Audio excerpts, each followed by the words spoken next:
Oh, thank goodness. Officer, please, come quickly. Bonjour, mademoiselle. How can I... It has become a madhouse. Madame has been shouting and cursing all morning. I've never seen her so angry. But what great luck to happen upon you. Please, try to remain calm. First, may I ask your name? We don't have time for that. Please, hurry.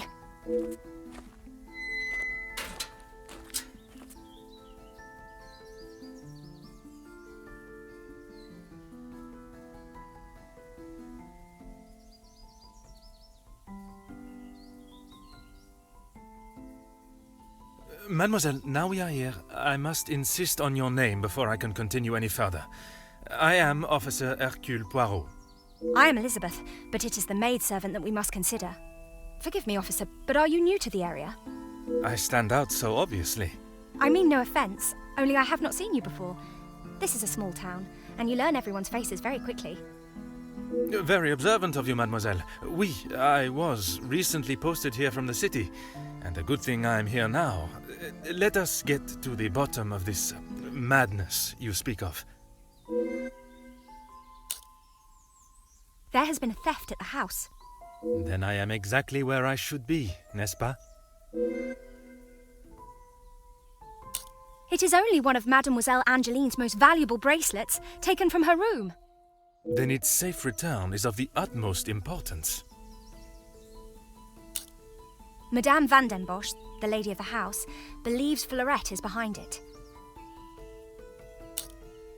I'm afraid I do. I know Madame is confident of Fleurette's guilt, but she wouldn't do such a thing. Surely a burglar is responsible, as Mademoiselle believes. Merci, mademoiselle. Your assistance has been invaluable.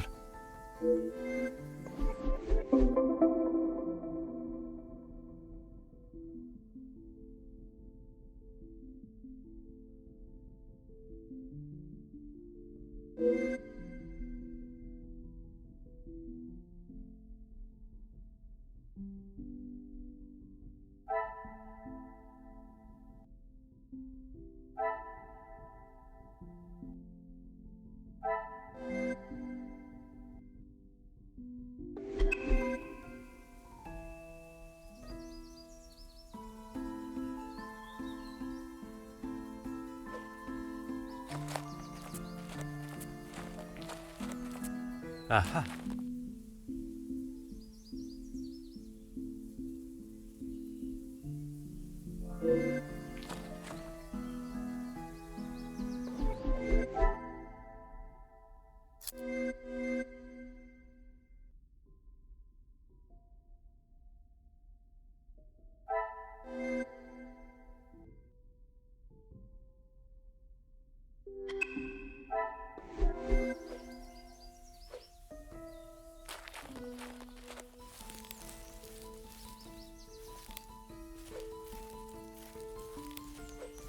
Ah.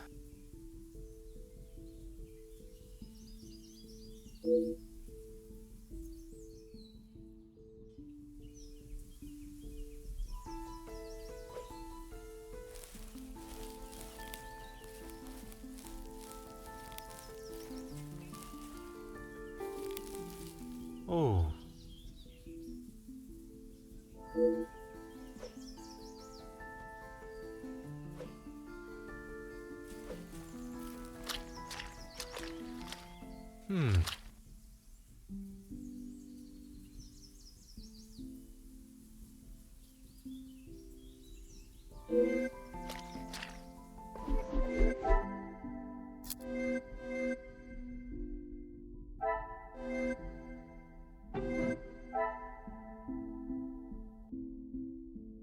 Things are beginning to become clearer.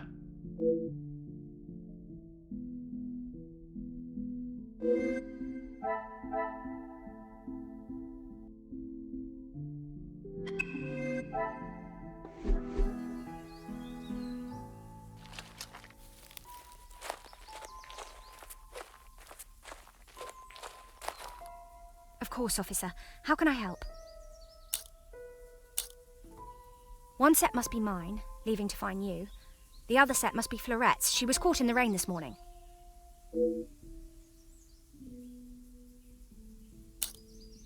There is, sir. Luke, but he was called away from the house on a personal matter. Rahana, our cook, accompanied him.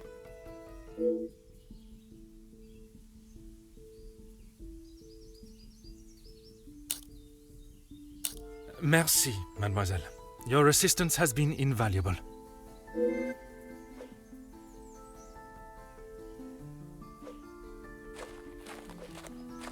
Oh.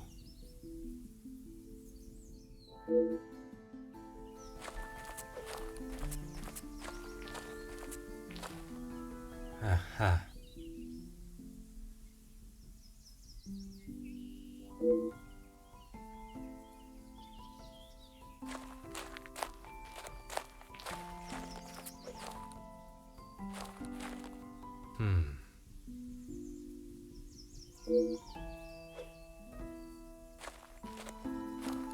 Oh.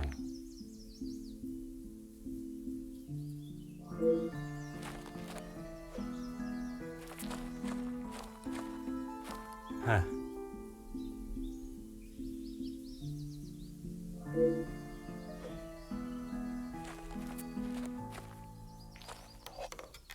Huh.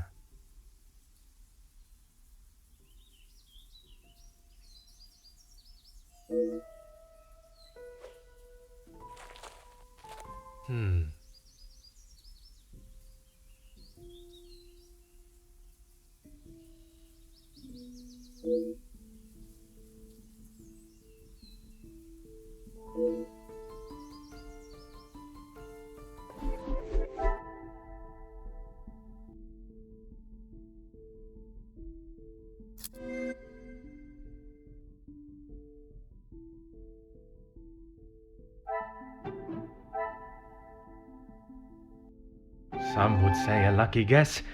I would say a moment of genius.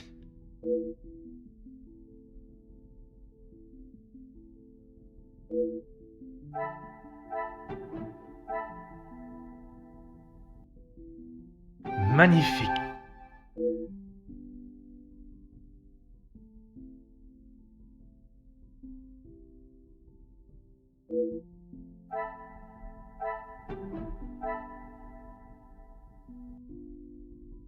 I should not be surprised by my own skills of deduction.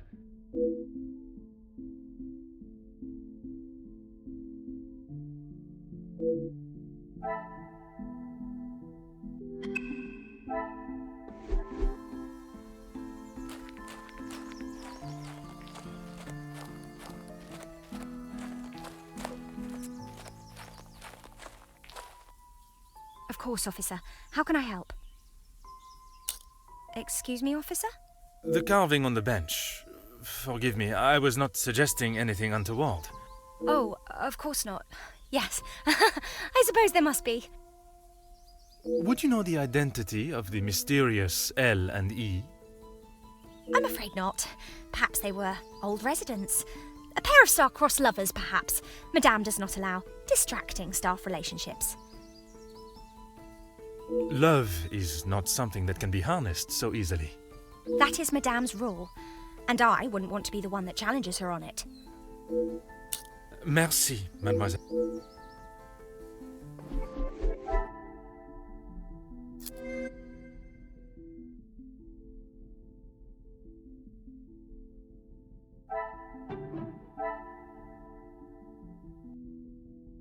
What a revelation!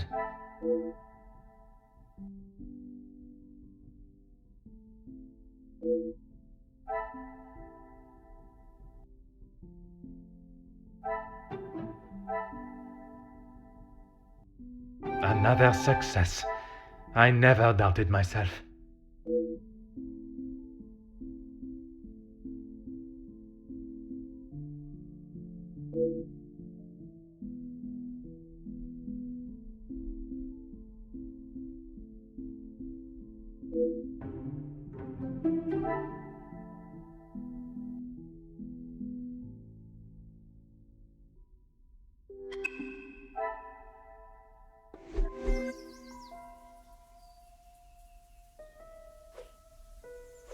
I have conducted my initial inspection of the house and grounds.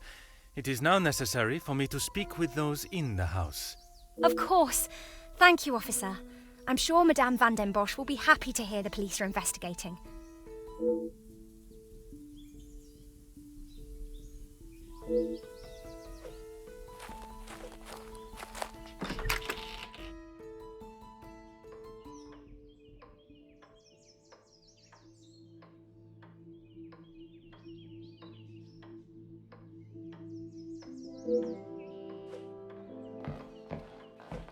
Who are you? You are not the commanding officer I requested. No, dear madame, I am Officer Hercule Poirot. I can assure you that, This will simply not do. I sent Elizabeth to bring me a competent lawman. And that is what she has brought, madame. Now, I would like to continue my investigation. You understand correctly. It is my daughter's bracelet. It is a rather expensive piece. And valuable to your daughter, no doubt. It was a gift. Yes, it was from her late father, my husband, the Viscount, and it has not gone missing. It was stolen. I do not believe so. I know so. It was Florette, the maidservant. I knew I could not trust her. And why is that? Because I don't. I do not need to explain myself any further, especially to a measly officer. Don't be ridiculous. I have told you who is guilty. If there had been a break-in, surely it would be your job to stop them. If it was the case, of course, madame. Although I cannot predict a burglar's movement. Perhaps then you have proved me right, and you aren't the competent officer I require.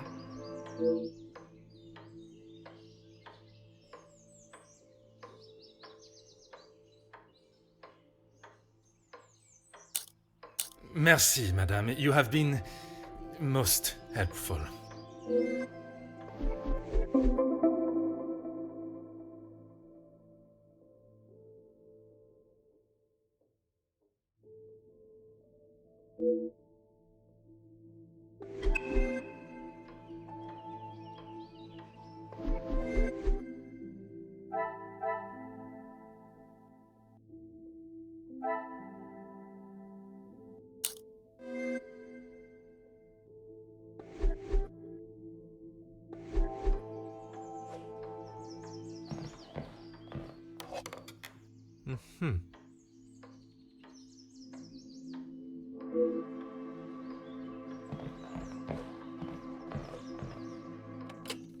Ah.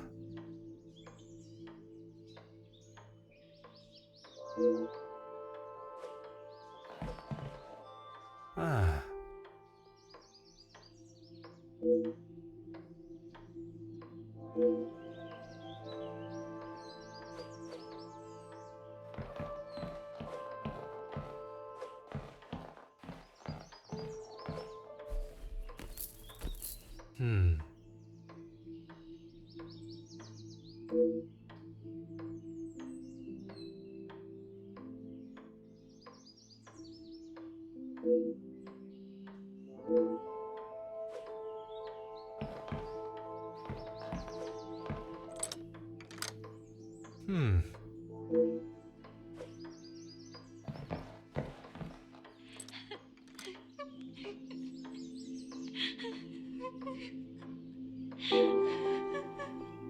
Oh.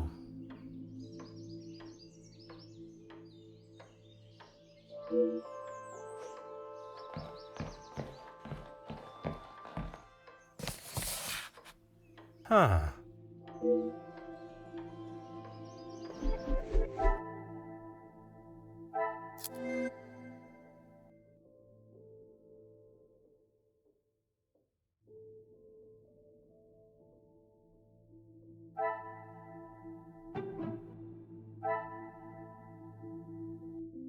The pieces of the puzzle are finally coming together.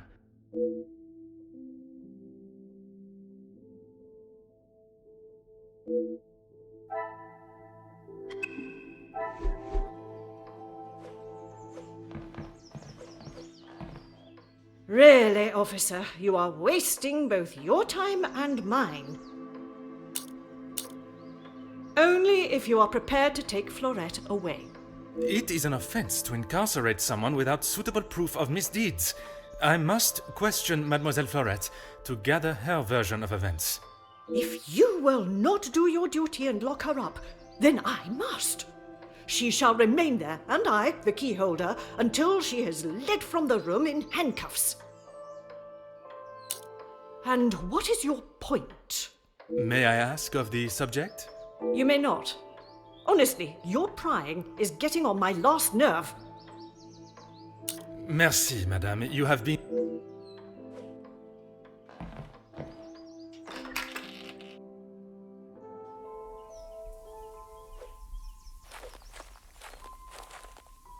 Mademoiselle Elizabeth, I hope you are feeling less distressed now.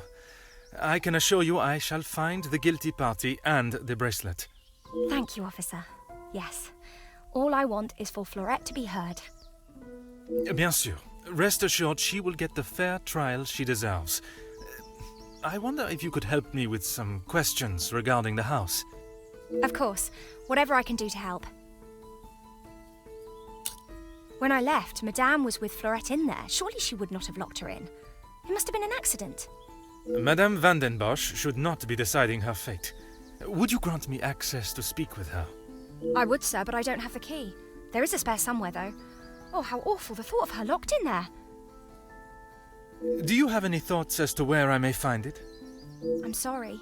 Madame does not trust the staff with such knowledge, even me. Although I did overhear her once say it was hidden somewhere, close to her heart. Whatever that means.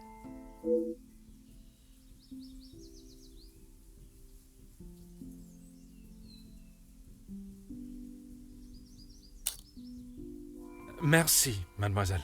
Your assistance has been invaluable.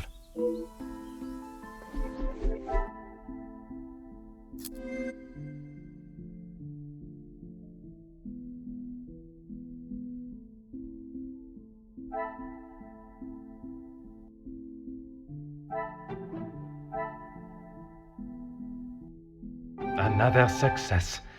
I never doubted myself.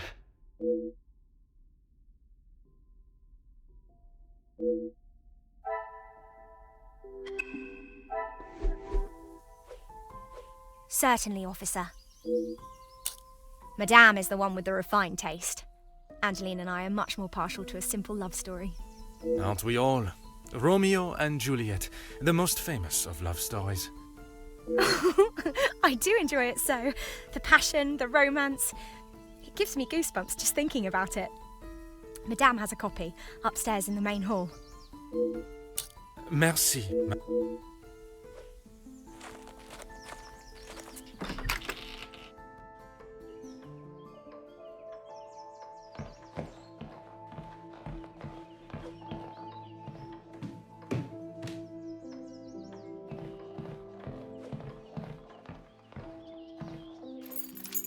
Aha.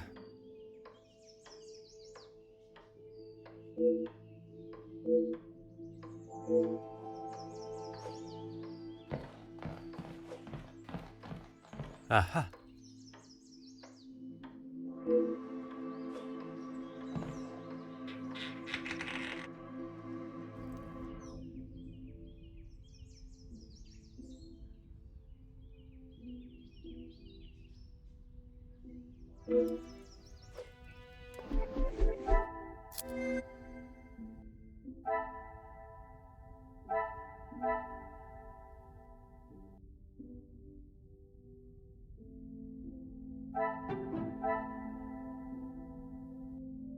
What a revelation!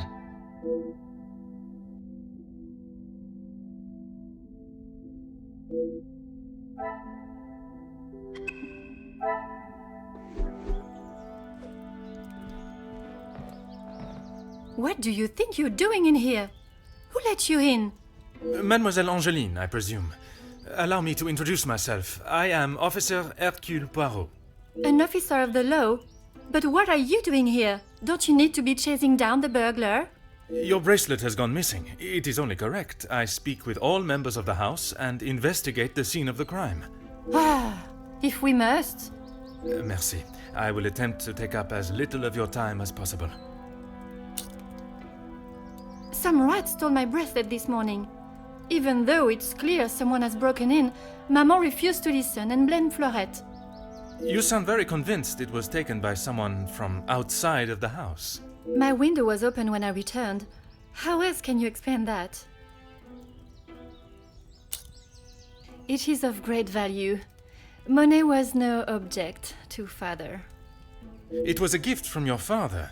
I can only assume it holds great value to you also. Of course it does. What a silly thing to say. It's a good thing Maman had it insured with the others.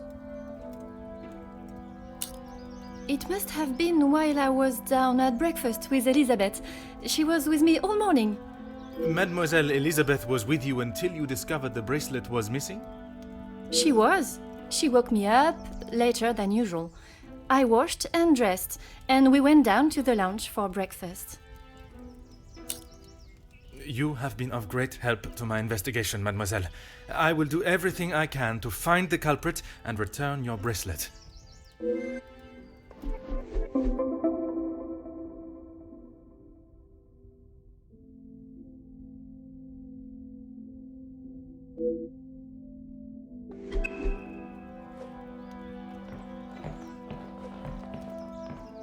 Oh.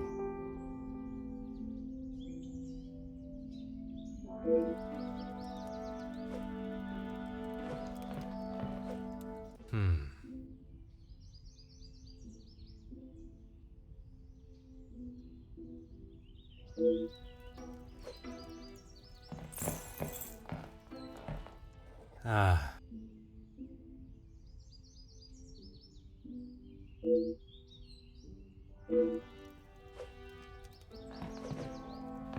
Huh.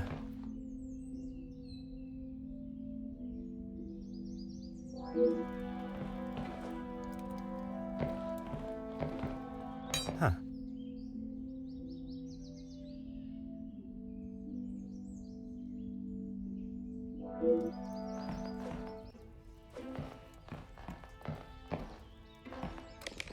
Hmm.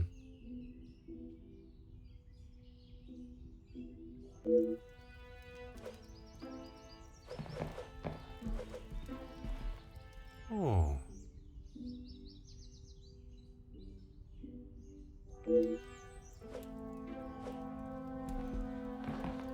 Ah.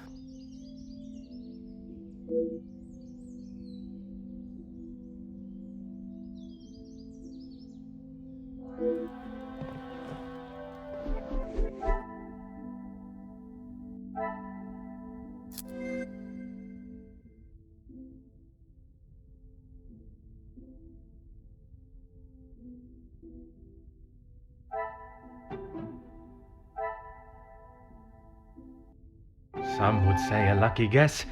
I would say a moment of genius.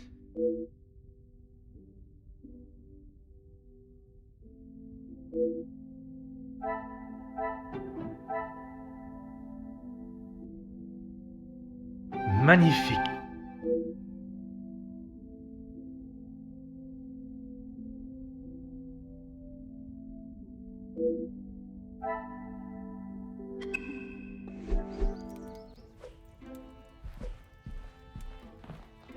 The longer you're here, the further the criminal goes with my bracelet.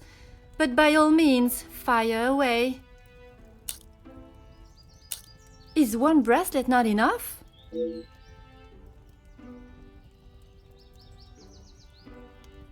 I have checked everywhere. You can ask Elizabeth if you don't believe me. It is only my bracelet that is missing. As I have stated, it is my duty to speak with every member of the house, and I would not want to have discovered a further missing piece later. How should I know? I returned to the room and Father was face down on the floor. It must have been the burglar. So it is your father that is the subject. Isn't he handsome? I remember watching him sit for it. He kept looking across and smiling at me. The artist was getting awfully angry at him. Maman never wants to talk about him. She says it's too hard, but she acts more like she doesn't even care he's gone. I'm sure that is not the case. It must have been very hard for her, for you both. I miss him every day. He always knew how to put a smile on my face. I remember how much fun we would have, all three of us. In the summer, Father and I would play hide and seek while Maman read. She always helped me though whenever it was his turn to hide.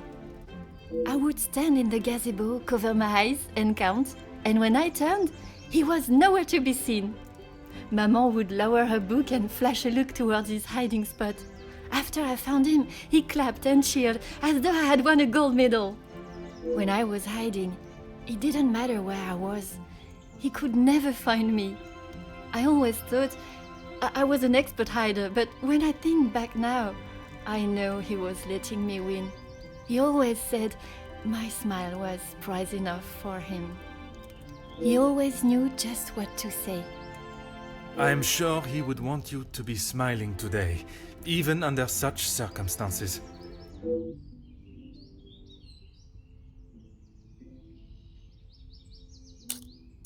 You have been of great help to my investigation, mademoiselle. I will do everything I can to find the culprit and return your bracelet.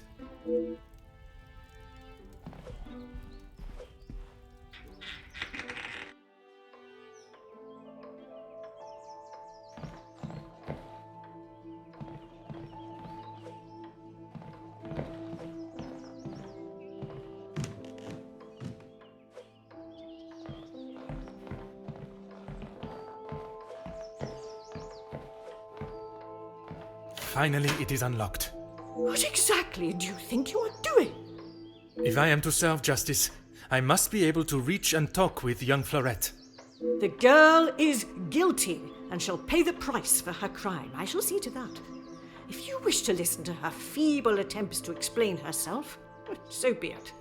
Everyone deserves to tell their side of the story, whether a feeble account or not.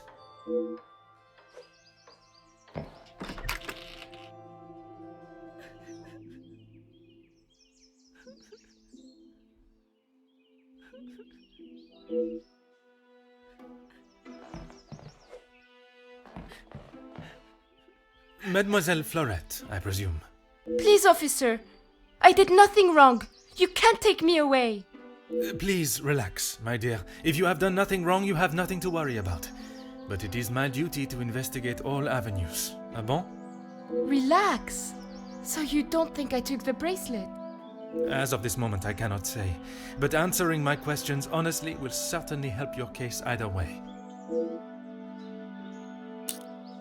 I didn't even know it was missing till I got accused of taking it. Madame was so angry. She wouldn't listen to me. There must be some reasoning behind her accusation. How could I have taken it? I've been in town most of the morning. I was even late coming back. Then I was preparing breakfast. Rihanna the cook is away, so I had to fetch breakfast for the house and prepare it all myself. How does she expect me to do that all on my own? From what I understand of Madame Van den Bosch, she would not have been best pleased you returned late for breakfast. Not best pleased? I thought she was going to batter me to death with a baguette. I hid in the kitchen and then tried to stay out of sight in the lounge until breakfast was over. Didn't want to put my head near her jaws while she was still hungry. Perhaps a brave move under the circumstances. And you did not go upstairs at all. Madame was singeing a hole in the back of my apron with her glare. I daren't have moved. I was too scared to blink the wrong way. Never mind stamping upstairs. I must just be slow, monsieur. My mother always said I moved like the snail. Maybe I was just happy to be out of the house. I had a lot to do. I lost track of time. I wanted to prove to Madame I'm not the useless waif she thinks I am. Merci. I shall take everything you have told me into consideration.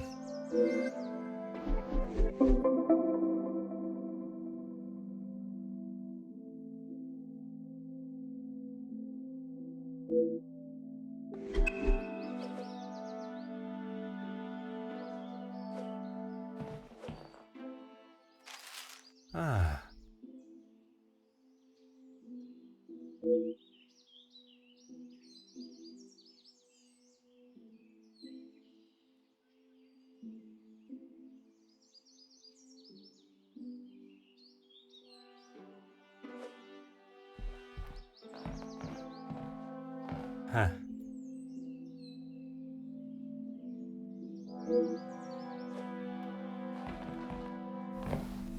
Hmm.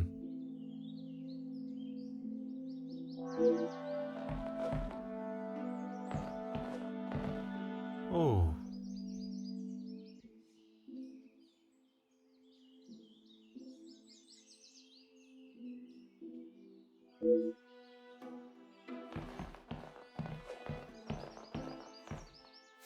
Hmm.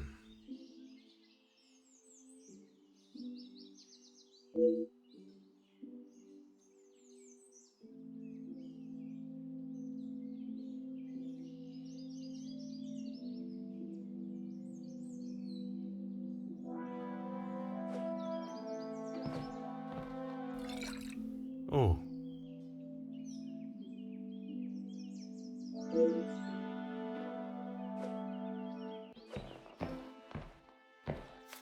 Hmm.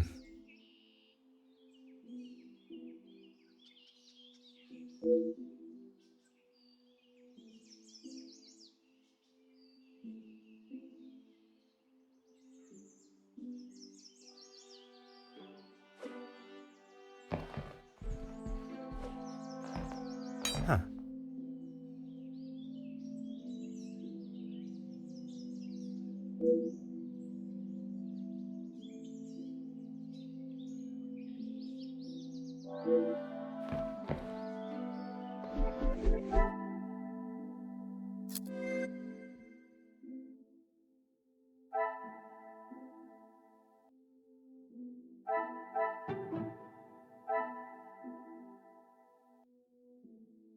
The pieces of the puzzle are finally coming together.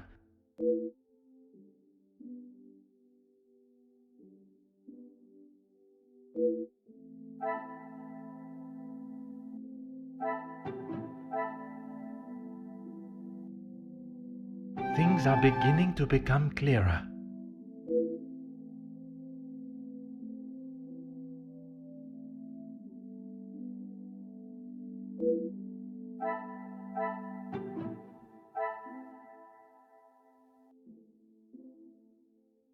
I should not be surprised by my own skills of deduction.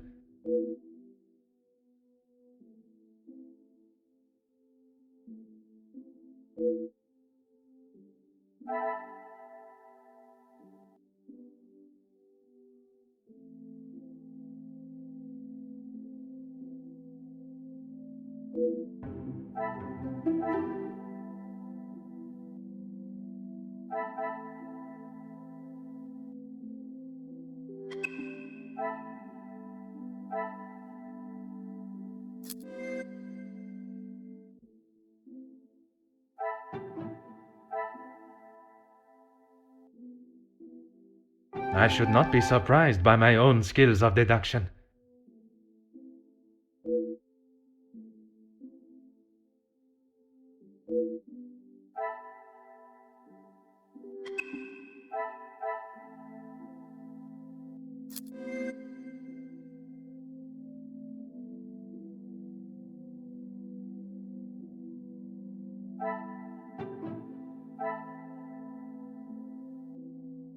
What a revelation!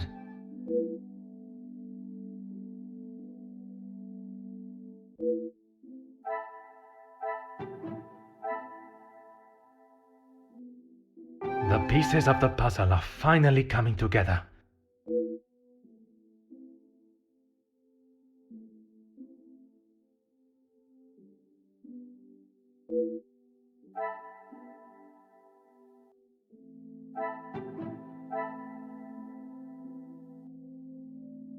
Some would say a lucky guess. I would say a moment of genius.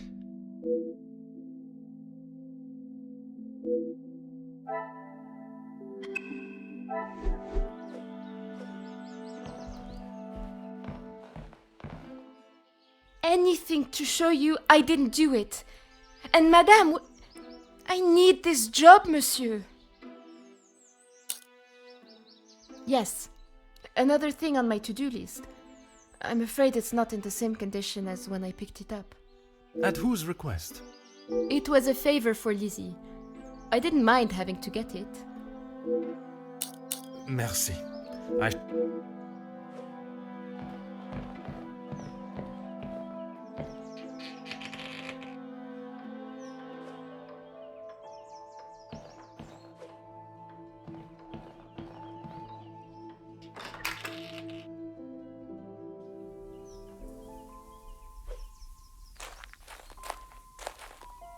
Certainly, officer. The lounge? A package? Oui, it is quite hard to miss. Oh, how silly of me.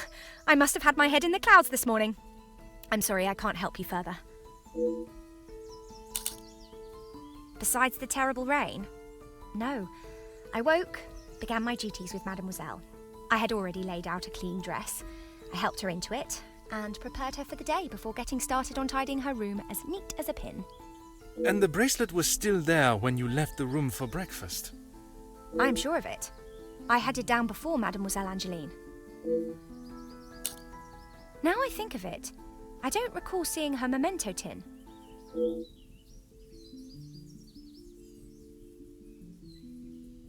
She holds her keepsakes from her father and other gifts or tokens in it. She has such a wonderful collection. She's very lucky. She normally keeps it close, but I didn't see it this morning. Why, yes, officer! I misplaced it after wiping a stain from Mademoiselle Angelique's sleeve at breakfast. You are a great detective. You are not the first to say. Had she not noticed it herself, I imagine Madame would not allow even the smallest imperfection. It baffles me how she couldn't have. It was only luck that I spotted it before Madame, and a good thing I did. Madame is under a great deal of strain. It can't have been easy for her to lose her husband, raising Mademoiselle alone. She can be quick to anger. And this morning, it sounds as though it was such an occasion. It's not the first time I have had to stand and watch such treatment. I hate to see it. As I said, Madame hasn't had the easiest time.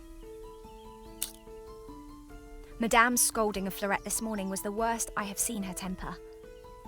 I wish she could see that Fleurette is just trying to do her best. Could there have been another reason for such a reaction? Madame was not happy Fleurette was late. All through breakfast, Madame was watching her with a piercing eye. But she's still learning the way. Merci, mademoiselle. Your assistance has been invaluable.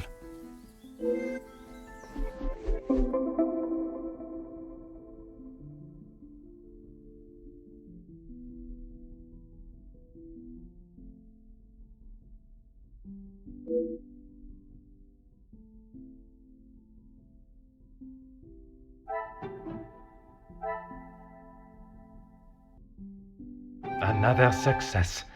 I never doubted myself.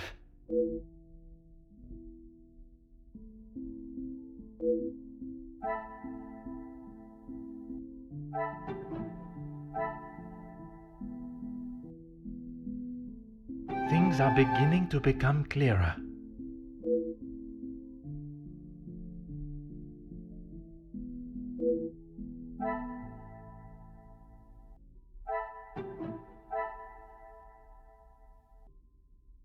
Magnifique.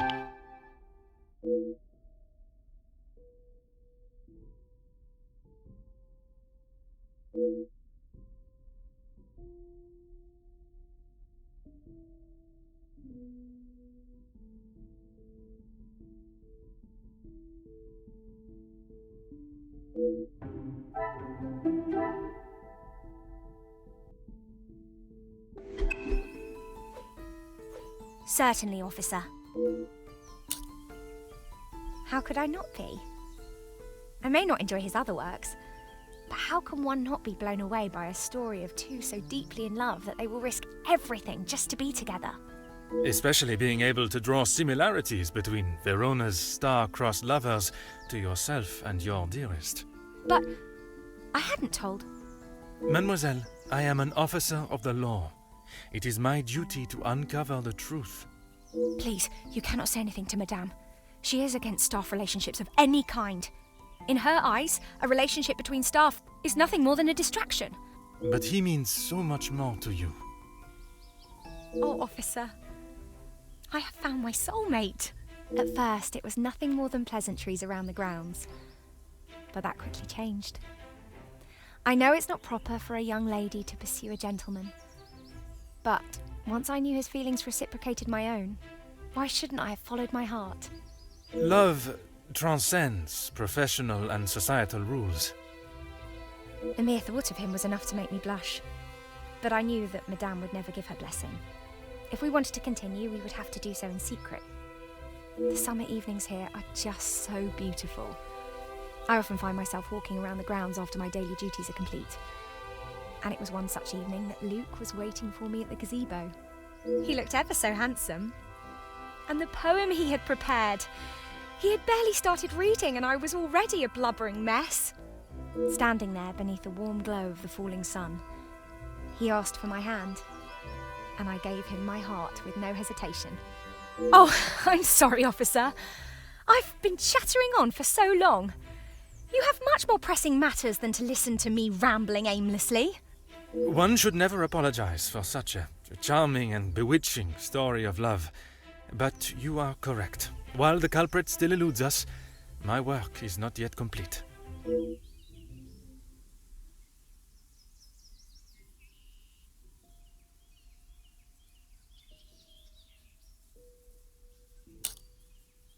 Merci, mademoiselle.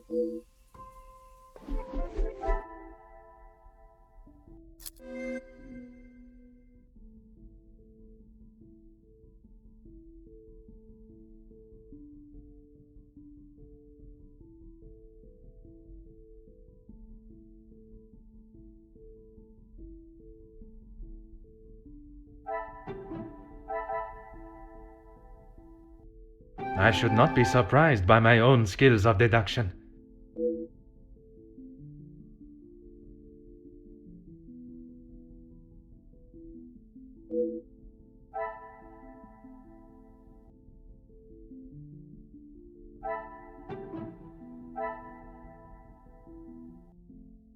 The pieces of the puzzle are finally coming together.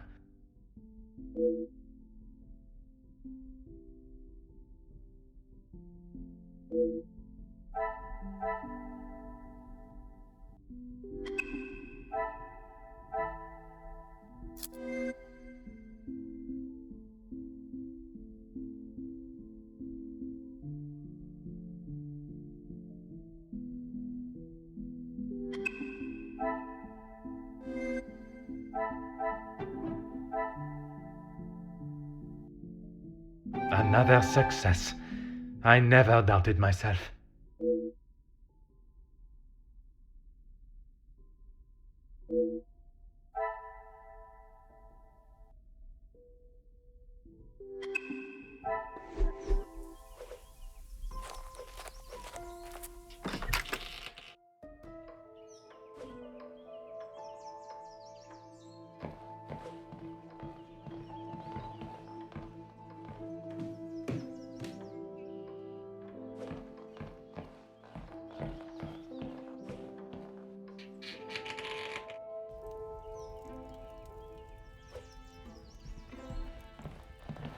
The longer you're here... Maman is never happy with anything these days. Also, Florette does have a habit of not doing things exactly how Maman wants them done. And how does she react when she sees Florette not doing things the correct way? Maman has the temperament of a kicked cat. Florette has often been on the wrong side of it. That is how she responded today? She was shouting at her, and when Florette would not admit she took the bracelet, Maman really lost her temper. I have not seen her that angry before. You have been of great help to my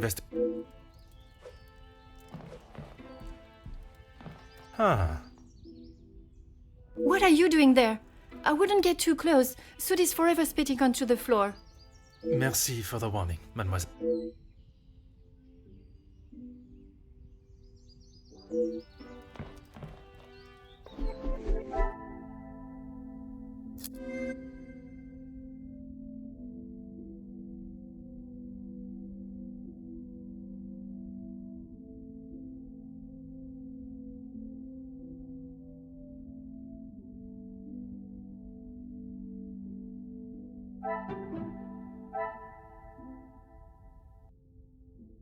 Some would say a lucky guess.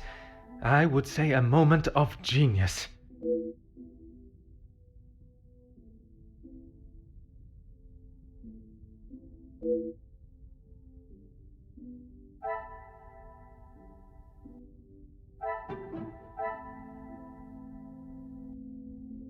Things are beginning to become clearer.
Anything to show you I didn't do it.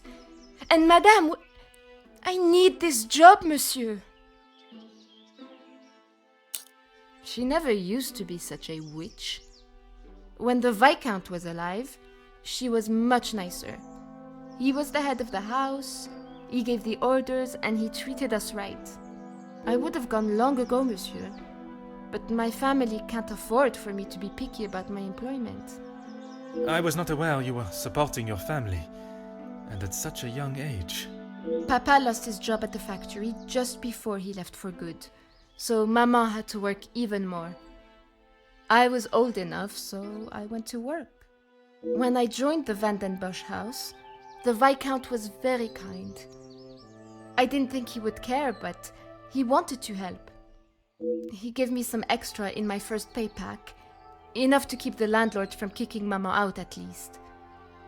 No one had ever been that nice before. I didn't know what to say, but all he wanted me to do was work hard for her. He even let me to go home and visit Mama and my brothers at Christmas with a food parcel from the kitchen. Mama said she had never seen so much food. It's always been hard for her. Even before he left for good, Papa wasn't around much, and even when he was, we both wished he wasn't. My brothers were too young to remember what he was like, I hope. When I walked in Mama's house, everything seemed so much smaller. I must have got too used to the size of this house. I swear, you could fit our house in just this lounge. We didn't have much, but we didn't want for much. It was simple and it was home. The valuables in the house do not determine the love it shares. Someone should tell Madame that. Not that she'd listen anyways. I will uncover the truth of what happened today, mademoiselle. That, I promise you.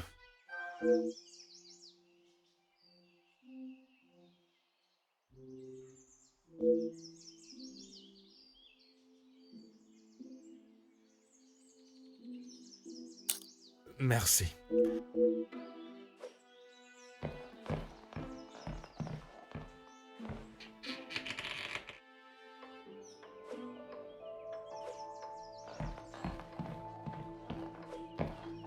Really, officer, you are wasting both your time and mine.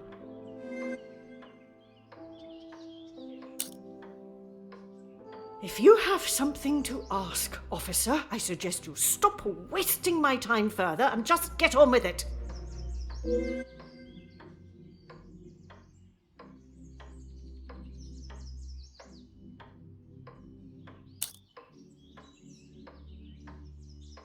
And this is how she repays me? I will not be happy until I see her sufficiently punished.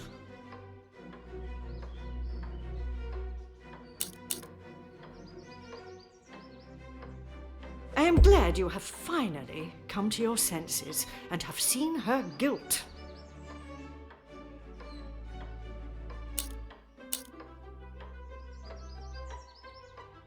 It is challenging at times, I will admit. But I can assure you the Van den Bosch name is as strong and prevalent as it has always been. I have tried my best to provide for Angeline, although sometimes she may not see it that way. She is not to know about what we have discussed. It is my burden to carry. You are accepting the hand you have been dealt and raising a fine young mademoiselle. That is all that can be asked of you. And you have done nothing but bother my staff and my family. I cannot stand here any longer and listen to this second-rate officer speaking such drivel.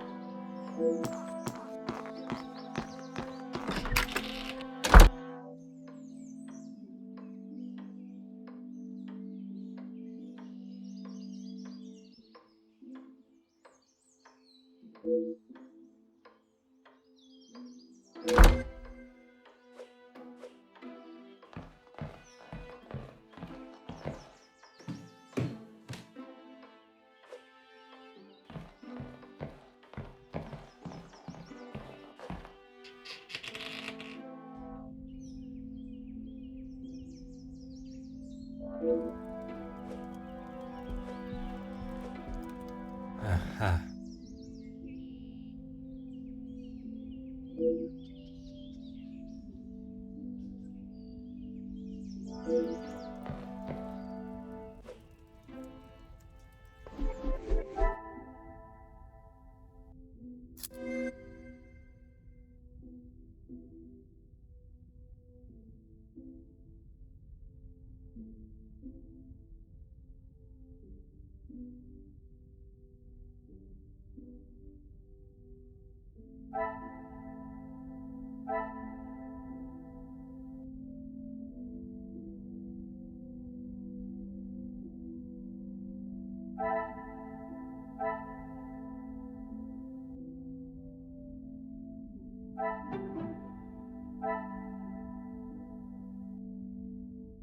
Magnifique.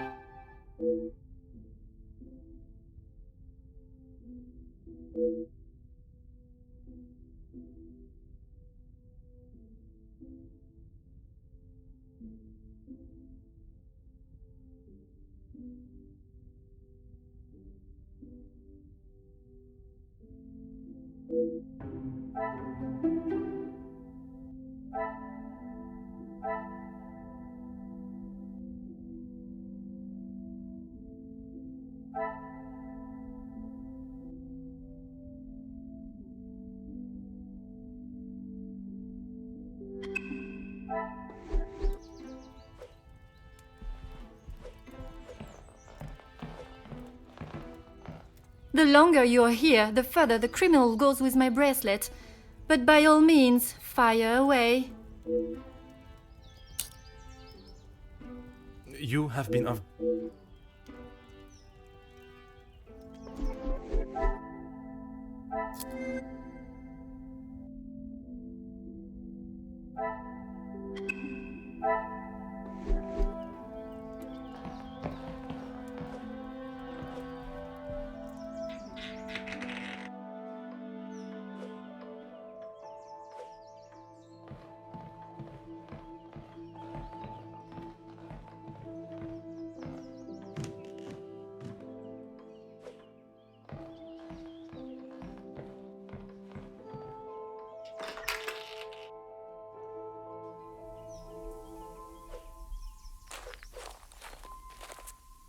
Certainly, officer. You have found the culprit and the bracelet. Everything will be revealed in good time. Would you be so kind as to gather everyone in the lounge? Of course. Merci, Mademoiselle Elizabeth, for gathering everyone. Will Madame Van den Bosch be joining us shortly? She stormed past me not long ago, and I have not seen her return. Very well. Under usual circumstances, I would wait. But I think we have spent enough time on this matter, n'est-ce pas? We shall have to proceed without her. This morning started like any other. My usual ordinary patrol, until I was approached by Mademoiselle Elizabeth about a suspected burglary and a missing bracelet. A crime I've been falsely blamed for. That I shall come to. I began my investigation outside, but it was not long before I realized there were no signs of an intruder, so I turned my focus to those in the house. You. Florette, your time here at the house has not always been the easiest for you, shall we say. I do what Madame tells me. And to the highest standard, I presume. Madame's standards are very high. I do my best. And you would at least expect fair treatment for the work, not to be spoken to in such a cruel and vicious way. Monsieur? I refer to how poorly Madame Van den Bosch treats you. You are at her beck and call, and she does nothing but belittle you. That is Maman you're talking about. Just wait until... It is nothing but the truth I speak, mademoiselle. All the while, mademoiselle stands by and does not even notice such cruelty. That must have angered you. Perhaps you thought it was time they deserved some retribution. Stop trying to put words in her mouth. I am merely giving her a voice, one that has been silenced for so long. Maybe I do think she deserves it. She's had the world handed to her on a plate, and the likes of me get nothing. Doesn't make me the thief, though. A motive begins to rear its head. You're just trying to get me to admit to something. Well, I've done nothing. Allow me to finish. I am sure you will want to hear what follows. Let us return to this morning.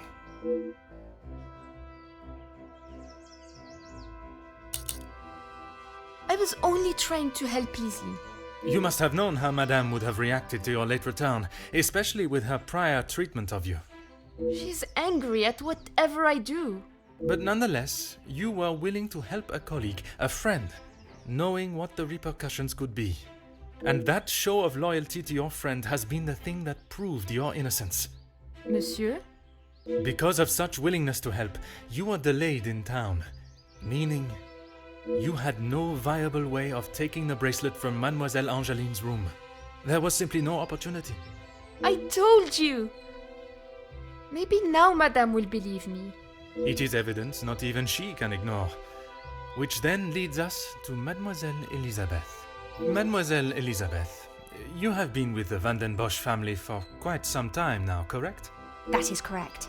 You have grown close with both ladies of the house and your fellow members of the house staff, would... Of course. And I certainly hope they feel the same.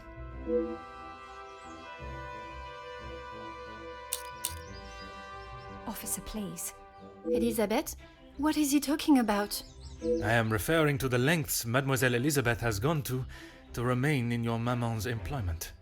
It is Madame's house. She can enforce whatever rules she chooses. Even if they are going against the very nature and cornerstone of man, to love. I still do not understand.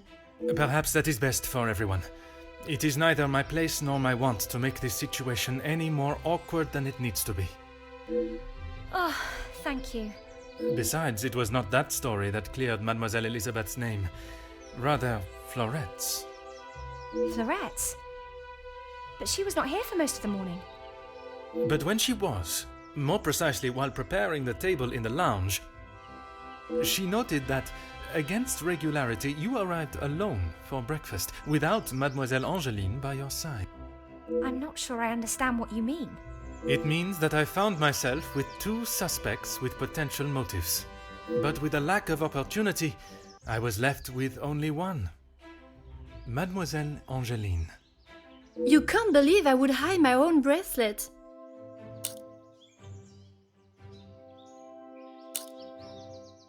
I have nothing to say.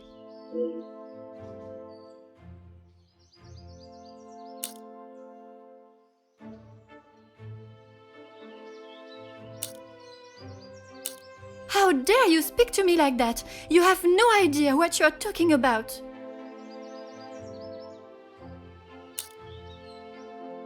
You can't actually believe I would hide my own jewelry. If you didn't, Explain to me how your memento tin with the bracelet inside came to be lodged inside the chimney of your bedroom fireplace. You have no proof I put it there. Besides you being the only one in the room alone, even after finding the bracelet, I still did not know why you had done it. Until I contemplated why Madame was selling so many heirlooms and art. You had no right to snoop through our house in the first place. When it is part of my investigation, I have every right, mademoiselle. The unpaid bills and final notice from the telephone company. Maman can do what she wants with her art. That means nothing. But when there was no more art to sell, what then? You could not risk her taking your father's bracelet and selling it. So, you staged a burglary pretending it had been taken, preventing her from selling it. Then you stood back as the innocent Florette paid the price. She didn't think about me at all. She was going to take my bracelet and sell it off.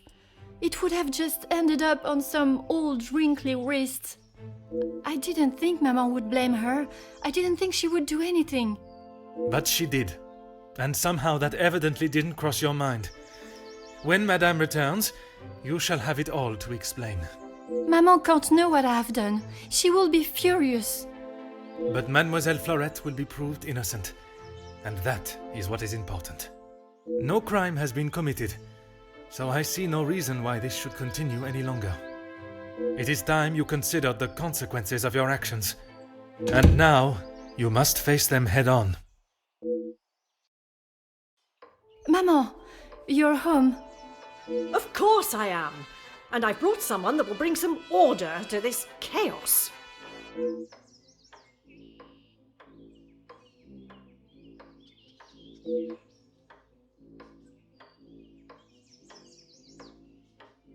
Major, I can assure you I have the situation under control. From what I have heard, you are far from it. The missing bracelet has been found, and the guilty party has been identified. I am well aware that the maidservant was behind it all. And yet I see her standing as free and innocent as you and me. I am sure Madame Van den Bosch has informed you of her suspicions, but I'm afraid it was merely speculation. Excuse me? After conducting a full investigation, the evidence and facts led me to deduce...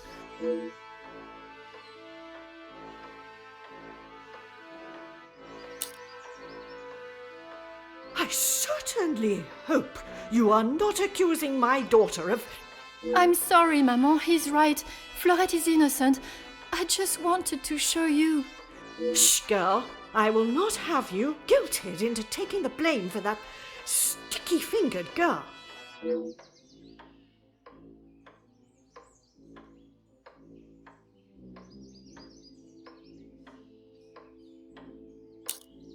Perhaps it would benefit you to remember you are nothing more than a simple officer of the law. Officer Poirot, a word.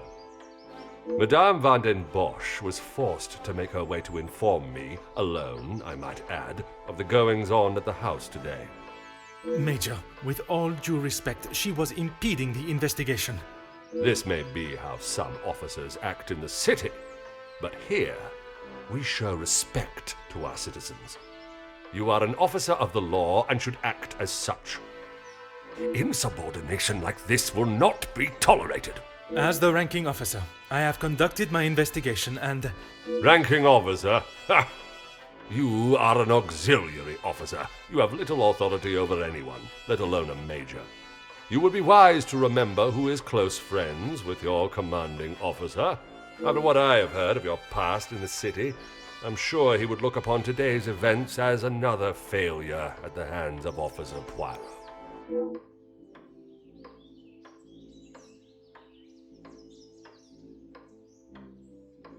Oui, Major. Now I suggest you do your duty and escort the maidservant to the station where she can be formally charged and a sufficient punishment handed out. Right away.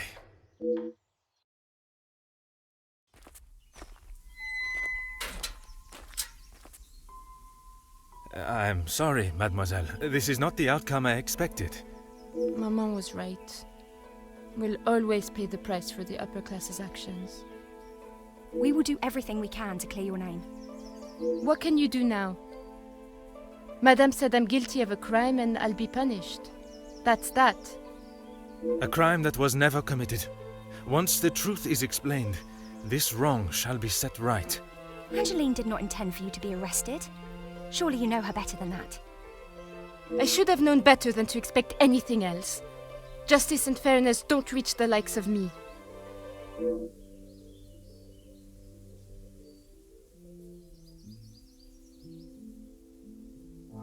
What you saw today was not justice. In the eyes of the law, you are innocent and have been harshly treated and wrongly accused. No one will be going to jail. But that doesn't help my employment, does it? That I cannot save. But your freedom, I shall make sure of that.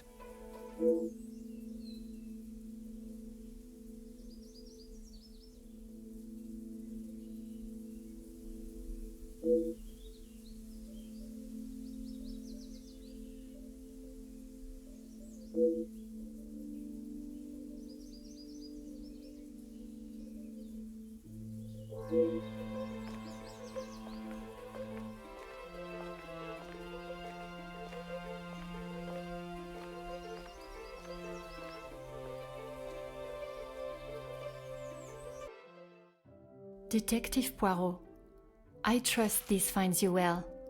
It has been many years since our paths last crossed, and while I'm sure your recollection of the events may differ from mine, I hope that receiving this letter has not rekindled a sense of animosity toward myself or the Van der Bosch name. The impression you made is something that has stayed with me since that day. It compelled me to reconsider the spoilt young lady I would have inevitably become and helped shape me into the woman I wished to be. You made me see the childish and selfish girl in me that did not consider the consequences of her actions or how they may affect others. Although Maman may see the events of that day differently, I believe the compassion you showed for our mate Florette, as well as the drive to uncover the truth and accept no alternative, was a testament to your character and professionalism. Although I wish it were under different circumstances, your assistance is once again required, and I hope you will consider this as my formal request for your service. This forthcoming weekend was due to be one full of joy and happiness at the announcement of my engagement to Gideon Demir, whom I love dearly, bringing together two illustrious families, but it has been shadowed by deceit, extortion, and blackmail. The Van der Bosch name is being held to ransom by a mysterious party, and I am afraid I do not know who I can and cannot trust. We are holding a small gathering to celebrate our exciting news with what Maman calls the dignified elite, those that are well respected and held in high regard in both our close inner circle and society. Our private matters have always remained just that, so I fear one of those invited may be the person who is out to ruin our name, but for reasons I cannot fathom.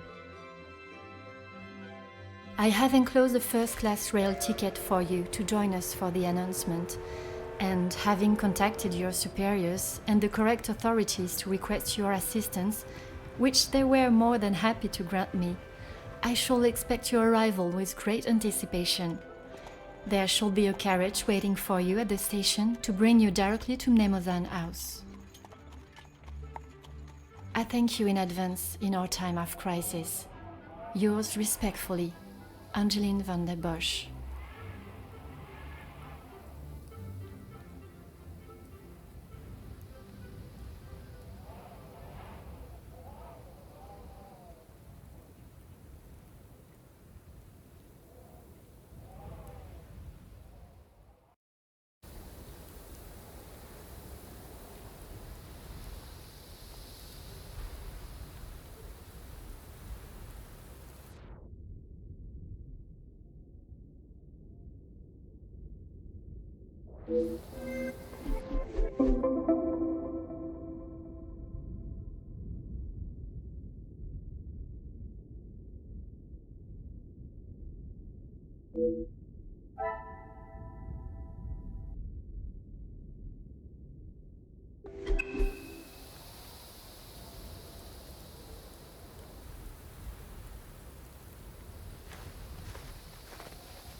Bonjour, my name is Hercule Poirot. I am here at the invitation of Mademoiselle Angeline. Ah, Detective Poirot. We have been expecting you. Please come in from this frightful cold.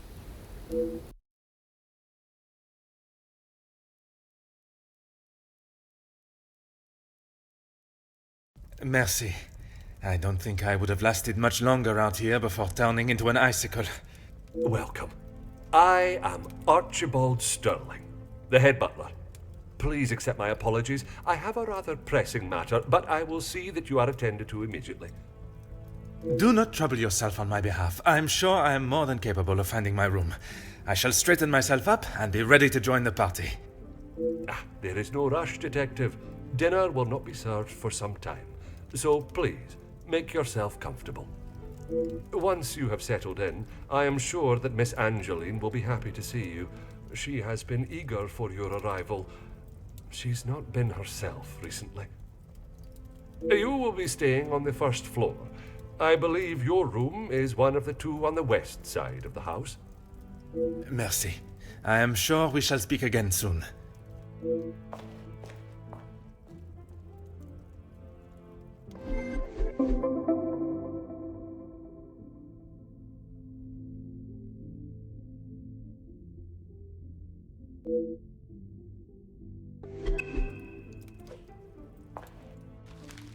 Oh.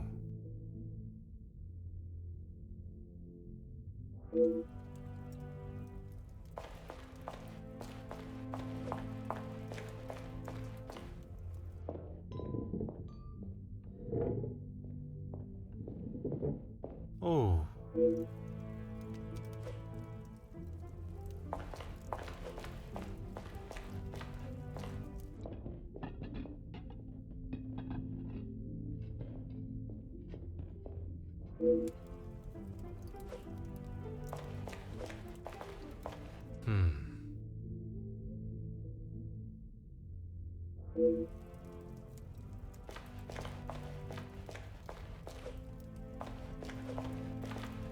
Huh.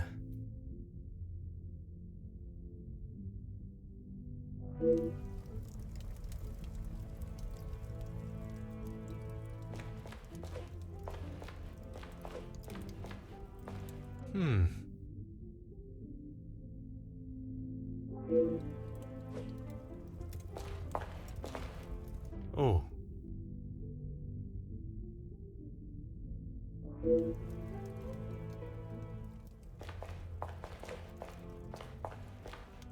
Huh.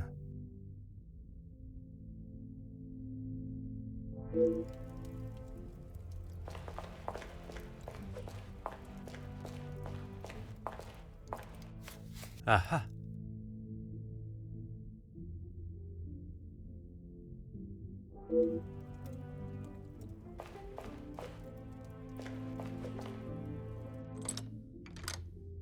Aha.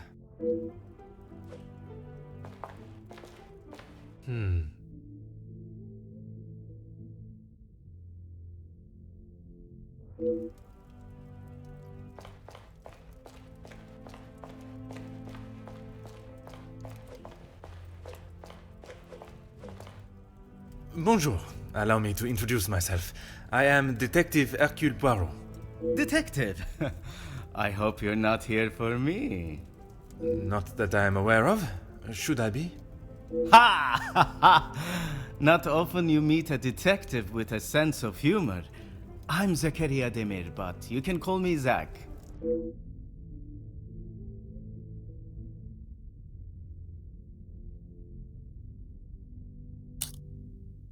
You'll be lucky. I've been waiting for a refill for ages. I came out here to find someone myself. Ah, I see. The preparations for this evening's dinner must have taken precedence. I've seen that butler running around like a madman, but there is still no party to speak of.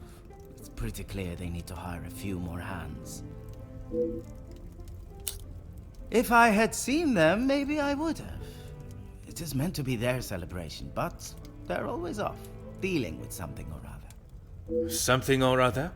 A rather vague expression.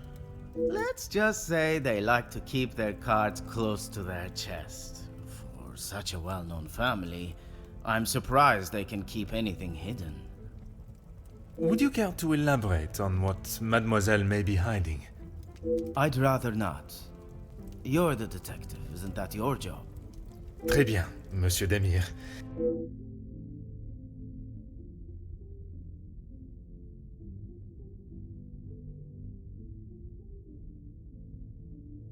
I shall take up no more of your time. À bientôt.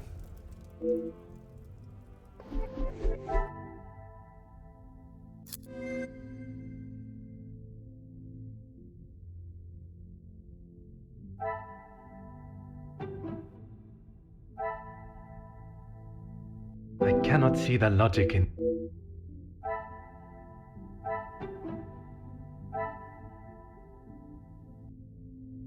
Some would say a lucky guess.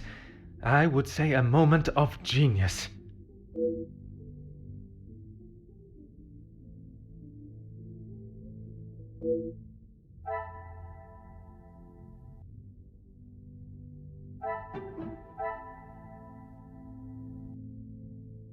The pieces of the puzzle are finally coming together.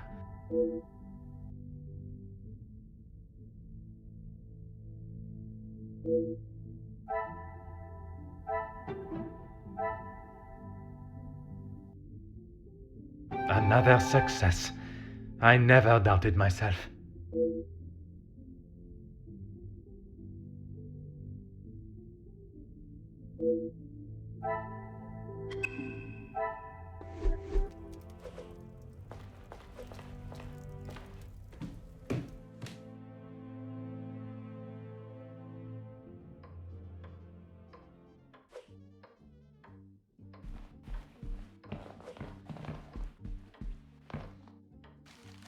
Huh.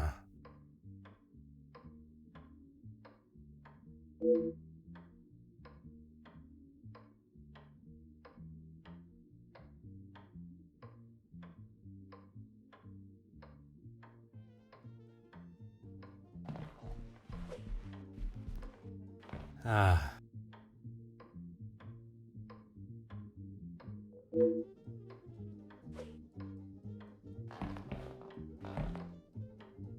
Hmm.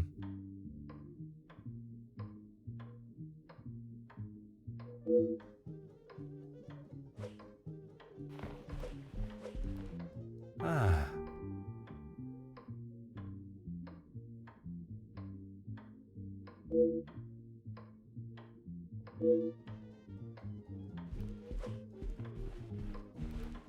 Hmm.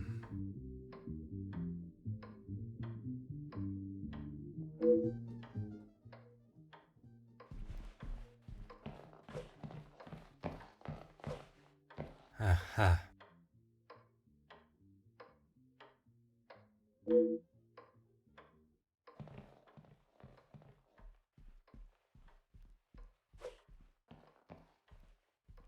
Huh.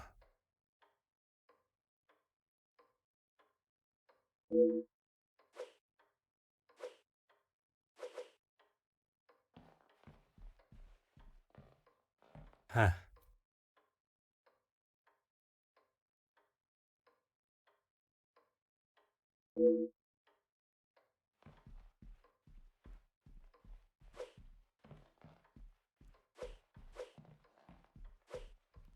Ah.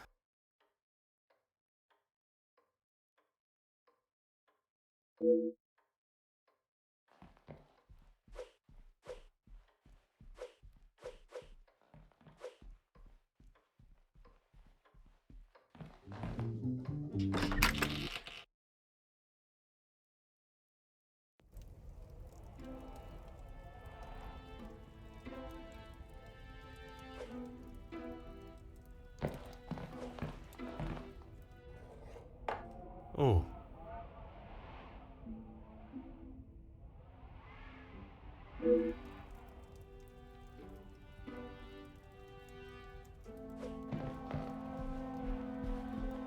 Hmm.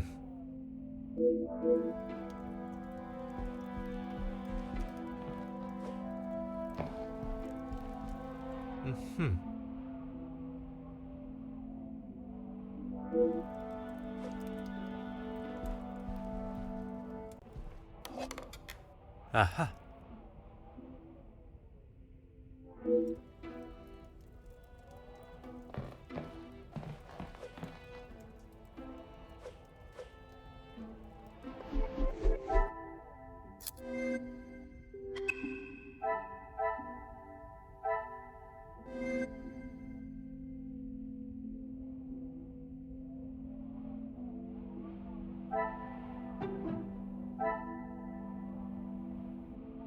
I should not be surprised by my own skills of deduction.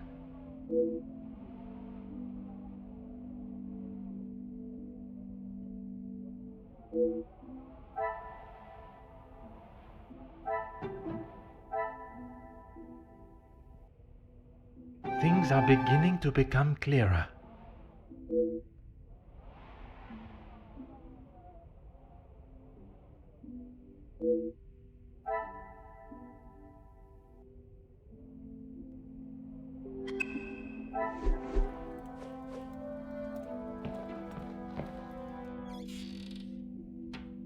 Oh.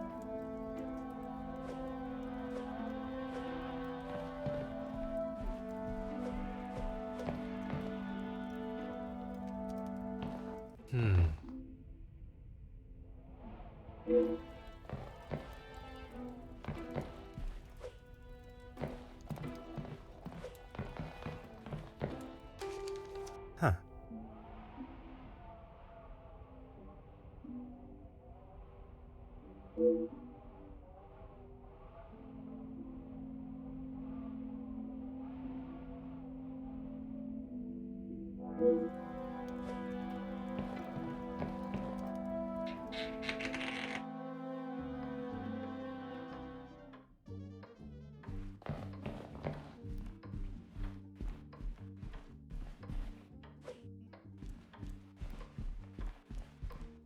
You must be Detective Poirot. Welcome. Allow me to introduce myself. Gideon Demir. The fiancé to Mademoiselle Angeline. The pleasure is all mine. Angeline spoke so highly of you. It sounds as though you are the man that can sort this terrible mess out. I am, monsieur. You have my word. She tries her best to keep everyone else happy, but I can see it is taking its toll. Quite understandable. She is feeling the burden of the family that is not hers to carry. Angeline has spoken with her mother. She has asked if there is anything that could be used against her, but she was just so dismissive. And what are your thoughts on the matter? I do not want to overstep my position, but if there is something that could damage not only the Van den Bosch name, but our future, Angeline deserves to know. That is a very diplomatic answer. You have met Madame. You know it is best to not get on her wrong side.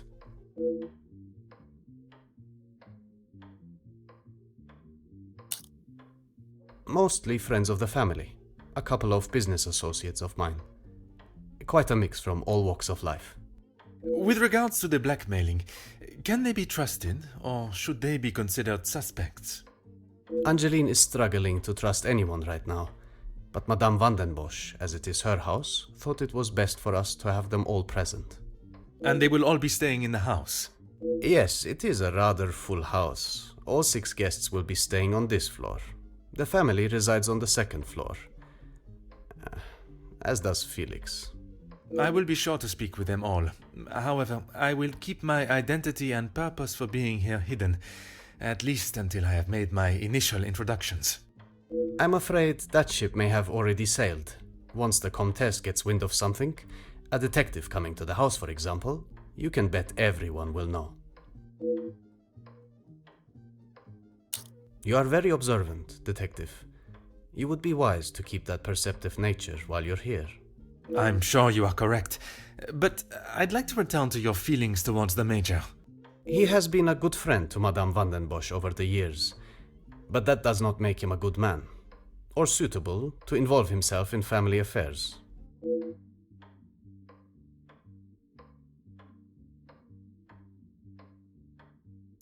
Merci, monsieur. I shall leave you to prepare for tonight's celebrations.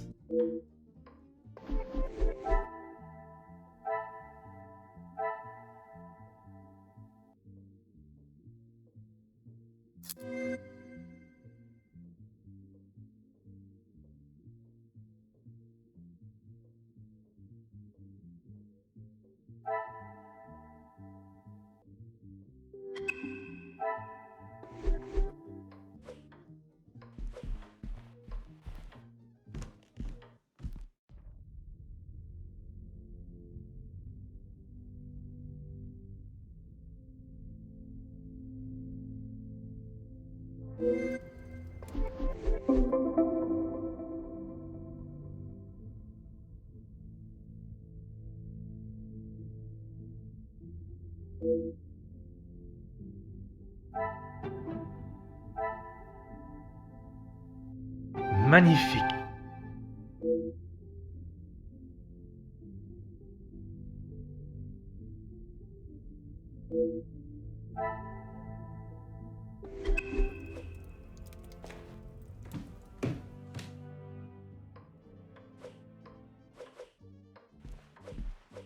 Please, ask away, detective.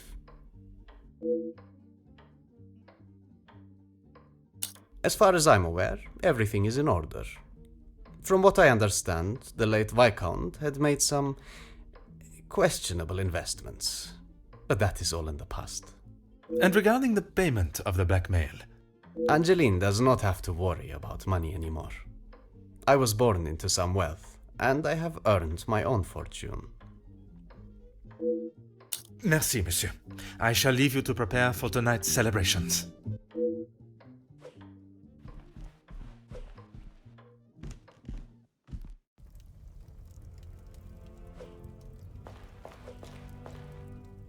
Detective, it looks as though I might be out here all weekend. What can I do for you?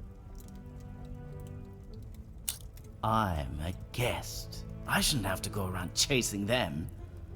Perhaps the party preparation is more of a priority. It's not my fault they aren't ready.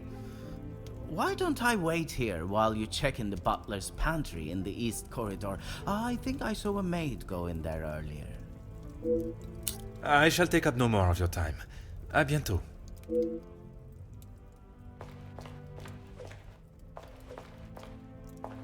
Mademoiselle Angeline, it is a pleasure to see you again.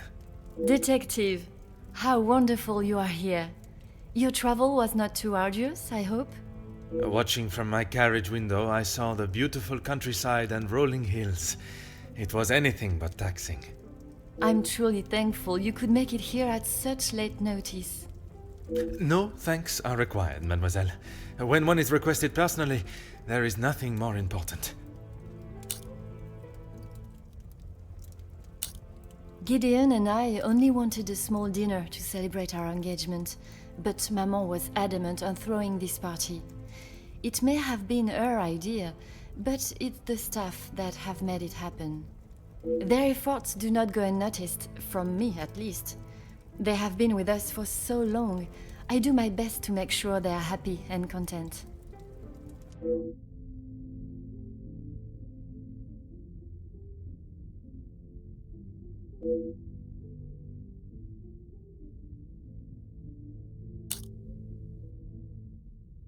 Only Maman, Elizabeth, my beloved Gideon, and you, of course.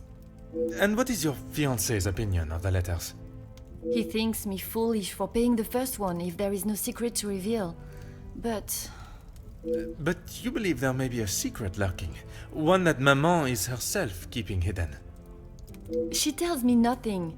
Even though I'm a grown woman on the verge of marriage, she still treats me like the child I once was. Perhaps it is out of love that she protects you. It is in every mother's nature to protect their young from hurt.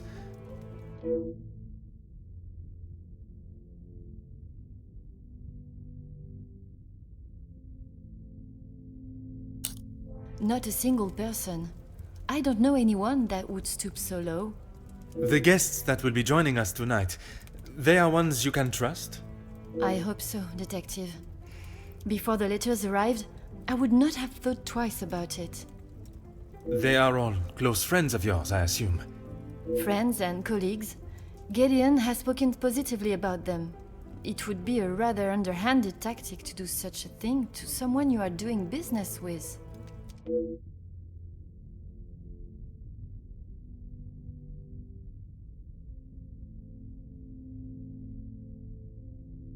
Oh, detective, I'm afraid I just don't know.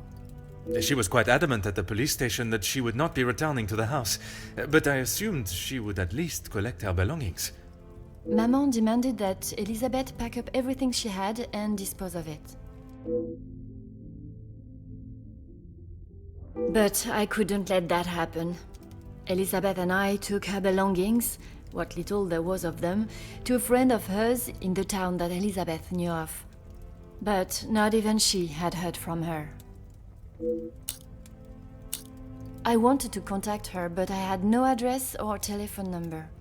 Surely Madame must have had some information when she employed her. You saw how Maman was. As soon as Florette was out of sight of the house, it was as though she had never been there at all. Elizabeth was most upset at the news Florette would not be returning. And your mama's choice to ignore her accountability for the girl stopped you searching. Please, detective, you cannot make me feel any worse than I already do. If I could go back and live that day again, you must believe me, I would never have done it.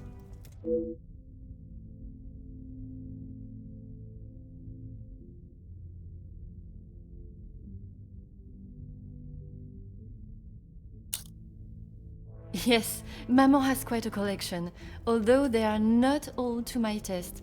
Most, in fact. The painting of the saints, in particular, it is quite exquisite. Is it connected to the house in some way? The one in the hall? If you look above your bedroom door, you will see one of their names. I believe they were originally carved to watch over the occupant. Merci, mademoiselle. I shall find you if there is anything further I need.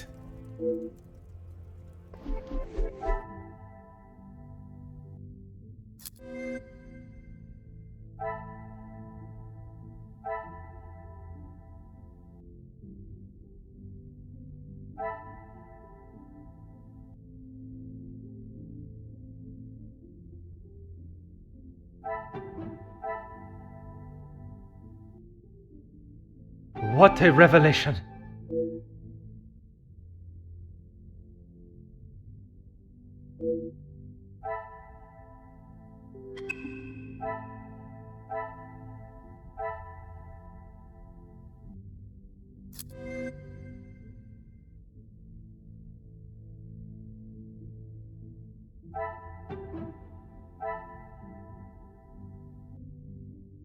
Some would say a lucky guess.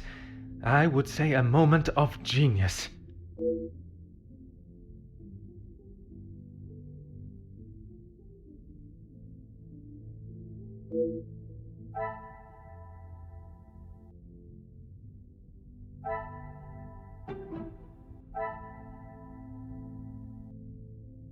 Another success. I never doubted myself.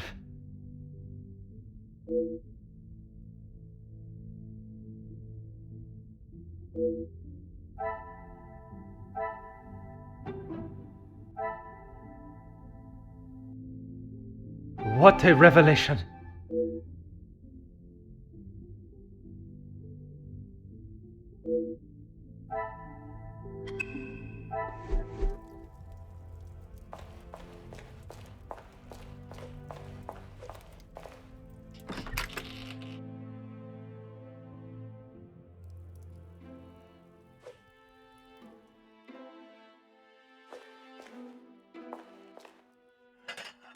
Oh.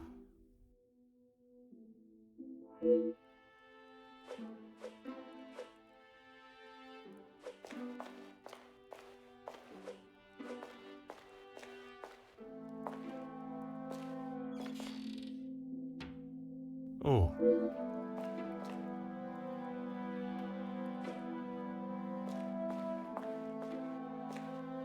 Ah, Mademoiselle Elizabeth.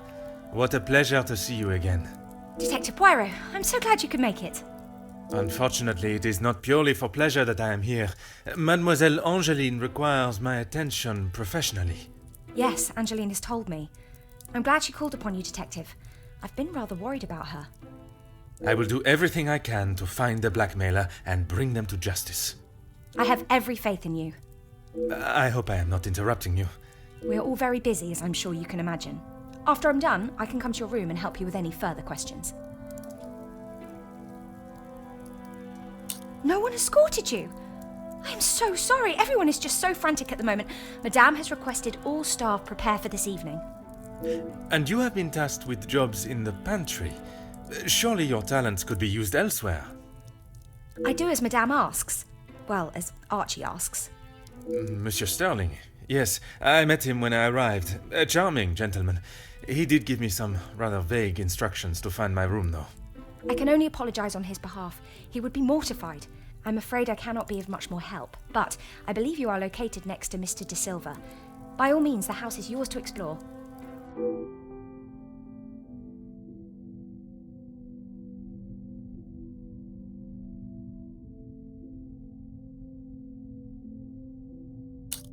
Yes, I'm afraid it may be all for show, though. She has not been herself, and it is not only I that have noticed. Madame Vandenbosch. Surely it must have had some effect on her. Madame has carried on as though nothing has happened. She has never been one to show emotion, and she doesn't seem to notice how it has affected Angeline. The staff, on the other hand... Angeline means no harm, but there have been some instances recently where she has acted rather sharply with them. I hope not too sharply. A house of 2 Madame Vandenbosches would surely be too much for anyone. Ah yes, guests are requested to sign the book when arriving. I believe it gives details to the guests' room locations. It stated the male guests are to be staying in the East Wing. Yes, Madame does not believe in male and female guests residing beside one another. Oh, yes, well, I'm afraid it is far from a happy ending. Luke is sadly no longer with us. Oh, mademoiselle, I was not aware.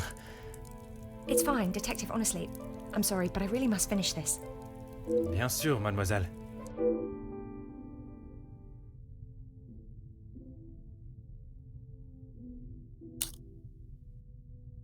Merci, mademoiselle. The pleasure is mine, Detective.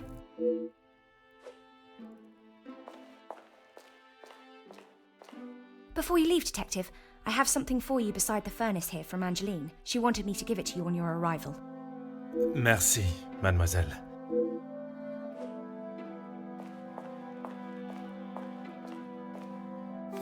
Ah.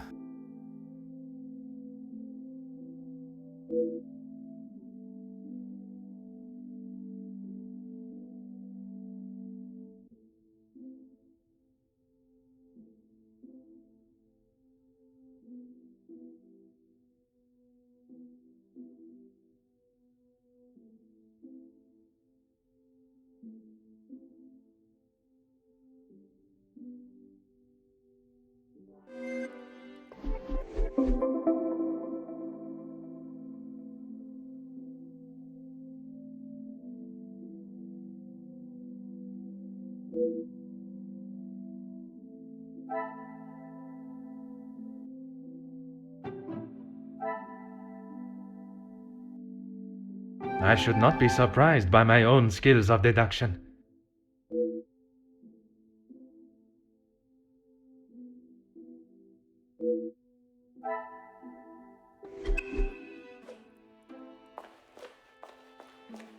Of course, Detective. What is it? I would not say it in front of the Major, but it is rather hideous. It was a gift from him to Madame from his time overseas. I don't think it even has the capability of writing. A pen that does not write is like a fish that cannot swim. As Angeline describes it, a useless ornament. It's... Merci, mademoiselle. Pleasure is mine, Detective.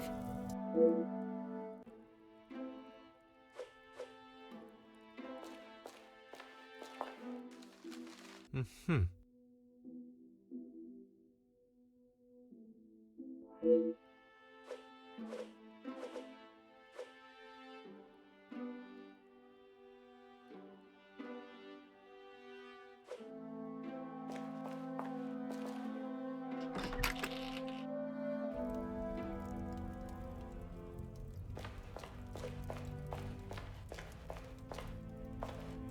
What can I help you with, detective?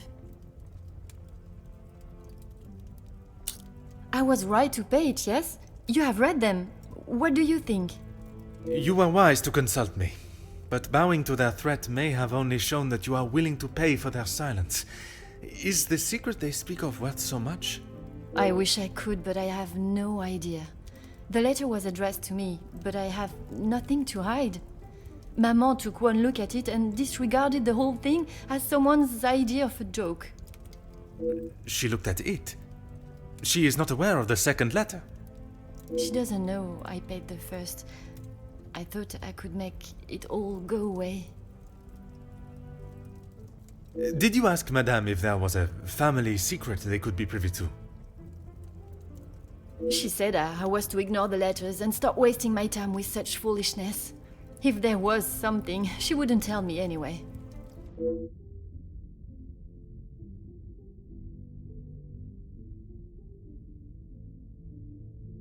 I couldn't ask Maman for the money. She was angry that I had even considered paying it. Gideon offered to help. Pardon, did he not think you foolish for paying? He did, but he said he couldn't stand by and watch me in so much distress. How honorable. We are soon to be married, detective. A loving partnership that faces their troubles together. They are his words. I did not mean anything by it, mademoiselle. You have found yourself a husband that will stand by your side and do what must be done to protect you. I am most pleased for you. As you would expect, she has been in quite a state. It was such a terrible accident. She kept it to herself for almost a week before she even told me. Pardon, how could you not know? Surely his absence from the house was noticed. Maman fired him after he returned to the house. She said he could not be trusted. But Mademoiselle Elisabeth's position was kept? I begged Maman for them both, but she said if he was willing to go behind her back, what else could he do? Falling in love is a far cry from committing even the smallest crime, n'est-ce pas?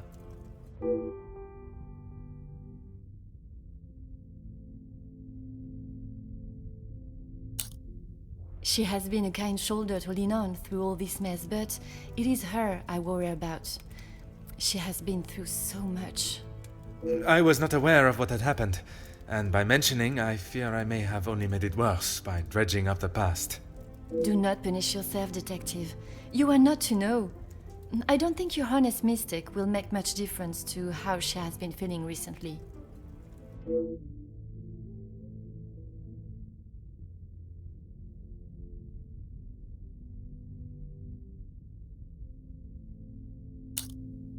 Merci, mademoiselle. I shall find you if there is anything further I need.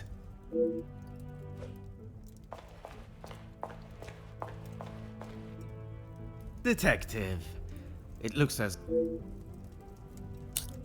Is that what he said? I can barely understand most of what he says with that accent.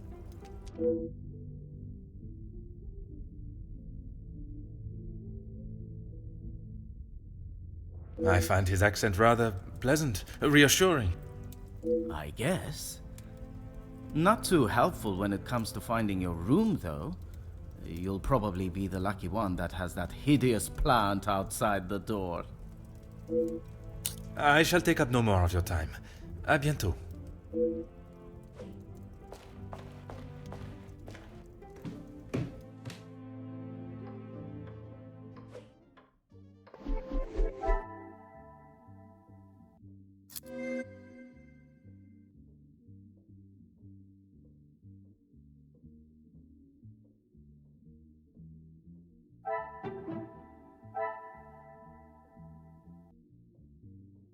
The pieces of the puzzle are finally coming together.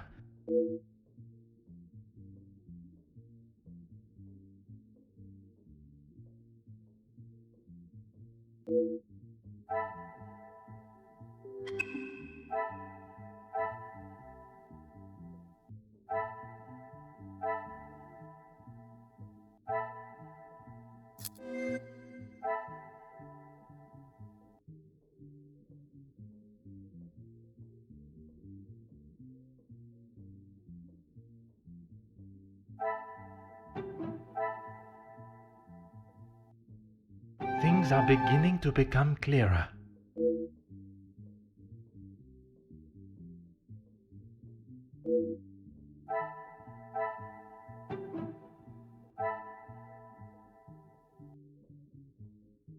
Magnifique.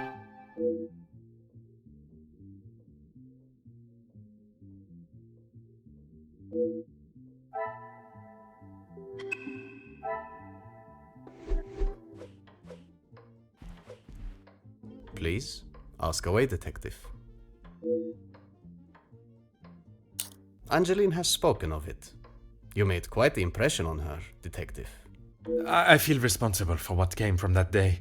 Florette's dismissal and Luke's. It is not your fault. Madame van den Bosch does not like it when her rules or authority are undermined. I tried to explain to Angeline the same, but her guilt has not left her. I suppose you think I was unwise to pay it? I am glad Mademoiselle requested my help before you fell further out of pocket.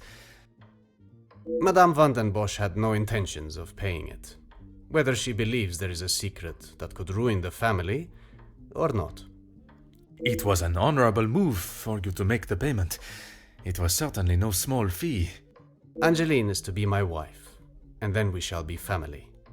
As far as I am concerned, my money is our money. Merci, monsieur. I shall leave you to prepare for tonight's celebrations.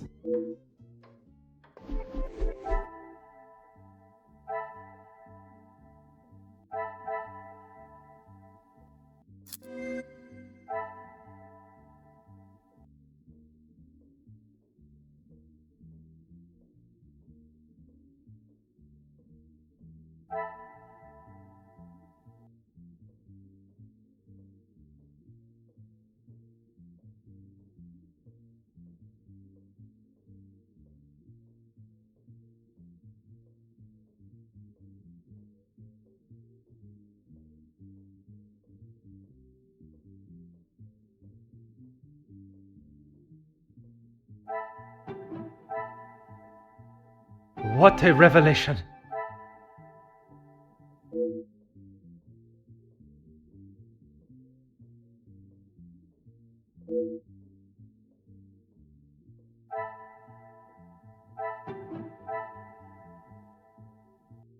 I should not be surprised by my own skills of deduction.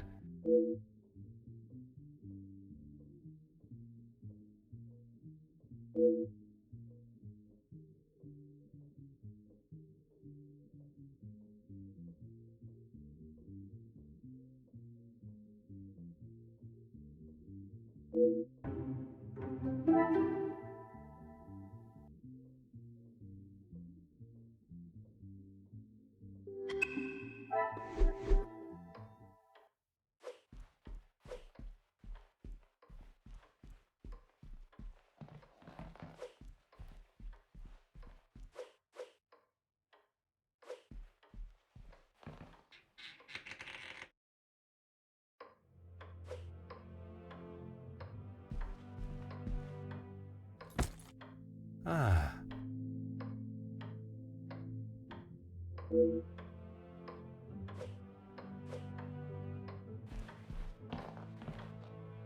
Huh.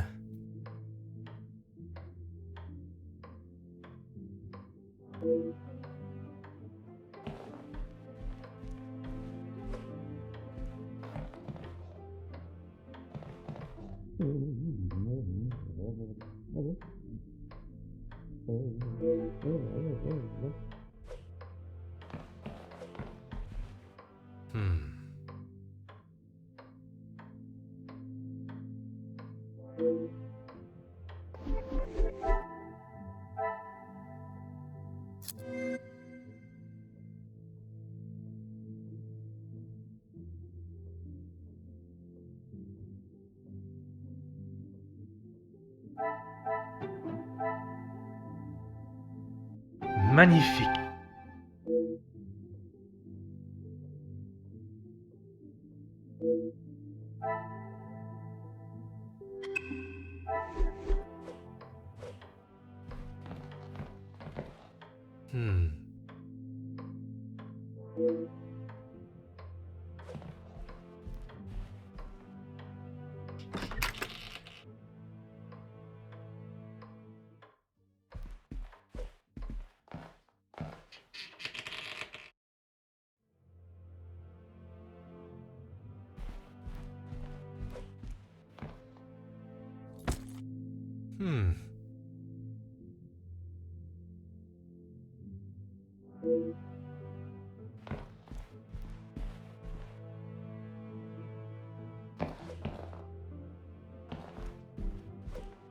Aha.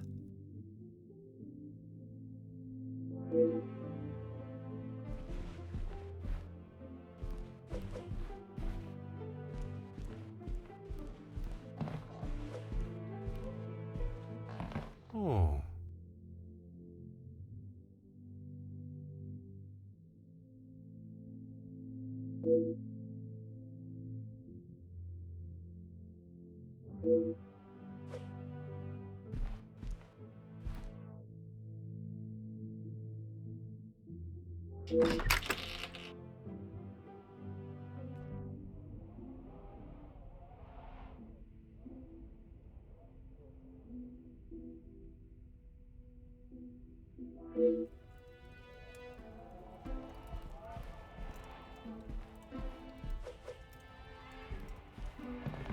Huh.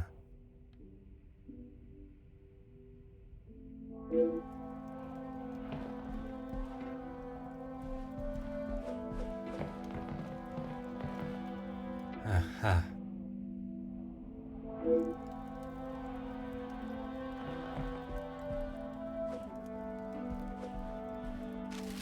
Huh.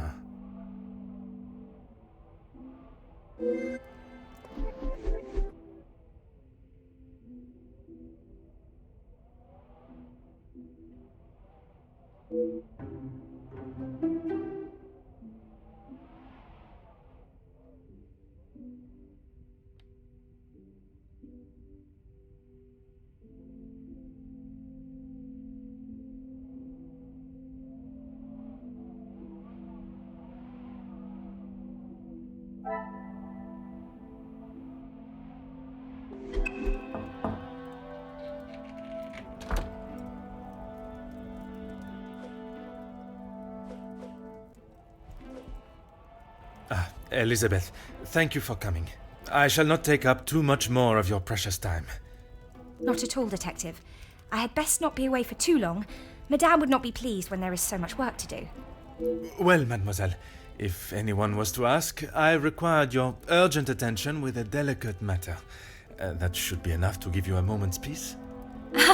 Thank you, Detective.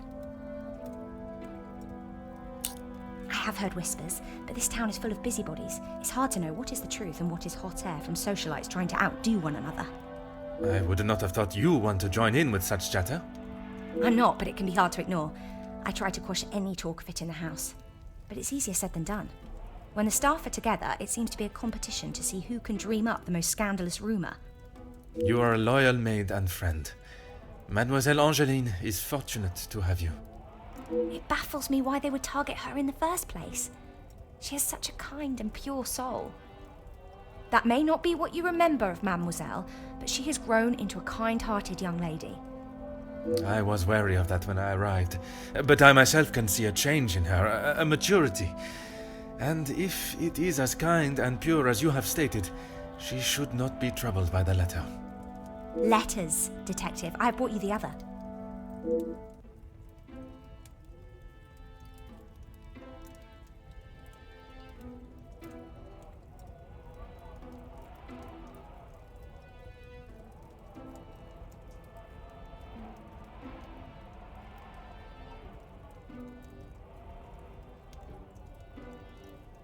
I have tried to tell her not to think any more on them, but she fears that even a fabricated story could ruin the family name. She even frets at what it may do to her engagement. I have met Monsieur Demire, and I cannot see his love for Angeline diminishing at something so trivial.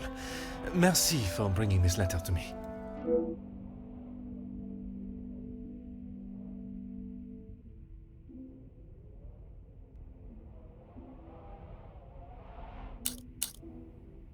Merci, mademoiselle.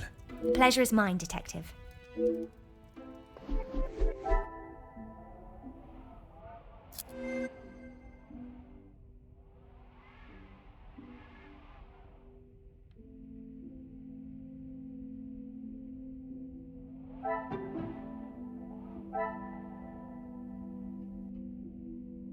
Some would say a lucky guess. I would say a moment of genius.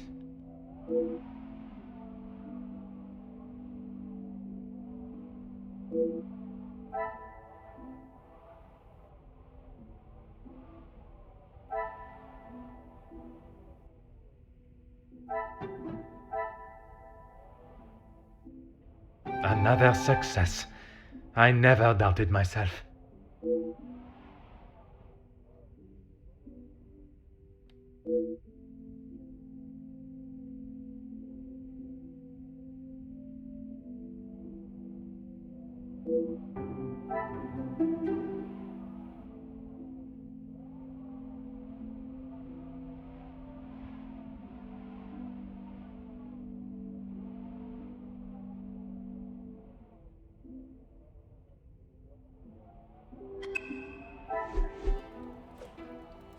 Of course, Detective. What is it? That is news to me, Detective. The deeds to the house that have been left on the table. Perhaps I am jumping to a hasty assumption. Oh no, Madame asked Archie to inquire in town about having the house registered as a landmark. It's a shame the snow is so thick. The gardens are quite wonderful in full bloom. Perhaps you will be able to walk them when the snow clears. She will no doubt be with Master Gideon. The party was just beginning when I came upstairs. That is my cue to make a grand entrance. Am I presentable enough for the creme of society? Quite handsome, Detective. Merci. If you catch me snoring, please poke me in the ribs. I will use Madame's sharpest poker.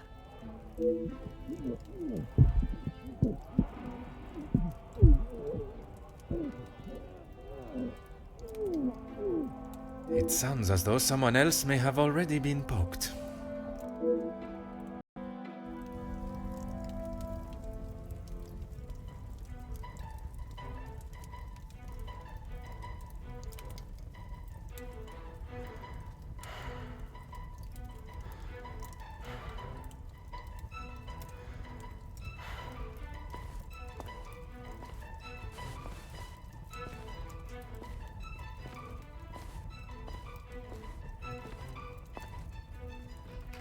Ladies and gentlemen, please, if you would be so kind to return to the party. With all this excitement out here, I believe that is an end to the excitement, as you put it, Monsieur Demire.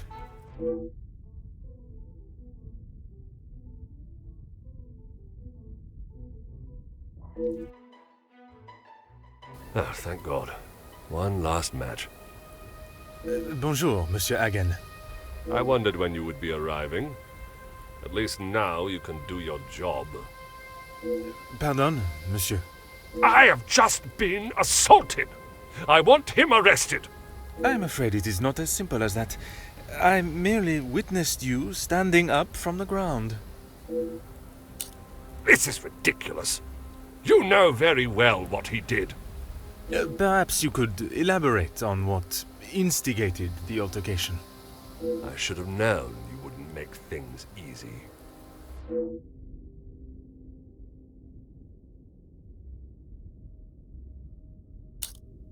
I have met Monsieur Demire. He does not seem one to physically assault someone unless provoked. I hope you're not implying that I started it. I am only stating what I have seen. I was having a private conversation with Angeline when he interrupted and struck me. That is all there is to know.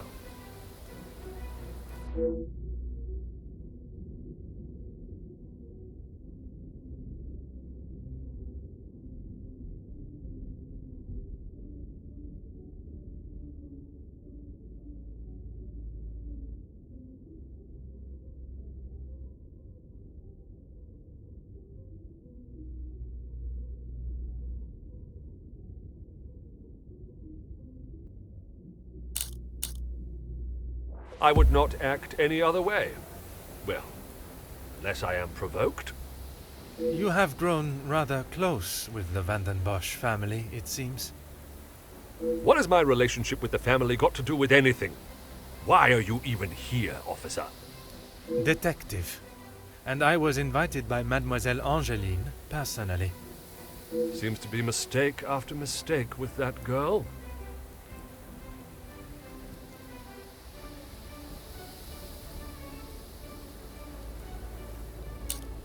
Of course I do.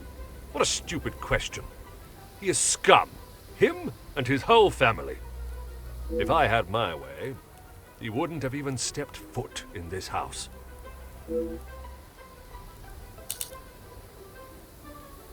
Officer Poirot, are you going to do something about him or not? It is Detective Poirot. And if you refuse to answer my questions, I do not see how I can continue. I just don't know what she sees in him. Angeline could do so much better. I don't think she realizes what she is getting herself into. I can't imagine her living a happy life with that rogue. I see. Merci, monsieur, for your honest opinion, whether I agree or not. I shall leave you to your cigar and return to the party.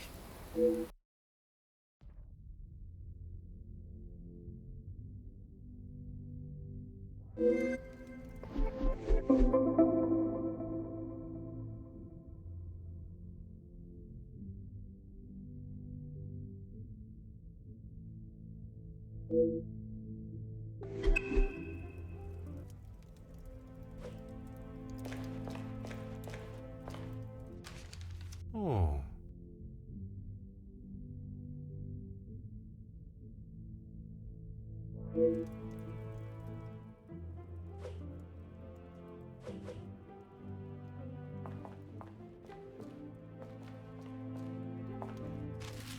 Aha.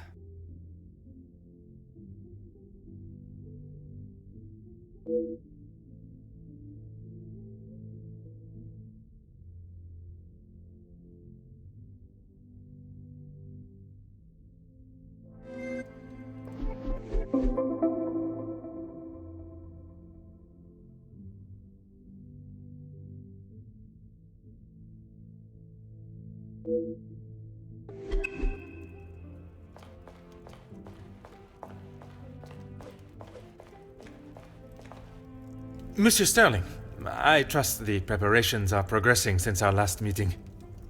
Please, Detective. Archibald is fine. Everything is in order now. Are you ready to join the party? You are head butler of this house. It is a position that warrants respect, and I shall continue to give it, Monsieur Sterling. And I must admit, it is the smell from the kitchen that has my attention more than the party itself. Rehanna is quite the cook, but it will still be some time. Maybe you'd like to enjoy a drink while you wait. Some of the guests are already in the salon to your left, and the remaining guests are in the library on the first floor. I will be sure to explore both.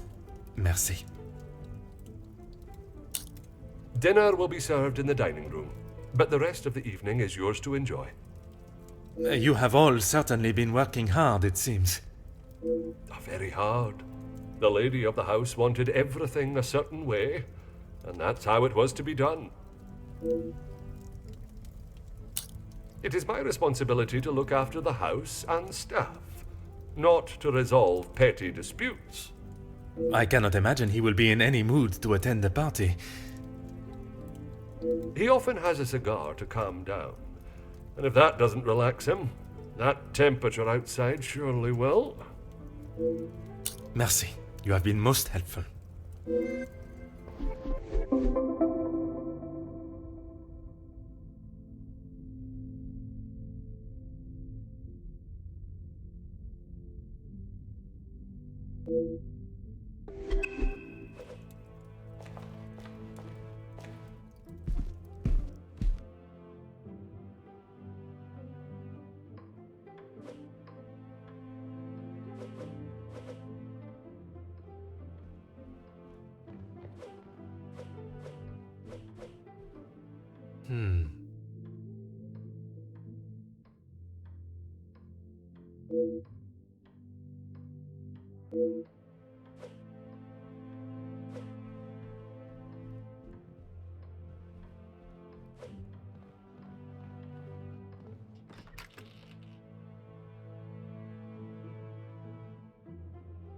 I told you, you're barking up the wrong tree. I'm not a reporter. But you're going to want to hear this. You could interview me now. And why would I want to spend my evening doing that? The world needs to know. You want to sell papers, I want the truth to be known. Win-win. I came here to enjoy myself, not to hear a second string version of... I was there. I saw the whole thing, including who was ruining the show. All right, I'll bite. Let's talk later. Bonjour. Are you a guest of Mademoiselle Angeline or Monsieur Demire? Do I know you? Where are my manners? I am Hercule Poirot. Bellarmine. Oui, monsieur. Detective Poirot. And you are? Ernesto da Silva. A pleasure, monsieur. I'm a man of business. I see. Is there a particular area of business that is your focus? Overseas investments, international relations. I also own a number of factories in the city.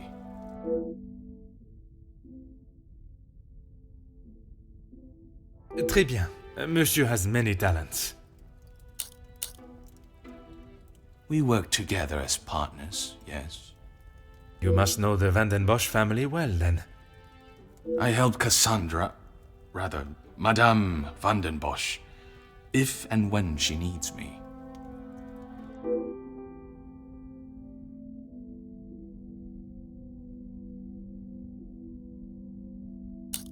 I did.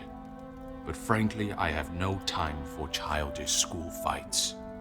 You are not aware of the circumstances that started it, then? I heard something about a cigar.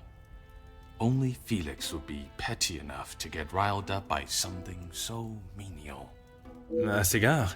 Yes, Monsieur Demire had one of Felix's precious cigars. If you ask me, they won't be the real thing anyway. Distinguished gentleman. It was two alpha males going head-to-head. Master Gideon came out the victor. Surely we have passed the days where shows of unnecessary brute strength impress anyone. When it comes to the protection of a woman, we are far from it. Man will always return to their most primitive form. Mademoiselle Angeline, the Major has no place to feel threatened. Monsieur Gédion is to become her husband. And he has spent the last however many years supporting them, as he calls it, clutching on to whatever he can. Merci for your time. It has been most intriguing.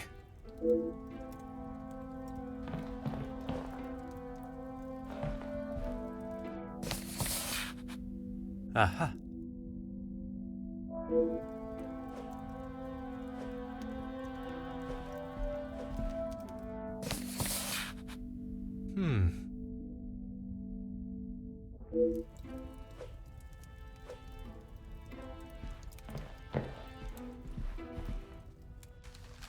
Huh.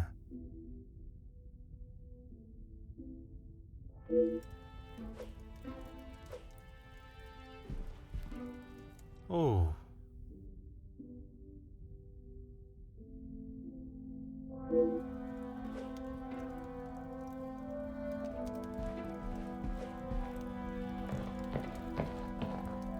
Huh.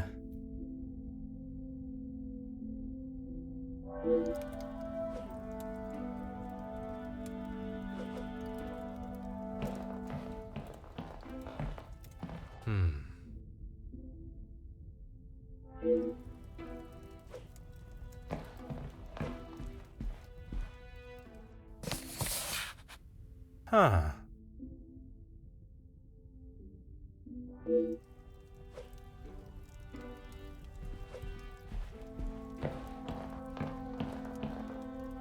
Oh.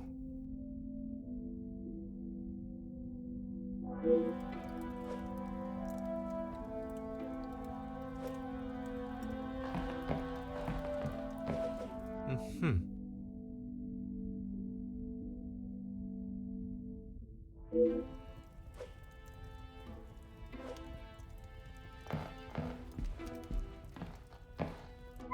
Ah.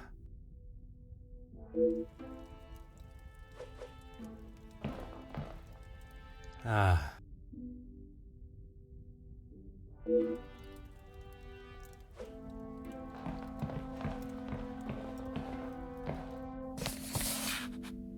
Aha.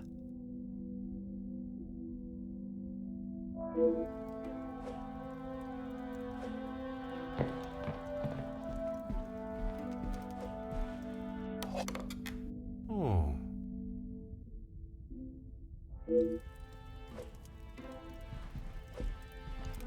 Hmm.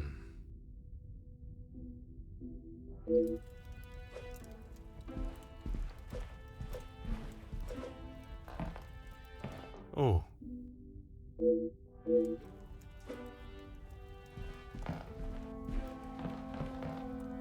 A pleasure to make your acquaintance. Likewise. You're not from around here, are you? My name is Hercule Poirot. I am a friend of Mademoiselle, soon to be Madame, Angeline. I see. Jacqueline Conrad. No doubt you've heard the name before. I am rather embarrassed to say I have not, Madame. No need for the madame. I'm not married. Just call me Jackie. Oui, Jackie. Seriously? You don't know who I am? My sincerest apologies.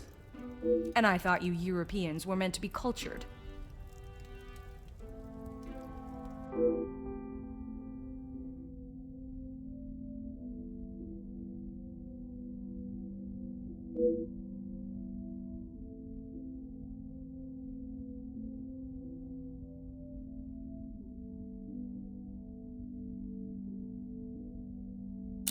Here's the thing.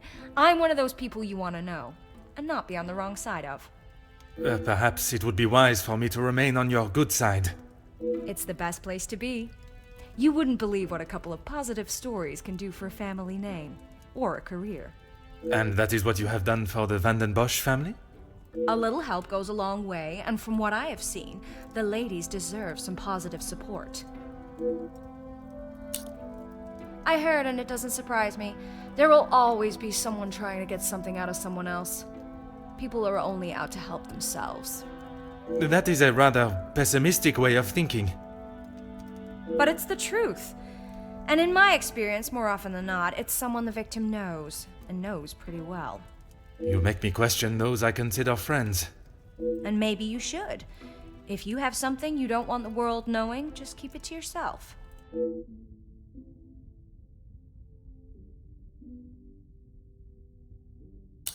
That's what we call eavesdropping.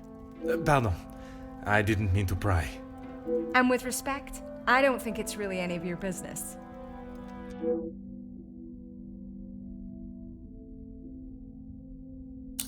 I must take my leave.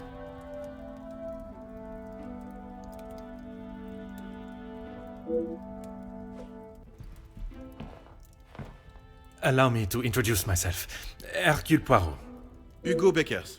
A pleasure. I hope I am not disturbing you. I often find myself at a loose end at parties such as these. I've never been referred to as a loose end before, but it is always good to make a new acquaintance. There is no better way to understand one's purpose in life. I stand up for the workers that cannot do it themselves. You work with a union? Union leader, well, that is my formal title. But I see myself as more than just that. So much more. I am the face of the people. A voice in the void when there is none. Very spirited.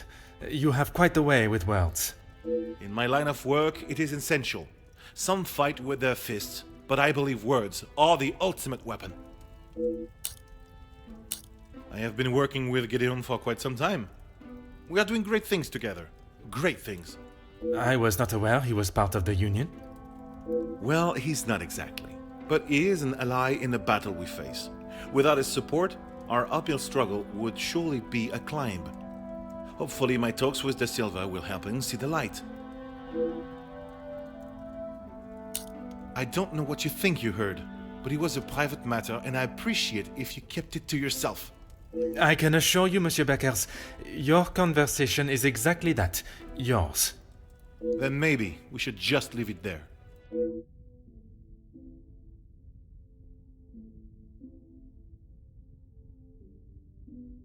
Merci.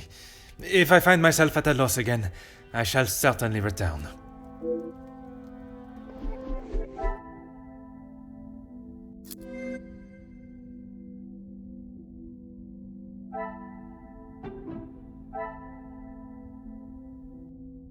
What a revelation!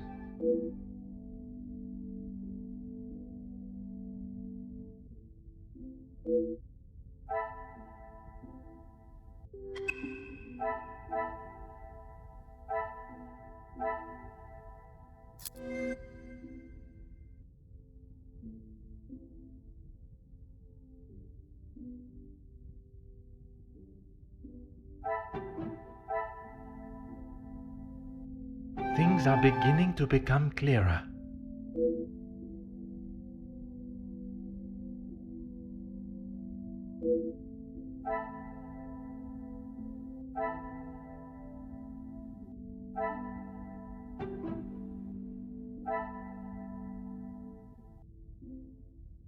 I should not be surprised by my own skills of deduction.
Aha.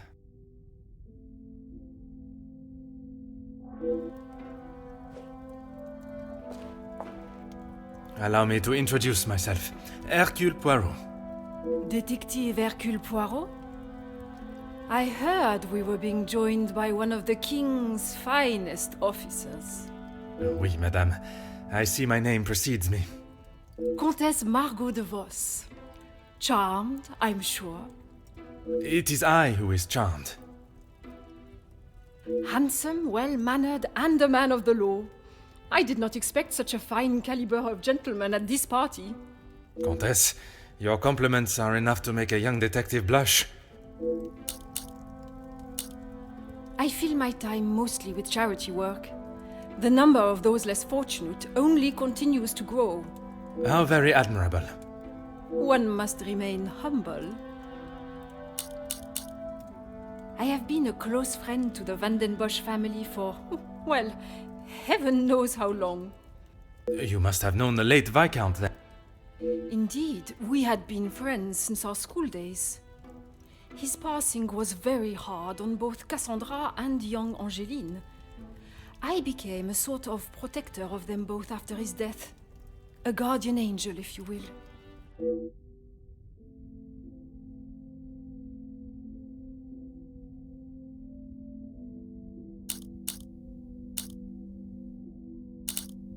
Work with? I built it from the ground up, detective. My admiration continues to grow.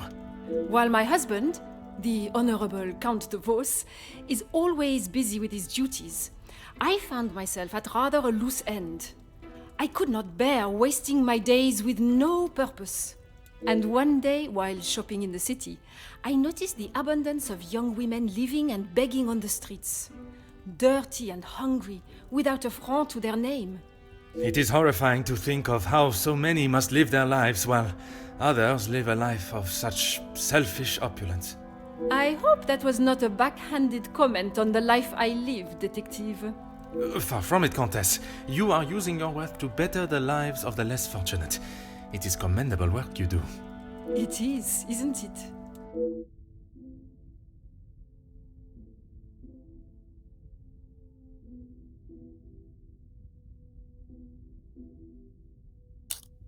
You will find Felix at the center of any trouble, especially when it concerns the ladies of the house. I understand he has made himself quite at home here. What an understatement. He thinks his friendship with Cassandra entitles him to anything and everything in the house, including certain opinions of how young Angeline lives her life. He does not approve of Monsieur Demir? You'd have to ask him, or rather speak with Gideon's brother. He will have something to say about Felix, I am sure.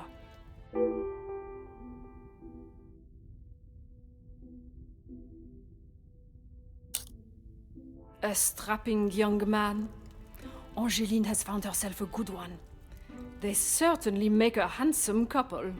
Speaking with them both, it is plain to see, even to one that is unexperienced in such emotions. When they are together, it is obvious for all to see, even at such a young age. But who are we to judge what the heart wants?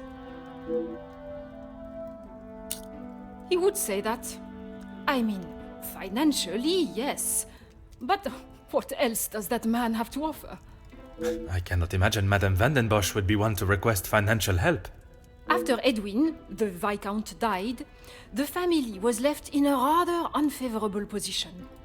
She wasn't requesting, chérie. She was begging. I see. Let's just keep that between us. It's a rather sore subject for her.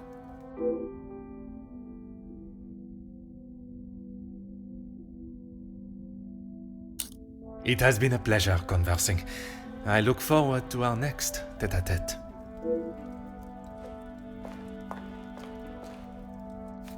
Mm-hmm.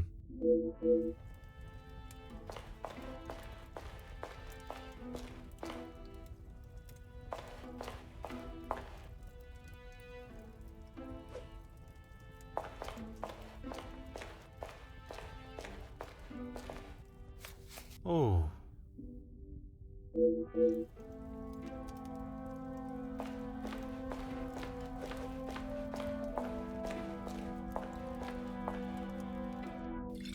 Ah.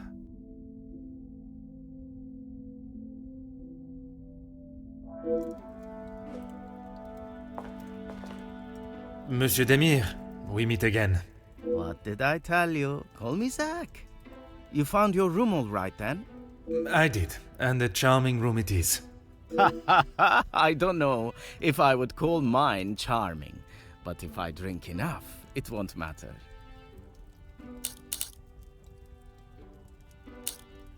That's okay. At least you actually care. Not like most of the others here. I'm the groom-to-be's older, more handsome brother. Ah, oui. I see the resemblance now. How wonderful that you can celebrate this occasion together. I'll stop you there. The only wonderful thing about this celebration is the free food and drink. You are not pleased for your brother? Angeline seems nice enough, but marriage is not for me. What is there to gain from tying yourself to someone for the rest of your life? Besides the money. Recently, not a great deal. Well, except for enjoying myself. I was once a field medic in the military. But those days are over. A noble occupation. Did you not want to make it your career? It wasn't my decision to make. I certainly don't miss the battlefield, that's for sure.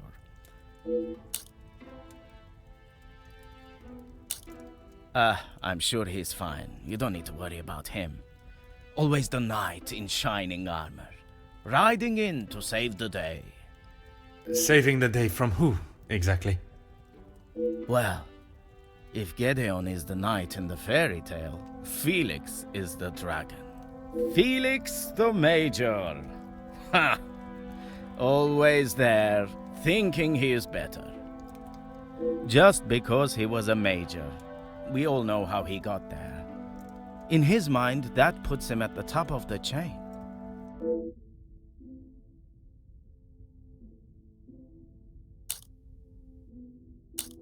The major pain in the ass. Why should I? It doesn't take a detective to work out the sort of man he really is. You must have seen it, right? I have my own history with the Major, but that is a story best not told. I think it's a story best told now. It can't be any worse than what he did to us during the war. You fought together in the war? We were on opposing sides. The subject of war is a difficult topic for everyone. Perhaps it is best to discuss something else. If you had seen what I have, what he has done, you wouldn't side with him. I am taking no sides, monsieur. It is just not conversation fit for a party. Gedeon said they were the Majors, but I didn't think he would miss just one. Ah, it was you that took the cigar. Pfft. Me? Okay, detective, you twisted my arm. It was me. But I didn't even get a chance to smoke it. Gedeon snatched it out of my hand. I'm sure he could afford to replace it.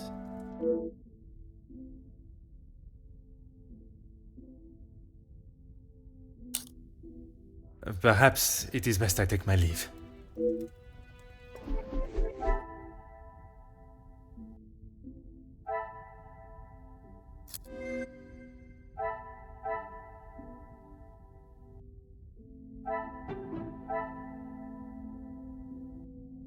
Magnifique.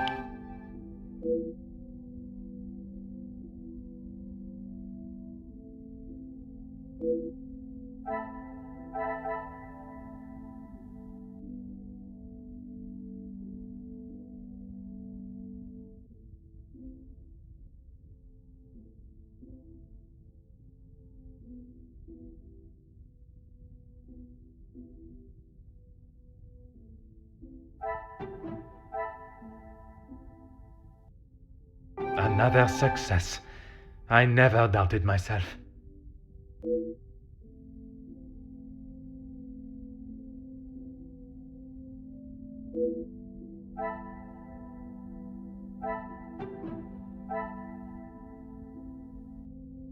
The pieces of the puzzle are finally coming together.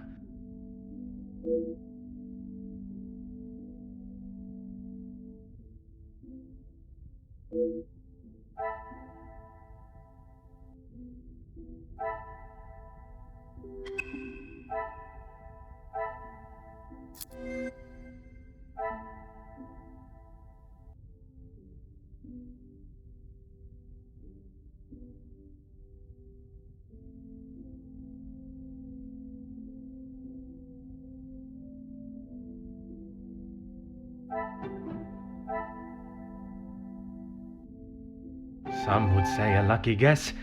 I would say a moment of genius.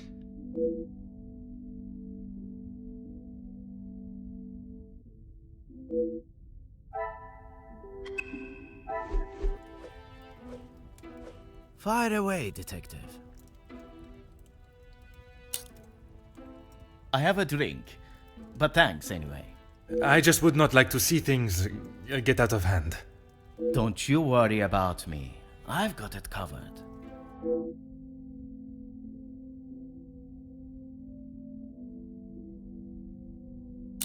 Perhaps it is best I take my leave.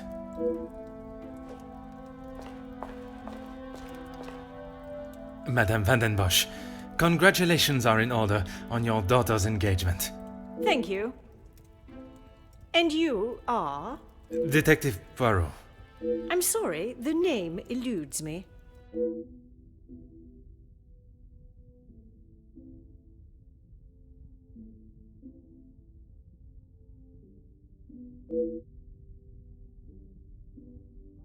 Once Officer Poirot, I investigated your daughter's missing bracelet. Oh, it's you. There is no missing jewelry here today, so we are really not in need of your services. I am here on a rather more pressing... I know why you are here, officer.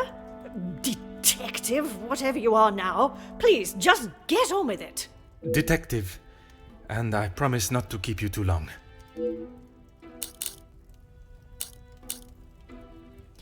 Keep your volume down. She had no right to do such a thing. As soon as the other ladies get wind wind that there was a police officer in-house, the whole town will know. Perhaps you should be more focused on catching the blackmailer that is holding your family's name to ransom than what the chattering women of the town will say. I care more about what those chattering women, as you so rudely describe them, have to say than the empty threat of an anonymous letter. Your daughter does not agree. In fact, it has been suggested that one of tonight's guests may know more than they are willing to show. The guests? You mean our friends? You can't honestly believe one of them would be so petty to send a letter like that. Oh, officer, you have not changed.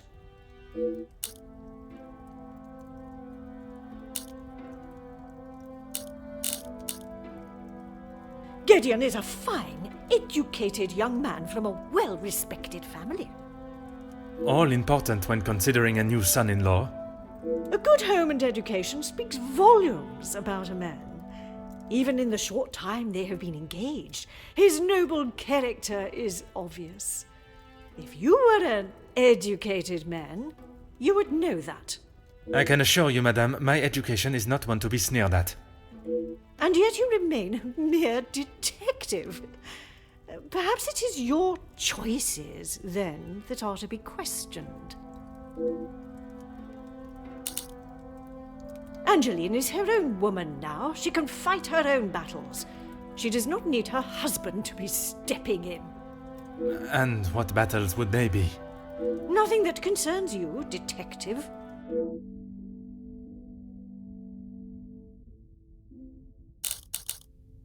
You can make whatever assumptions you wish. Based on several accounts, it seems as though the Major has a certain level of disdain for him and his brother. Felix is merely protecting both my daughter and the Van den Bosch name. Protecting them from what exactly? That is a question best asked to them. I suppose it is only polite to say you're welcome. Madame is as quick-witted as I remember. What a shame there is nothing as memorable about you but your lack of respect.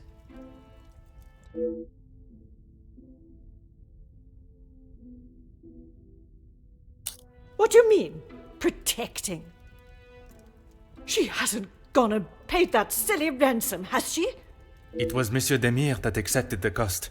He paid it because your daughter believes there may be something to hide. For heaven's sake! Why do you think it was addressed to her and not I in the first place?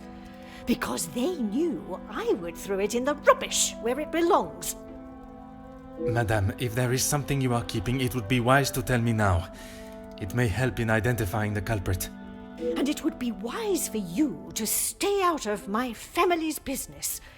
If I require your help, I shall ask for it. But don't hold your breath. Merci. An enchanting conversation, as always.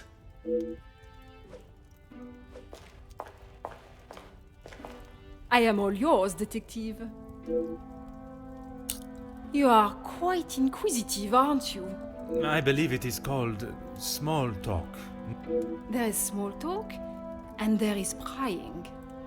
I assure you that is not my intention. Monsieur, please. I know a nosy gossip hound when I see one. We can smell our own. The Major isn't worth a minute of your time, though. You are not a fan of his. I'd hit him with my fan, monsieur. Any man that can treat a lady the way he does doesn't deserve to be in his position. And what position is that, may I ask? Lording over Cassandra like she's the help. He shouts at her like she's a stray cat that's wandered into the house. Madness.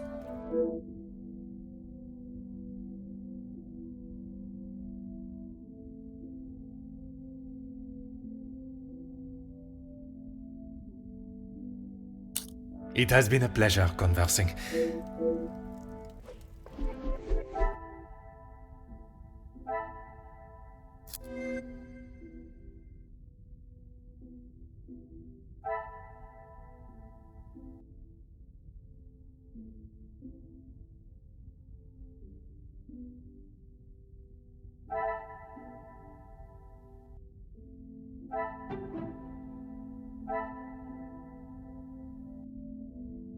things are beginning to become clearer.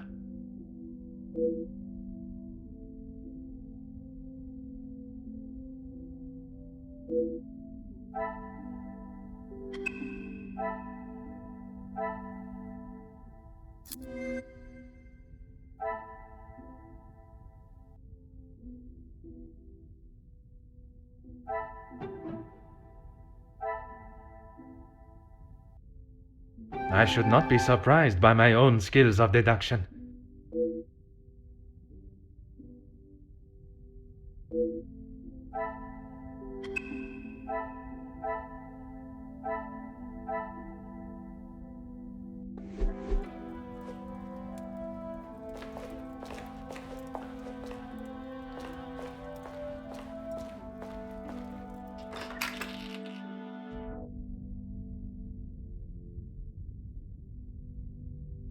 Van den Bosch residence, how may I help you? Yes, of course. Please hold for one moment. Sir? Yes, a call for you. Shall I direct it straight through to you in the study now? Very good, sir.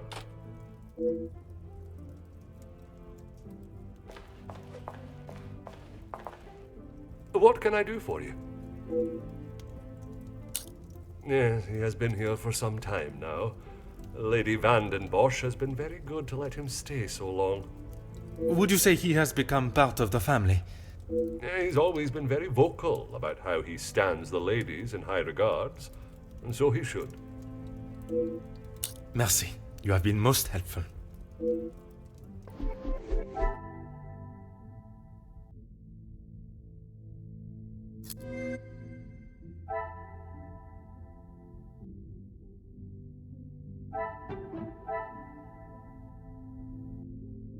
Another success. I never doubted myself.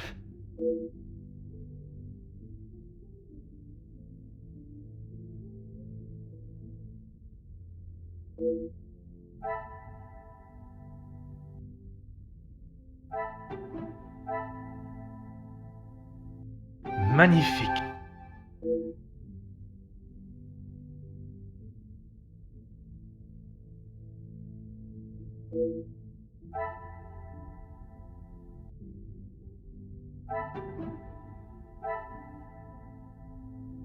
The pieces of the puzzle are finally coming together.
Let's make this quick, Detective.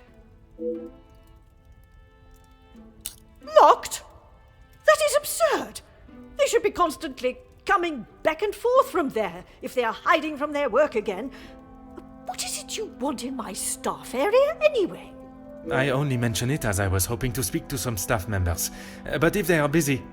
Be a good fellow and make sure they aren't slacking off in there. It shan't take you long.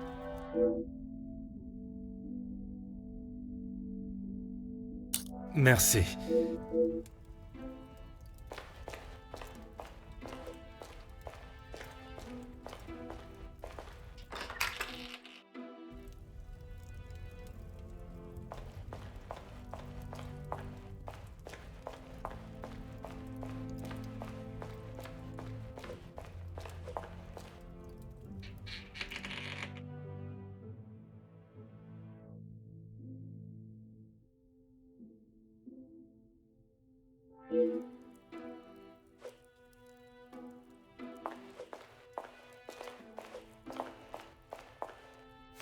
Ah.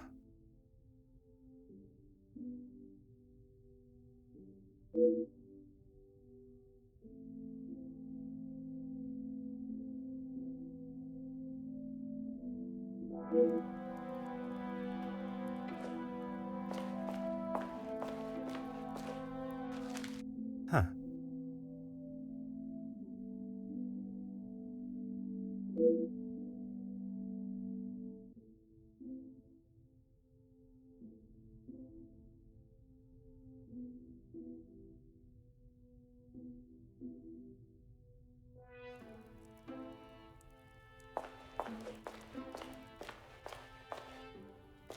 Bonjour, mademoiselle. Oh, monsieur, you startled me. It was not my intention, mademoiselle.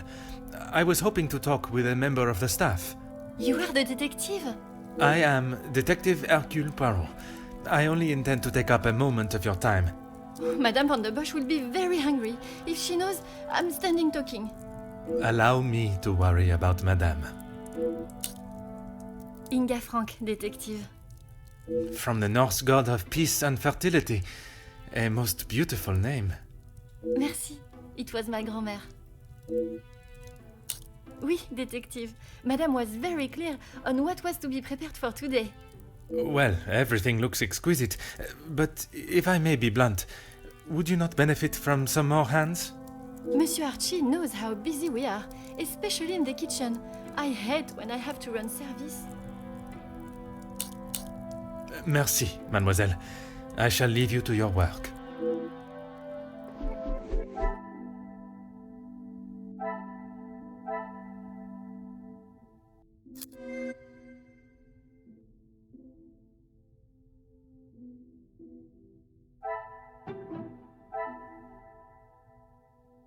Is there something I...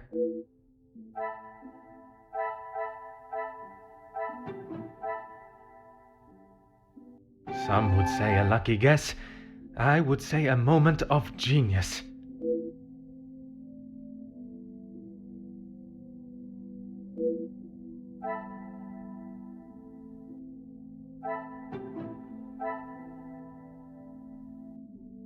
What a revelation!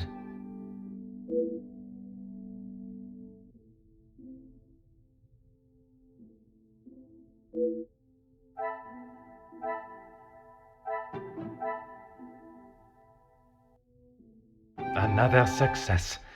I never doubted myself.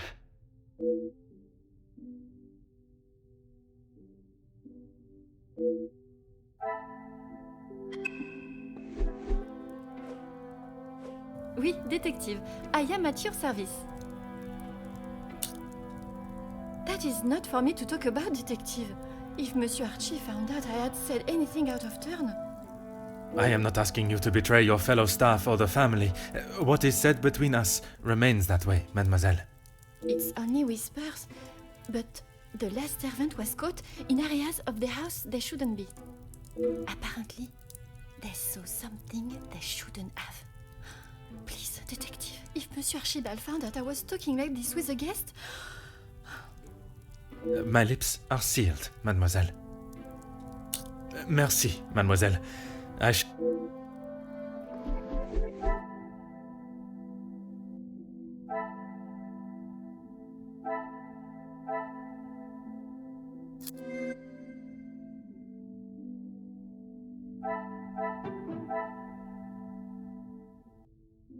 Things are beginning to become clearer.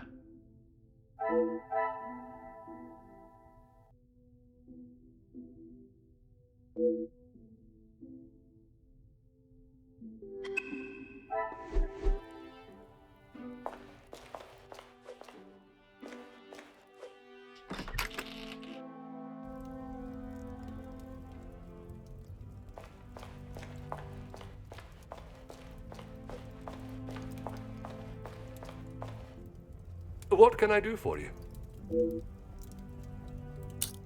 What have they done? If I have to... No, monsieur. There is not a complaint to be made. It is more the recent layoffs and extra work pressure you all seem to be under I am inquiring about. We've had to let some of them go. Let's just say their standards didn't live up to what was expected.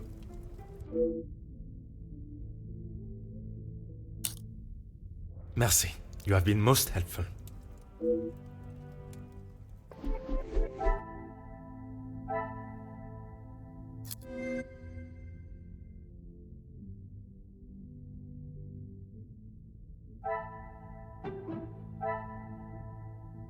Magnifique.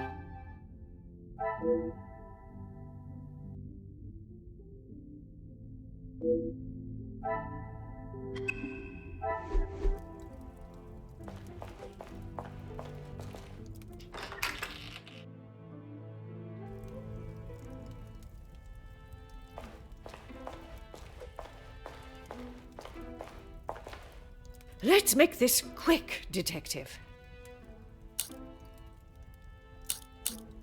Why would I? He is to be Angeline's new husband and my new son-in-law. If he is taking that position seriously, he will do what he must to keep his new family happy. And to you that means paying ransom money? It means doing what he must to protect his wife and his family name.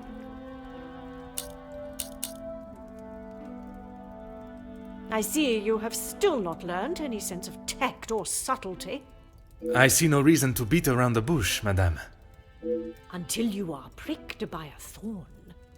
And until that day, I shall continue with the method that best serves me. Now, Monsieur da Silva. Yes, he has provided some financial support when it has been required.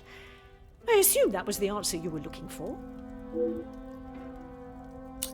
The public rooms are not adequate space for you to celebrate my daughter's engagement. Madame, I asked only the limits, as I understand a member of the staff was let go for a similar reason. It would benefit you not to listen to whispers and rumors, officer. They did not produce a satisfactory standard of work. There is nothing more to say. It is detective, madame. And it is just that the termination papers detail the matter and proceed to... Need I remind you again whose house you reside in? Merci.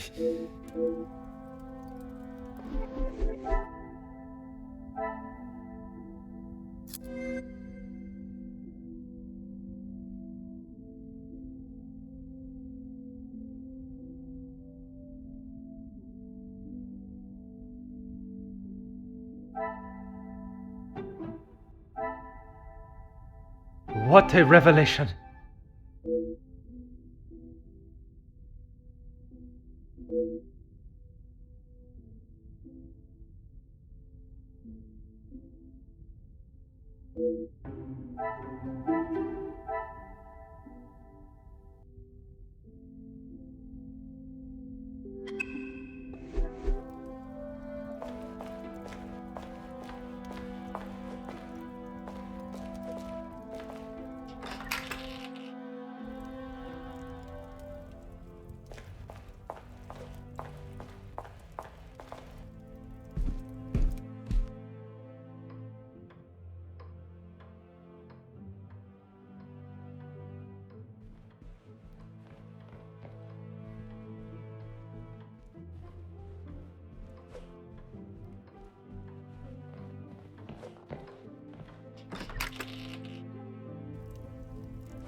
Is there something else you need? It seems someone has been asking around about me. Only polite curiosity, I can assure you. Well, you would be right. Although working with the Viscount caused me much less grief. Grief, monsieur? Let's just say we didn't always see eye to eye. And if neither side is prepared to back down, there is a problem.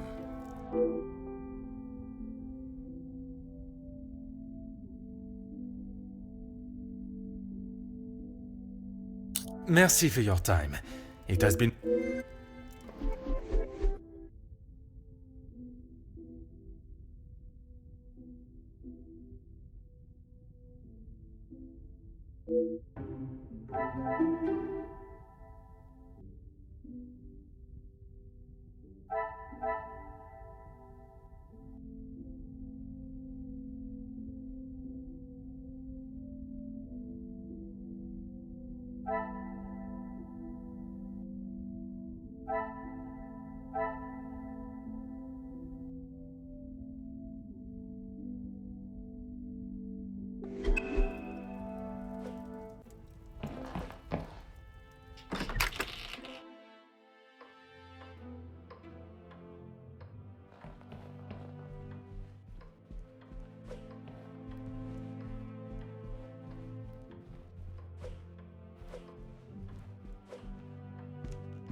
What can I do for you?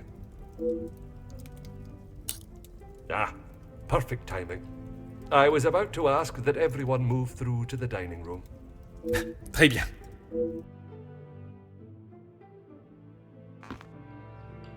Yes, Maman. Perhaps Turkey. I would love to see my beloved's homeland.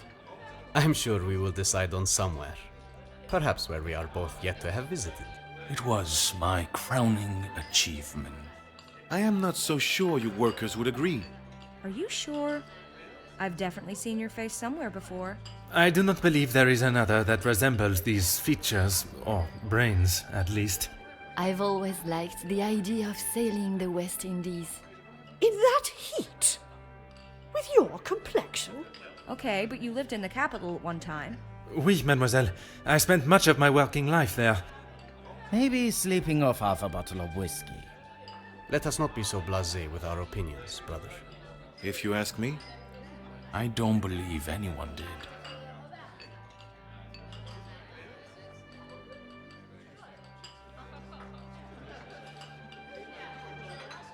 You're that officer! The shootout on the rooftop! Your face was all over our front page! It seems it is not only I that possesses great skills of deduction. You... Please, come quick! The Major has been murdered in his study!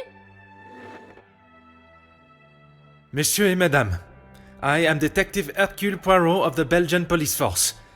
I ask that you all remain calm and in your seats. I shall begin my investigation immediately. Monsieur Sterling, please, lead the way.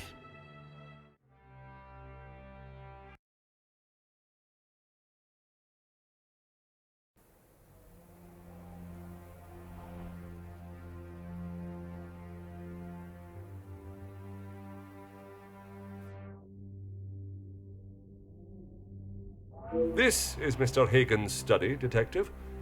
Would you like me to stay? I understand if you are not comfortable with such a scene. Don't you worry, Detective. I've seen much worse in my years. I am thankful to have someone of your resilience by my side. I just can't believe someone could have killed him in cold blood. Is that what you think happened? I admire your faith in your fellow man, but you will be surprised what someone will do when they feel there is no other option. Mr. Hagen does not allow any staff into the study, and they were all present in the staff quarters, or part of the dinner service. And everyone was accounted for? Everyone. It is my business to know all my staff's whereabouts. Phone call? Yes. It was one of his business associates. Do you know what associate? He didn't say. I think he was French. The accent still confuses me sometimes. And did the Major sound any different to you? Panicked, anxious, anything out of the ordinary? Not that I noticed. I think he was embarrassed about ending up on the floor after Master Gideon's one punch. I would be. Your help and discretion in this matter are greatly appreciated.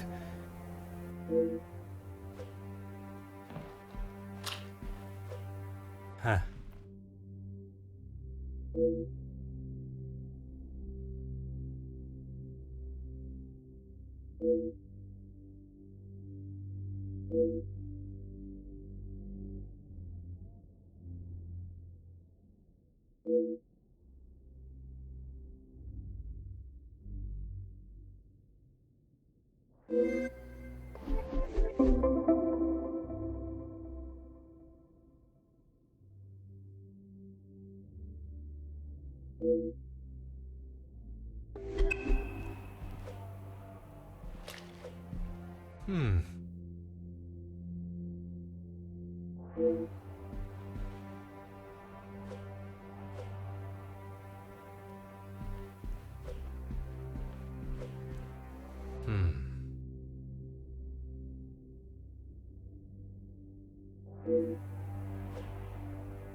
Oh.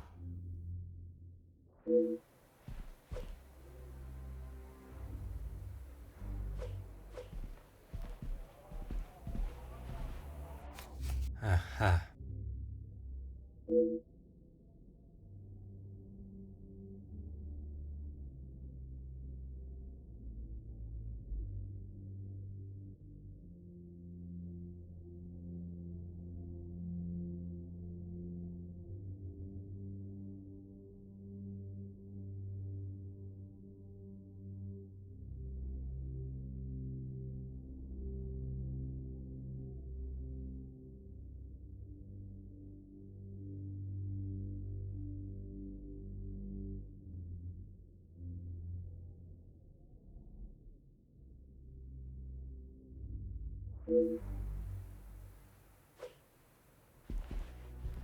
Huh.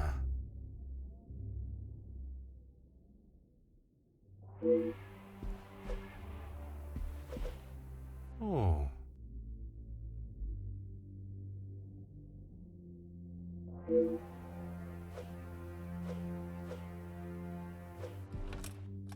Ah.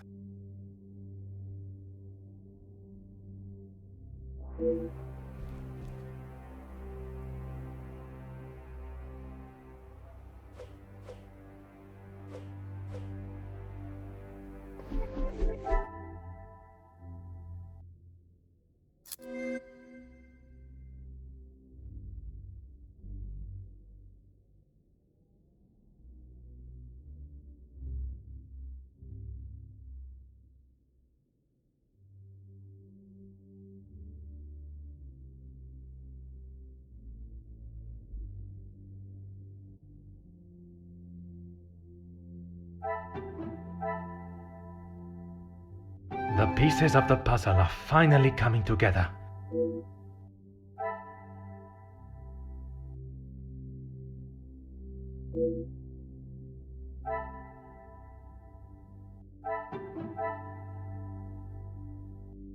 I should not be surprised by my own skills of deduction.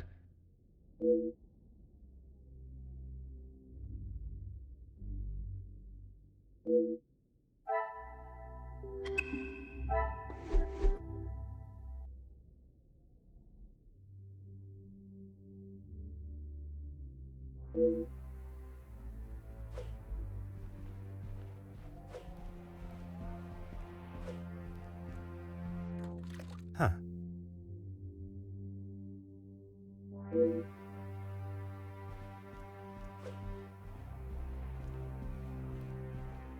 Ah.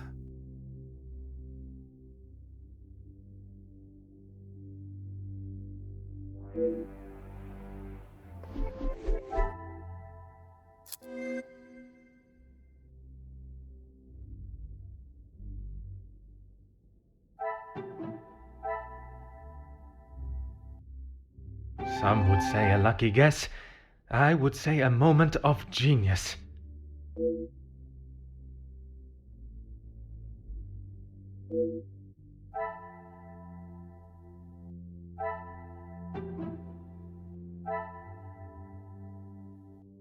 Another success. I never doubted myself.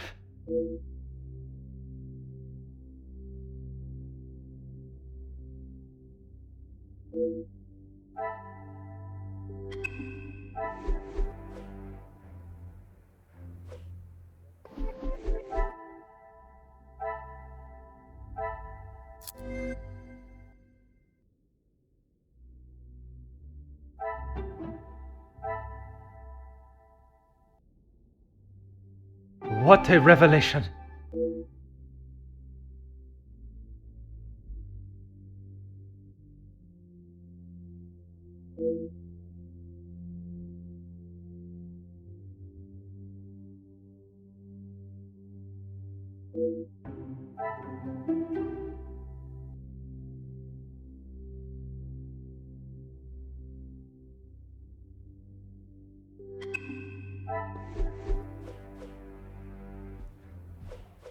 Anything I can do to help, Detective? Rehana brought him some ice for his cheek earlier. And when was that? When he returned from his cigar outside, he asked for something to be brought upstairs to ease the swelling of his face. He would normally smoke only in here. Lady Van den Bosch doesn't like the smell of his cigars in the public rooms.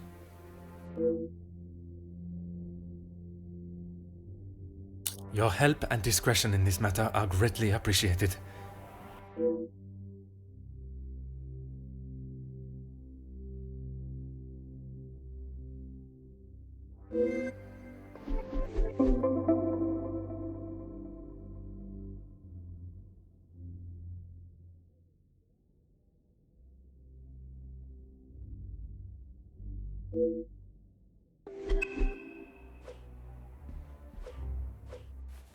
Mm-hmm.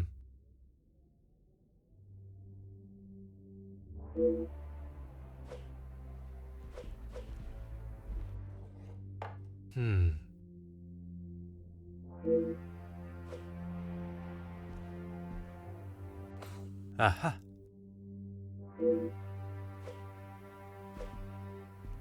Huh.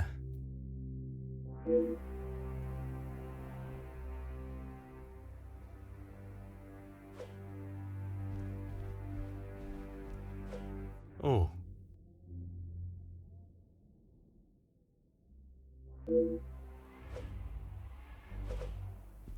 Huh.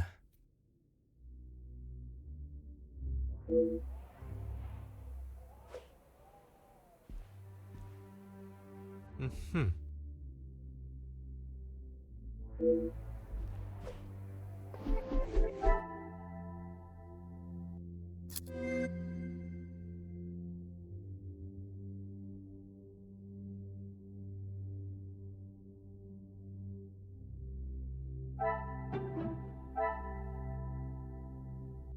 Some would say a lucky guess. I would say a moment of genius.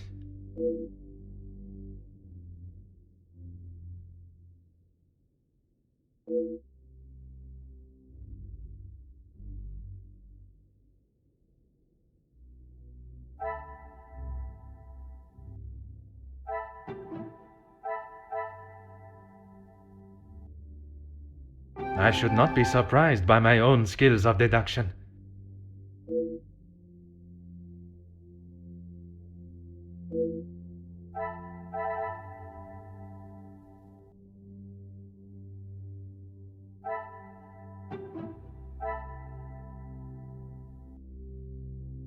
Magnifique.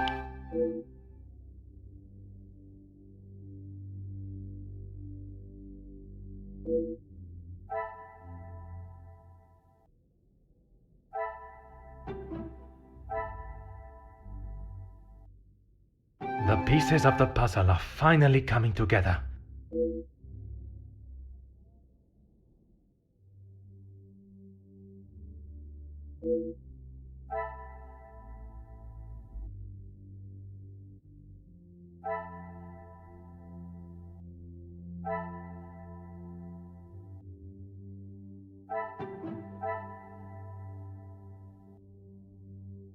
Things are beginning to become clearer.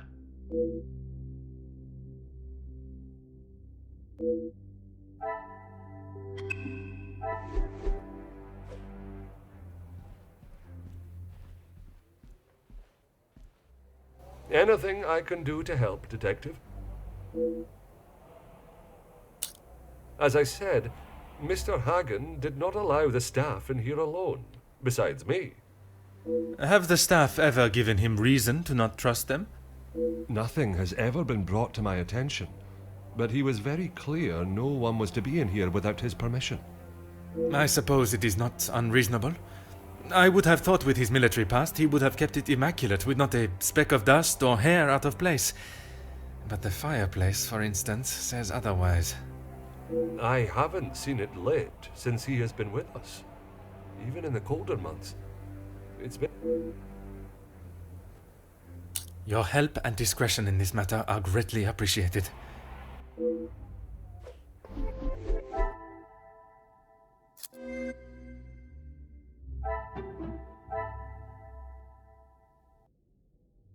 The pieces of the puzzle are finally coming together.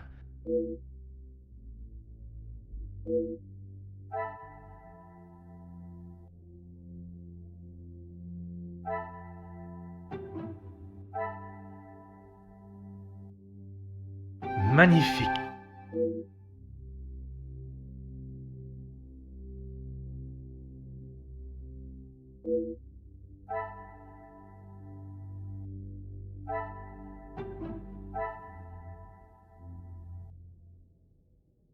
Some would say a lucky guess. I would say a moment of genius.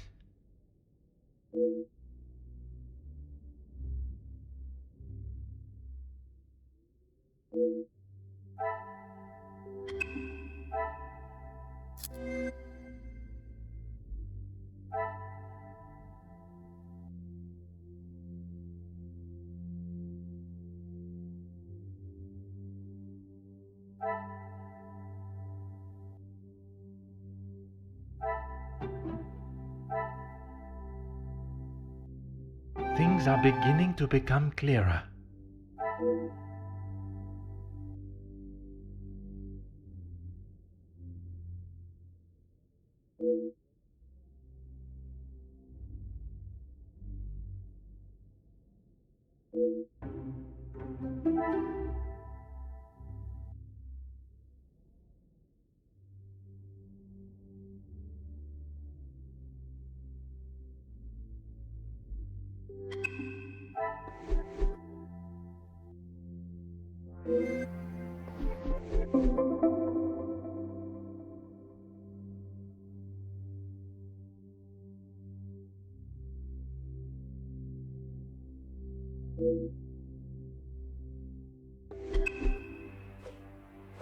Anything I can do to help, Detective?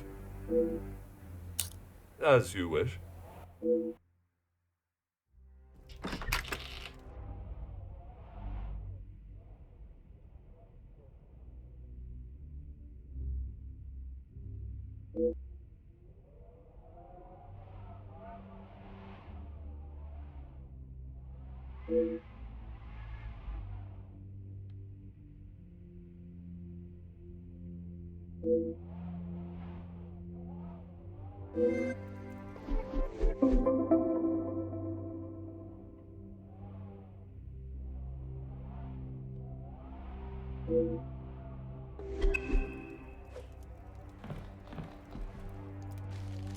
Huh.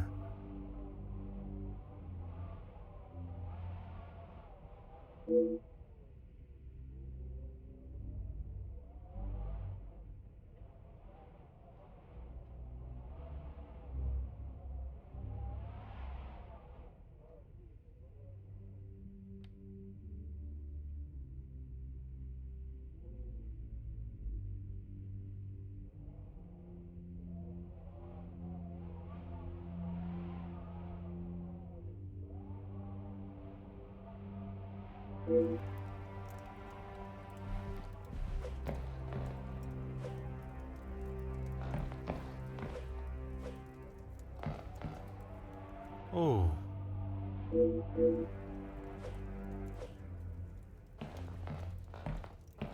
Hmm.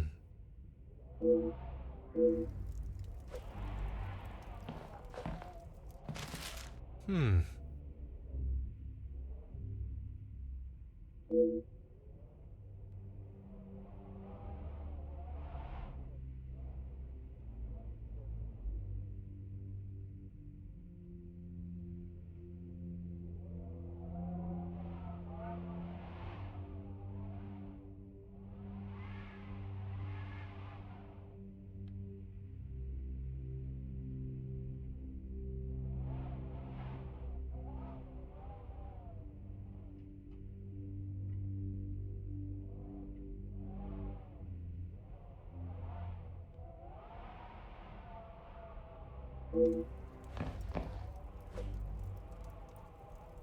Hmm.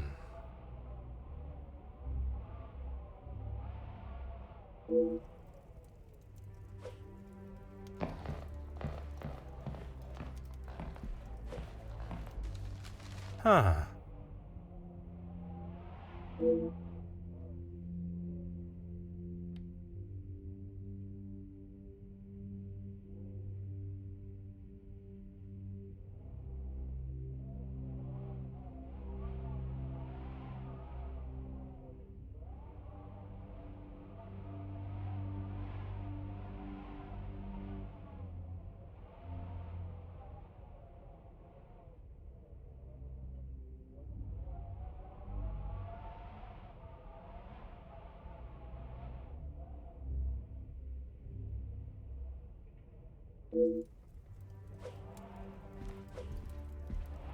Aha.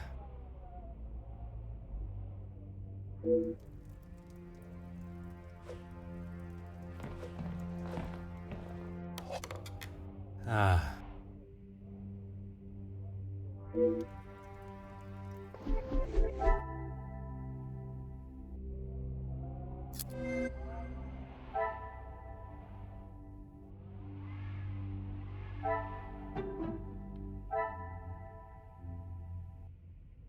What a revelation!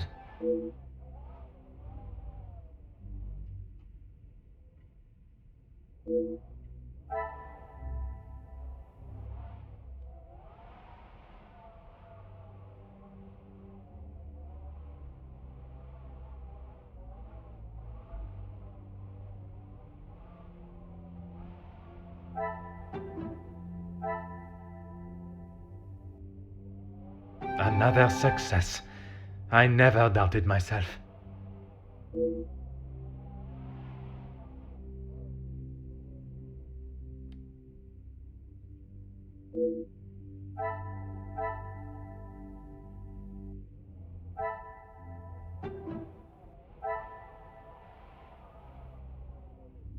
I should not be surprised by my own skills of deduction.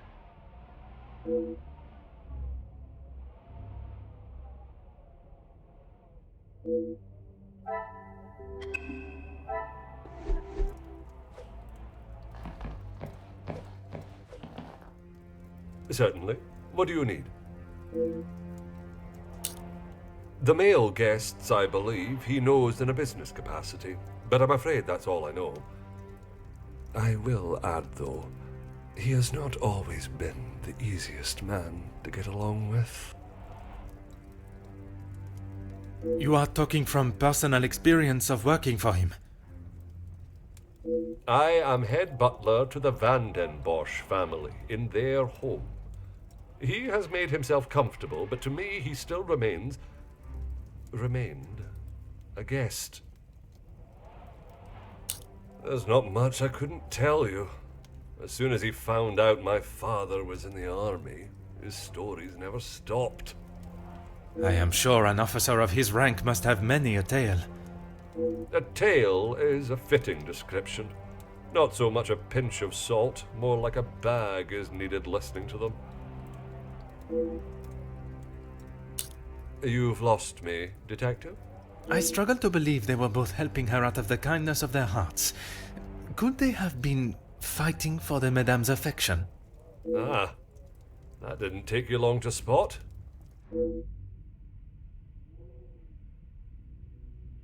Your help and discretion in this matter are greatly appreciated.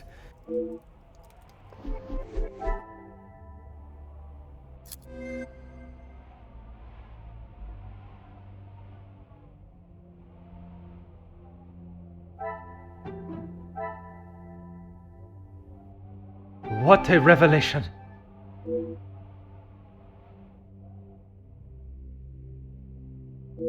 The pieces of the puzzle are finally coming together.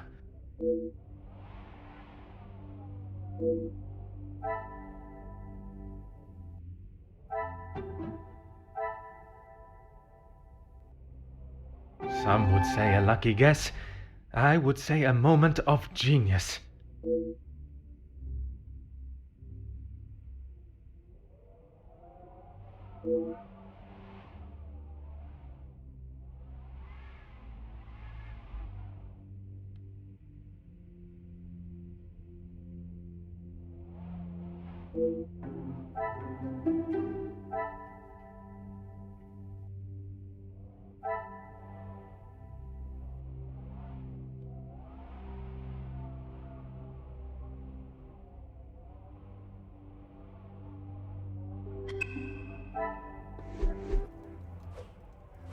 Certainly.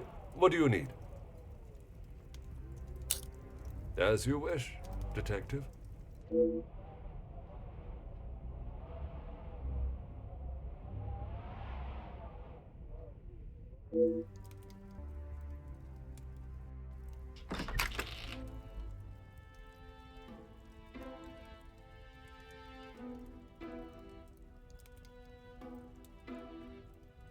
The guests are waiting for you, Detective.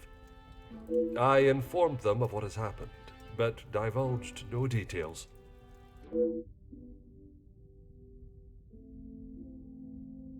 I am most grateful. Madame Van den Bosch is here also? She's in her room with Miss Angeline. It may be better to speak with them privately tomorrow. Oui, merci. I shall come find you again once my questioning is complete.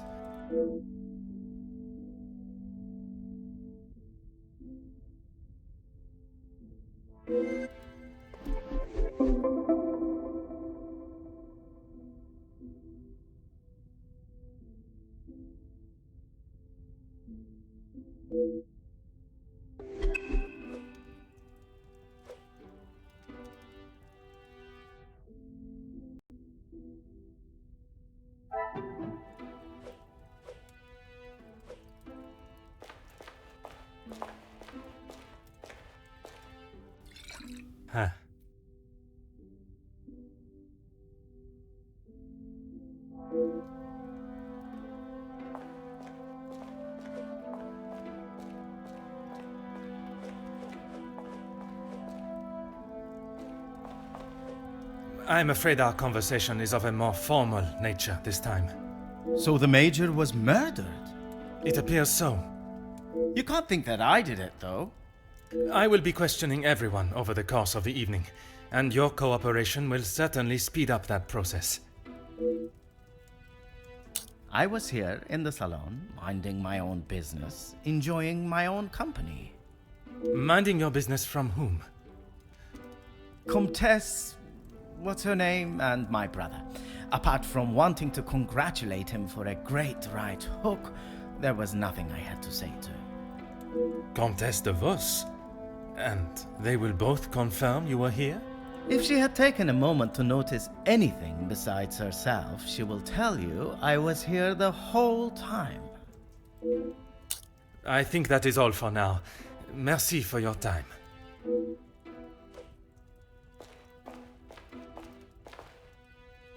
Bonsoir, Monsieur Beckers. Merci for speaking with me. Monsieur Poirot, or should it be Detective Poirot now? Detective Poirot is perfect, merci. I would like to begin with a few questions. Go right ahead, Detective Poirot. I took great pleasure in seeing the Major's ego as well as his face take a bruising, and then I made my way to the library. Where you spoke with Mademoiselle Conrad? And yourself? Yes. We were the only two that you spoke with. One of the servants bought me a drink, and I was telling her about the benefits of joining a union. She didn't understand what it truly meant to be a part of something. Something bigger than just her. I was trying to explain to her how... Monsieur. Oh, yes, it was just the two of you, and the servant. And you are sure there was no one else present? I'm not sure what you're getting at, Detective. You were there. Merci, Monsieur Beckers. It has been a most enlightening conversation.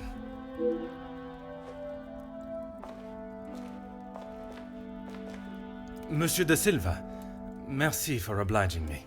A detective comes to a party and a dead body shows up. Coincidental, don't you think? A man's death is not a matter to joke on, monsieur. Who said anything about a joke? I am saying what I see. Then perhaps you can tell me what it was you saw this evening. Following whatever that was in the hall, I moved to the library. Is there anyone that can confirm that? Miss Conrad and Beckers were in there, arguing about something.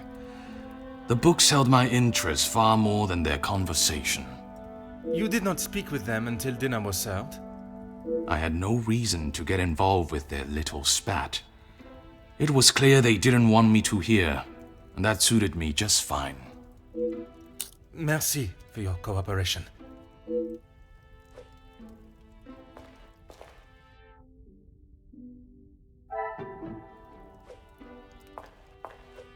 Monsieur Demir, I am sorry your celebrations have taken a rather dark turn. As am I, Detective. I hope we will be able to bring this investigation to an end post-haste. With your cooperation, I will do my very best. I was here in the salon. I thought I would have a moment of peace to calm myself, but the Comtesse and my brother followed behind. Did they inquire into the reasons behind the fight in the hall? I think they both saw it as some light entertainment, more than anything else. The Comtesse does not strike me as one to enjoy violence. And not so much violence, but karma for the Major, perhaps. You did not hear how he spoke to my wife-to-be.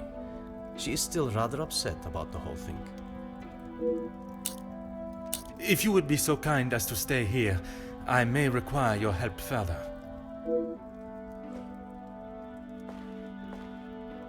Comtesse, I am sorry our next conversation must be under such formal circumstances. It is not the first time Felix has ruined a good party. The current state of tonight's celebrations is the least of my priorities, Comtesse. Well, it's at the top of mine, Detective. I did not come here for a wake. Perhaps then we should proceed with my questions and you can get back to celebrating. It would be my pleasure, chérie. I did. I thought by staying in one place, it would be easy for the staff to bring me my drinks. How wrong I was. And who else was present in here? The handsome groom-to-be and his brother, although Zachariah, is it, made a rather sharp exit at one stage. Did he say where he was going? He barely said 2 words to either of us. I think he was more concerned with his drink.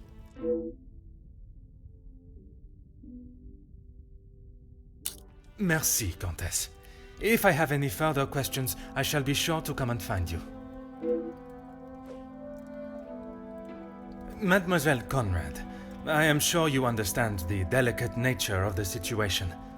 I knew I had seen your face before. You were just an officer when that story hit the paper. You have a très bon memory, mademoiselle.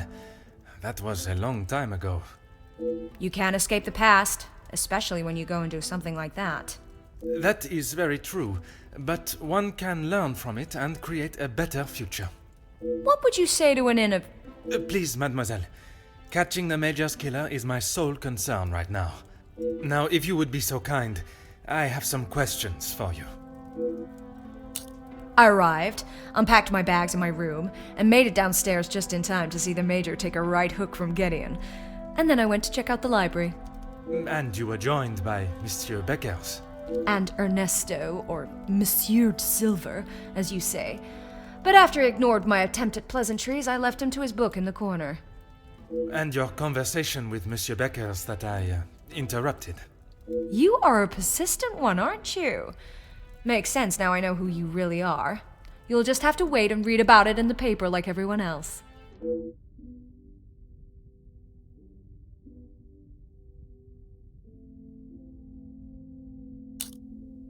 You have been most helpful. I request you do not go too far. Merci.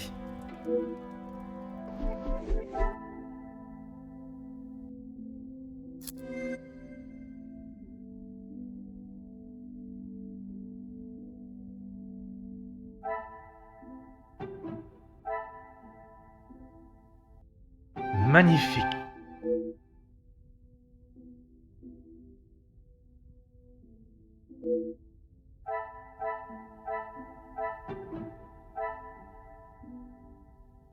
The pieces of the puzzle are finally coming together.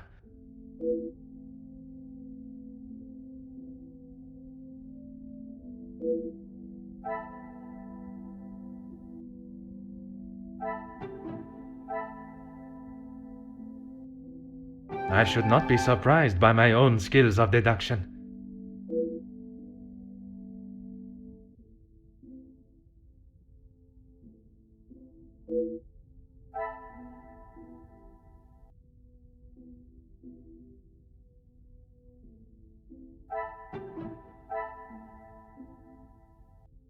Things are beginning to become clearer.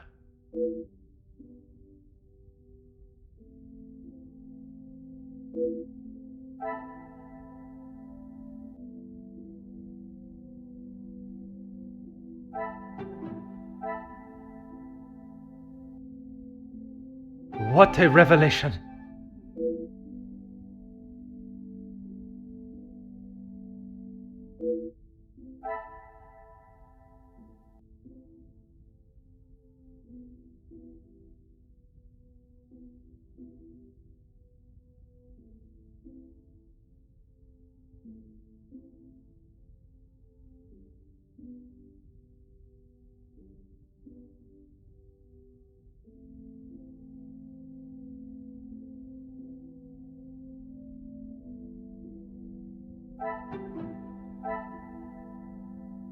Some would say a lucky guess.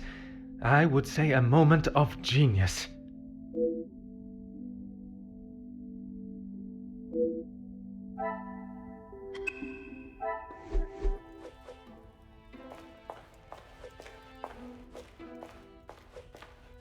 Whatever you require, Detective.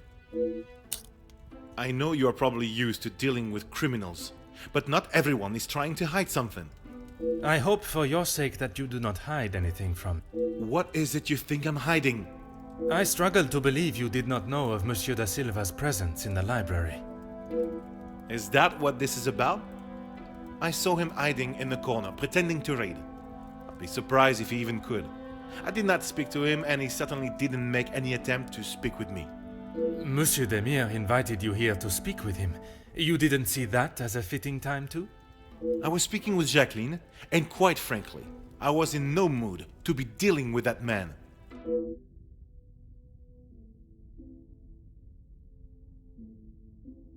Merci, Monsieur Beckers. It has been a most enlightening conversation.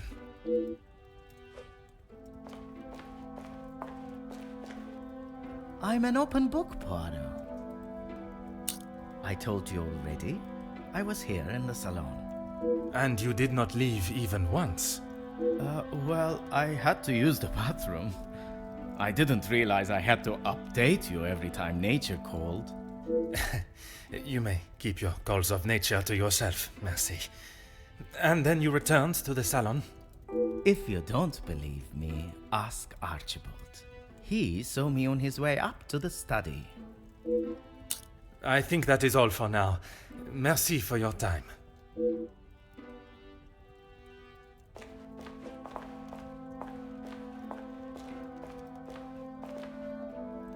Can you confirm seeing Monsieur Demir in the hall this evening? Zachariah, yes. I was on my way with a bottle of whiskey to the Major. He shouted a rather ignorable greeting to me and asked for directions to the bathroom. I presume you showed him the way? Aye, Detective. I showed him to the hall bathroom. I didn't think it was wise to attempt the stairs, not in that state.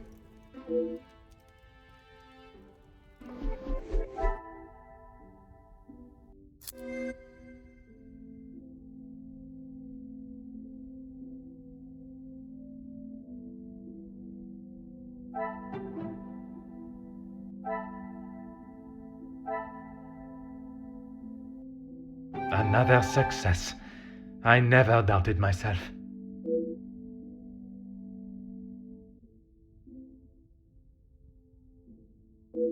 I should not be surprised by my own skills of deduction.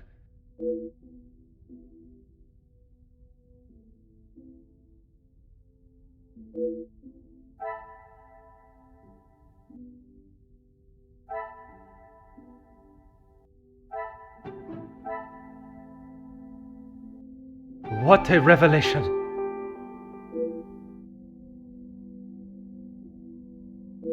Things are beginning to become clearer.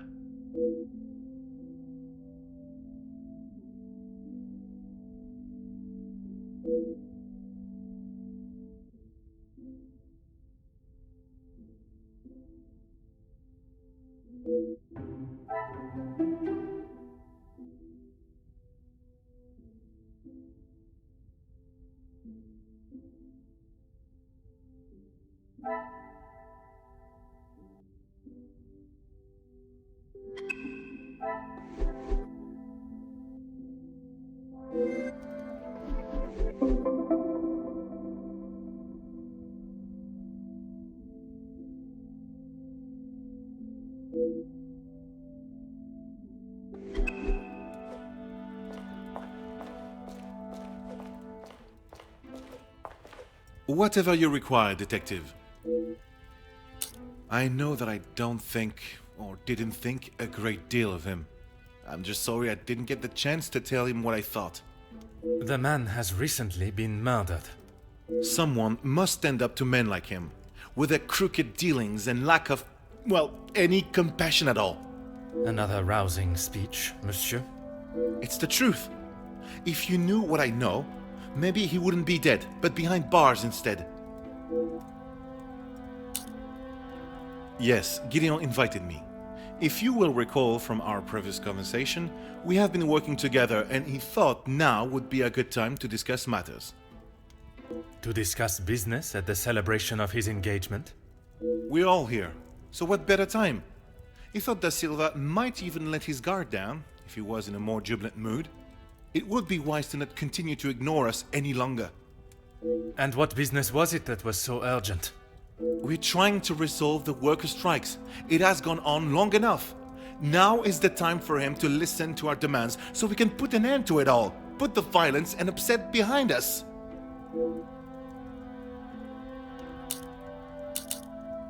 I am fighting for the basic rights of our workers, nothing more. If he can't see that, he is a lesser man than I already thought. And where does Monsieur Gédéon fit into the negotiations? And his brother? His brother? I didn't even know he had a brother until I arrived here. Gédéon certainly hasn't talked much about him. I get the sense there's not much love lost between them. Last I saw, he was outside having a cigar. Oui, I spoke with him myself, but that was some time ago. He does love a cigar. You'd have to stand out in those conditions. I could barely see him through the snow. Anger, yes, but that's all. I wouldn't kill a man. You must see why this leads me to have suspicions. You can't honestly think I did it. I am a man of peace. I make changes with words, not with violence. Merci, Monsieur Beckers.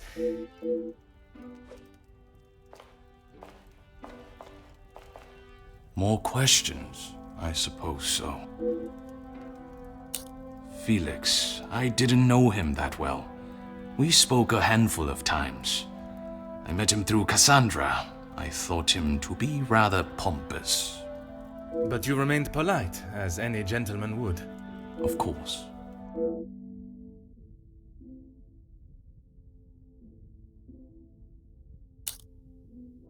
What is there to say?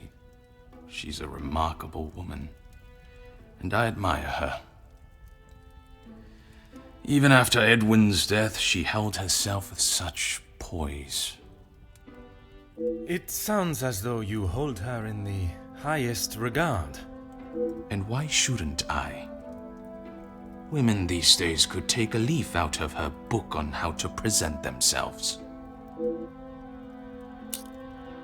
He had approached me about doing some business together. I like to know who I'm getting into bed with first. And you both went ahead with your business venture. Not so much a business venture, more security related. But there is no need to discuss that any further. Is there something you wish to remain hidden about your partnership, monsieur? It was far from a partnership. I hired him to run security at my factories. If the workers were going to get violent, I wanted to make sure I was ready to protect my property. That is correct. And the reason for your support was always of a purely platonic nature. If you're trying to insinuate that I was expecting something in return, you can remove your head from the gutter. I meant no offense. I'm only trying to understand the dynamic of your relationship.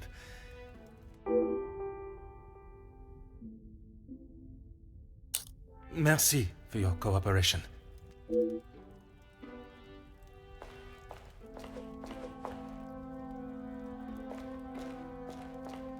I'm an open book, Poirot. Why would I? I've got nothing to say to him. Except maybe to keep his hands off what is ours. What is yours that he could want? Money, of course. Why do you think he has been suckling at the Van den Bosch teat for so long? He's bled them dry, and now they will all do the same to our money. Our? My father's, Gédéon's, it's all the same. When you have not been on level playing fields for years, it's hard to have a fair game. I am afraid I do not quite understand. If we're playing golf, he has a full set of clubs and a caddy in the form of my father, and I have the old split putter. Make sense now? Perfectly.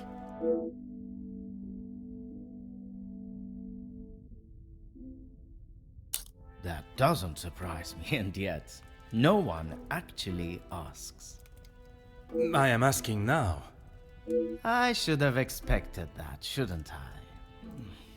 What is there to say? We used to be close, but not so much anymore.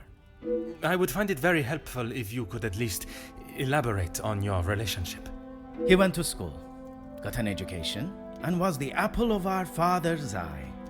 I went to war. See the difference now?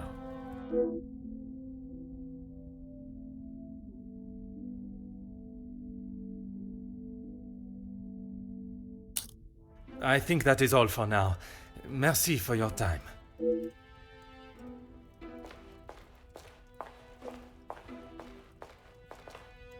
No trouble at all. How can I help? I knew of him more than actually knowing him myself. In the past, he made his feelings towards my brother and I quite clear. And that was not in a positive way. I certainly wouldn't call trying to get Angeline to postpone the engagement positive. I have lent my voice to some discussions. I have tried to facilitate meetings. Just positive support. Does that positive support include sending letters to those on the opposing side? Detective Poirot, I'm not sure what you think I have done. Monsieur, a letter has been found threatening the Major of what might happen if he does not act promptly, and now he has wound up dead. You think my sending him a letter, warning him not to get involved, means I murdered him? At this time, it is certainly reason for me to be suspicious. I have been funding the strikes, Detective. These men deserve fair treatment, and a wage that fits the hard work they undertake every single day. The Major didn't see that. All he cared about was the money for his services, and that is all I care to discuss.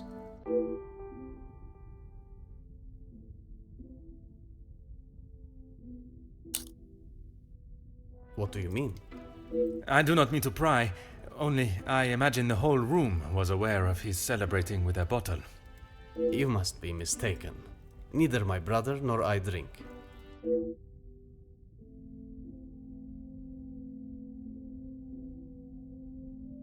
We aren't the closest, but what brothers are? I would argue that many are. We've lived very different lives. Our priorities are different. He does not see things the way I do.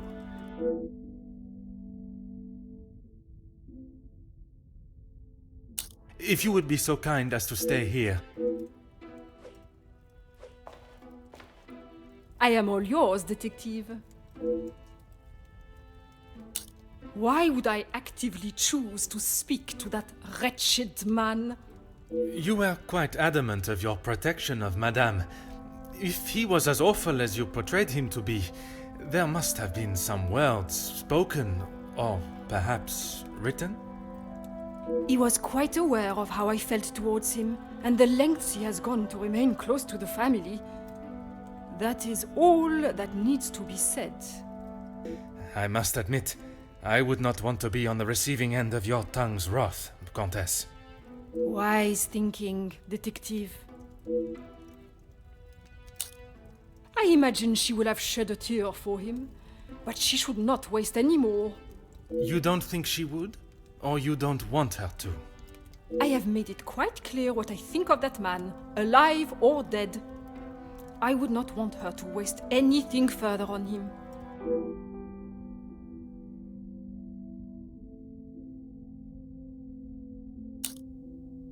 What of it? Do you believe there was something more to their friendship? As I have said, Detective, I am not one to gossip. I would not even consider your name and that word in the same sentence. Because it is not gossip when it's the truth.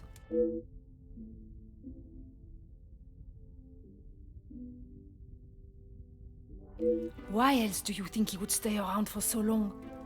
Yes, he was a friend and partner to the Viscount, but it is plain to see it is Cassandra's partnership he longs for. He was a disgusting leech that was driven only by money and power, like most men. I can assure you not all men are concerned with such egotistical wealth. That may be, but they are few and far between.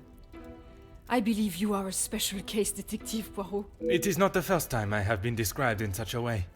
Embrace the compliment, Detective. You have set yourself apart from the horrid crétins that seem to somehow make their way into positions of authority and power. And that is what the Major was doing? Using Madame Van den Bosch as his ladder to the top? You are finally seeing the man he was. A weak and self-indulgent social climber.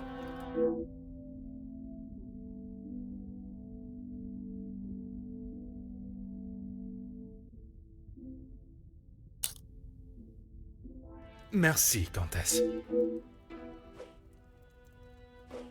You came to the right place. What do you need? I know that he was not the good and honest man he liked to think he was. In what sense? If you spoke to him for longer than 5 minutes, you'd know. I've met people in dark alleys I trust before him. And on the occasions when you did speak with him, what was discussed? I'm sorry, Poirot. If you're looking for a deep-seated secret between me and him, you're going to be disappointed.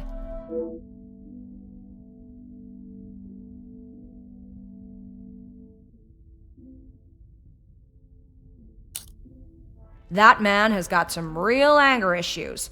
I get why he's frustrated. He's trying his best for the workers, but holding on to rage like that, something's gonna burst.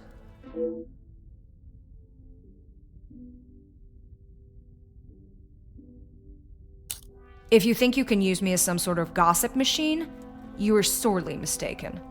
I can assure you it is not a case of gossiping. At this point, everything may be relevant to my investigation. So I would be helping you potentially solve a crime? You should have said that off the bat. To say he's smitten is an understatement. I reckon he's been wanting her for years. I see. Madame does not feel the same? Doesn't look like it. If she did, she would have said something about it, right? I don't know if you really would. She's got a mouth the size of Texas, except when it comes to truths about her. She wants everyone to think that she's the savior of these girls at the shelter. But there's a side to her I don't think anyone gets to see. And what side is that? One that she is keeping tucked away under her very expensive dress.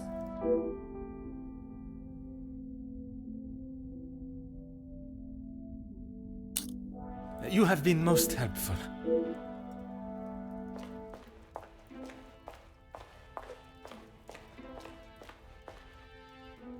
I'm an open book. If you want to know about Gideon's part in the Union, why don't you ask him? So, you are aware of his support for them? Yes, well, he... Oui, monsieur? It'd be best to just ask him.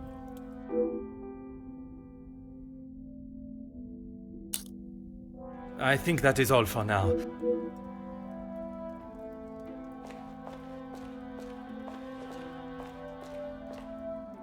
No trouble at all. I believe there are more important matters at hand than talking about my brother and I's relationship, or lack thereof. The murderer is in his house, and by holding back information that may help my investigation, you only make me suspicious of your involvement. Monsieur Demire, if you continue to withhold information, I can only assume you are hiding something, and must treat you as a prime suspect in the Major's murder. I have nothing to hide. If you must know, we have not been on the best terms for years now. As I said, we are different people. He does not see the importance of planning for the future, and as much as my parents tried, we could not make him see that. I suppose that is why he sees me as their favorite. He still believes that now? I assume so. We barely talk anymore. I was hoping we would be able to sit down and talk and leave the past behind. But this evening has not panned out that way. If you would be so kind at... I am all yours, detective.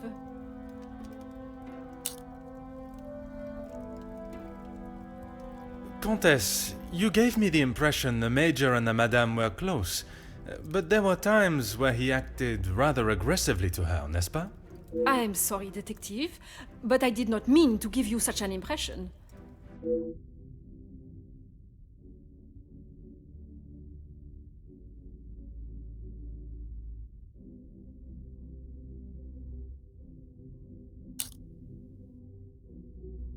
Ever the charmer, detective.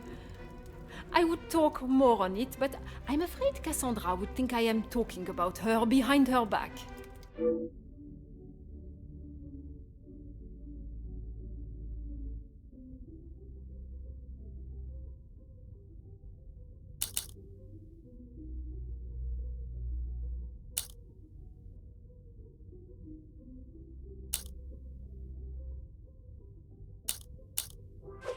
It would not be wise to try and come between two friends, detective. I can assure you, Cassandra will see the truth in my words and only lies in yours. I think it is time we moved on from talk of the Major. Even after death, he finds a way to irritate me. Of course. Countess, you gave me the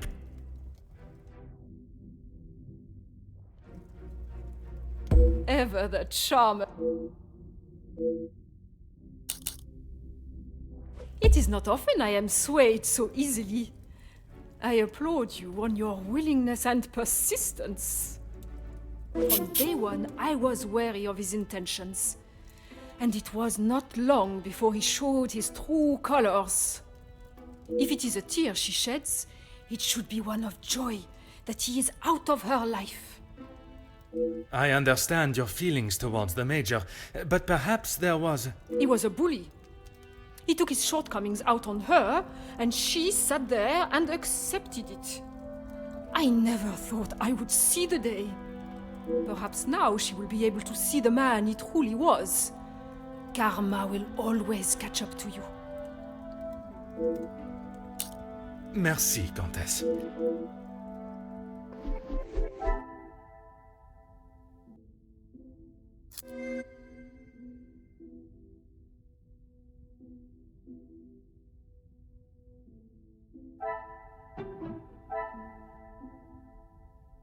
Another success.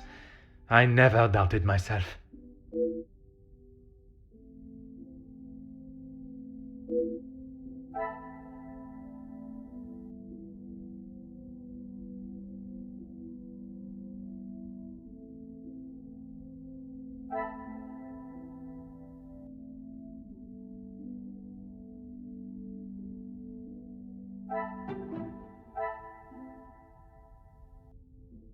Some would say a lucky guess.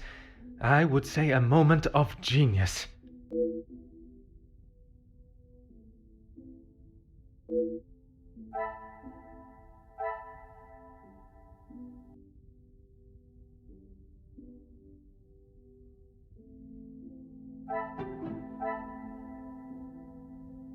Magnifique.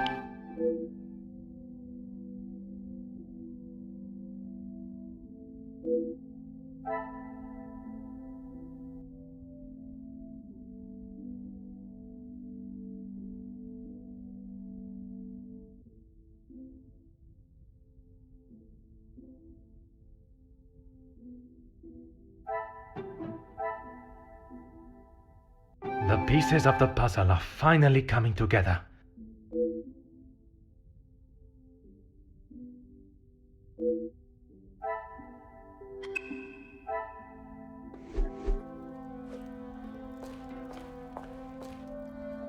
More questions? I suppose so. Mademoiselle Conrad was quick to talk of your hidden feelings towards her, perhaps only hidden to Madame van den Bosch herself. What has this got to do with the Major's death? Does Cassandra know you have spoken to others about this? I have only tried to help her.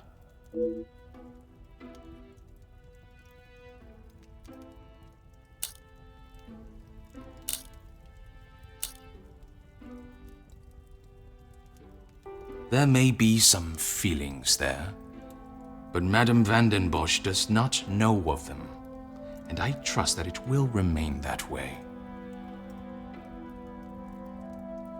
Merci for your cooperation.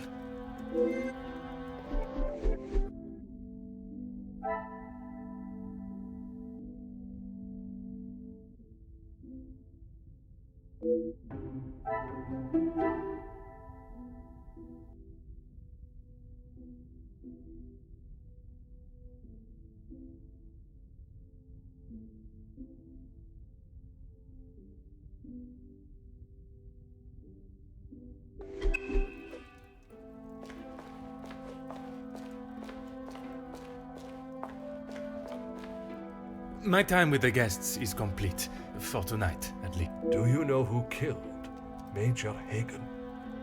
I am afraid it is not as simple as that. There are many steps that lead to the truth. I must think on everything I have heard this evening and dissect the truths from the lies. Merci for your assistance this evening. Au revoir.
Some would say a lucky guess.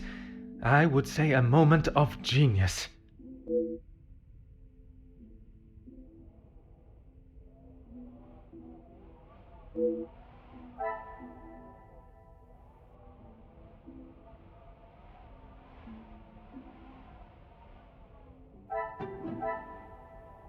What a revelation!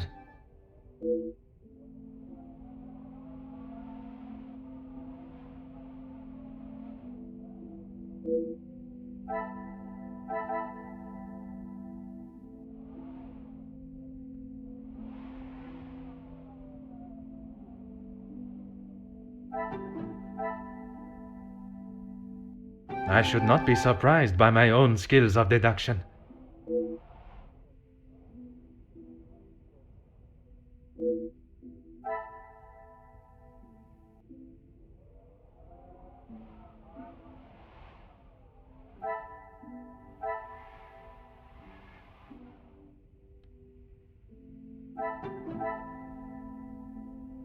Another success. I never doubted myself.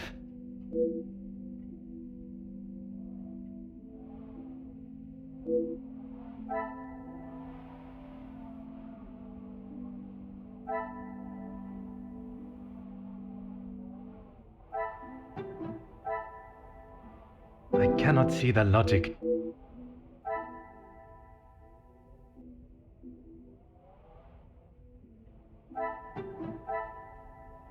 Magnifique.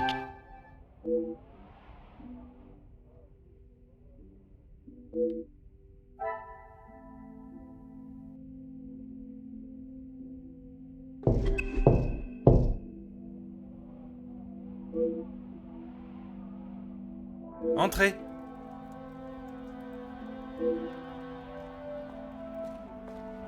Detective, I'm sorry I did not join you in the salon as requested. Please, mademoiselle. There is no need to apologize. I was with Maman in her room. She would not allow anyone to see it, but I could see she was terribly upset. Most understandable. Do you have any suspicions as to who could have killed him? I'm afraid my suspicions extended across all of the party's guests. While it seems as though their alibis all corroborate one another's, the disdain and hostility towards the Major makes them rife with motive. I know there was some bad blood between the Major and some of the guests, but not enough to kill him, surely. She may seem tough on the exterior, but she's really quite kind when you get to know her. The Countess? She is a formidable force I would not want to come up against. Don't be silly, Detective. She wouldn't hurt a soul. Jacqueline, I mean. I assume that's who you were talking about, Detective, after what happened between them. That is a story I have yet to hear. She must have told you about the piece she was writing on us, about Gideon's work and our marriage. Somehow that was the only thing she did not mention. That's strange.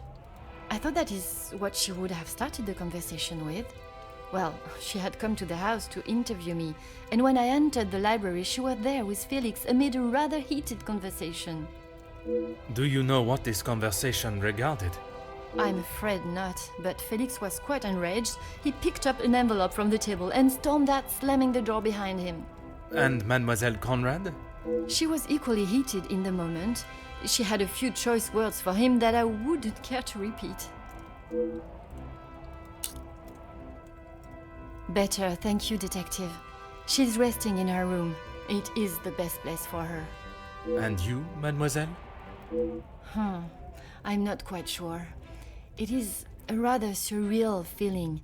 I did not think I would miss him like I do. It is understandable. He has been a close friend to your maman for many years. And to me, Detective. We had grown close. After Father's passing, he was always there for me. And now, he's gone as well. You must try and not think on it like that. It is easier said than done, Detective. I have no doubt, but you can be assured the culprit will not remain at large for long. You have my word. I'm sorry, but I just can't imagine any of them committing such a heinous crime. It can often be hard to look past one's personal feelings for someone and see their flaws. It's not that, Detective. It's just they have known each other for years. Why would any of them act now? I was under the impression the Major had merely a business relationship with some of the guests. That's true, but those invited know each other, some of them for years.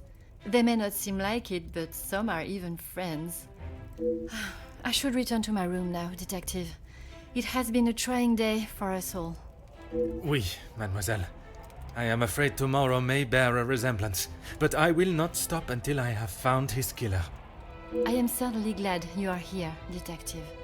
When and where a detective is required, that is where I shall be. Bonne nuit, mademoiselle.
Things are beginning to become clearer.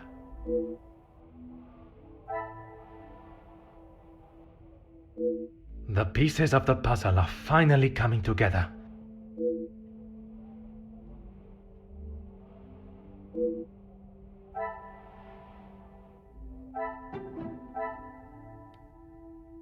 What a revelation!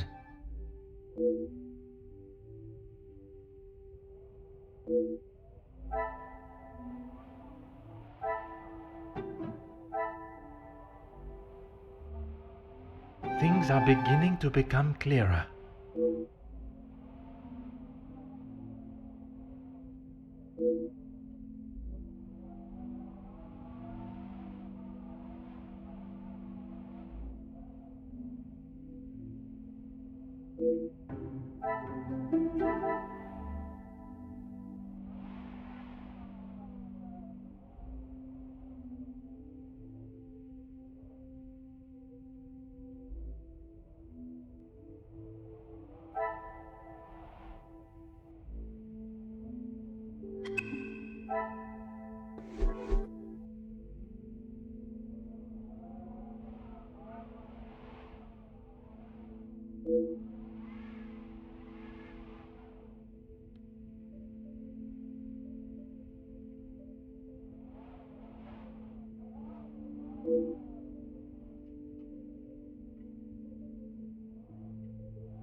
Good morning, Detective. You slept well? I'm afraid I did not. I was hoping for at least a moment of pleasant slumber, but alas, it was not to be. Finding the Major's killer is the only thing that will put my mind at ease. In that case, Detective, what can I do to help?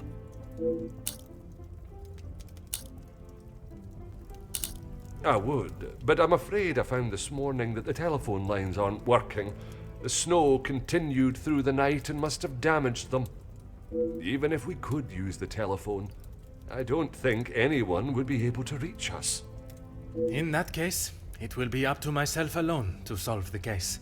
I'll let you know if anything changes. But until some of the snow clears, enough for the carriages to arrive, we are snowed in.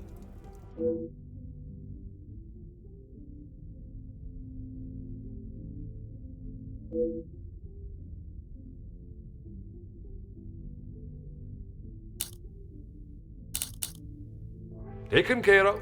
Master Dramir and his brother, after sobering up, helped me move him into the cellar. Best place for the time being. Très bien. I imagine there is no reason for anyone to go down there. Besides me, no one. Once this snow clears, we will be able to move him from the house. I'm afraid our Lizzie is not well. I think the events of yesterday were too much for her. We'll have to just make do without her this morning. As Wordsworth once stated, rest and be thankful. Perhaps a chance of peace and relaxation will work wonders. In that snow, if someone was out there, we'd have another body on our hands. I realize how strange it sounds. I would not believe it myself if I had not seen it with my own eyes. Staff have reported seeing things in the dark before, but it always just turns out to be shadows. It was likely just your mind playing tricks. She is currently eating breakfast alone in the dining room. It's how she prefers it.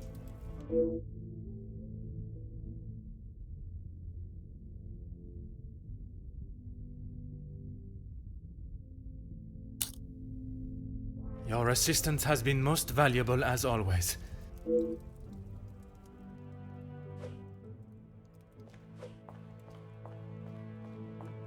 Good morning, Detective. I hope you were comfortable last night. Bonjour, mademoiselle. The room was more than pleasant, merci. I'm afraid my mind was not in a state to enjoy it to its full potential, though.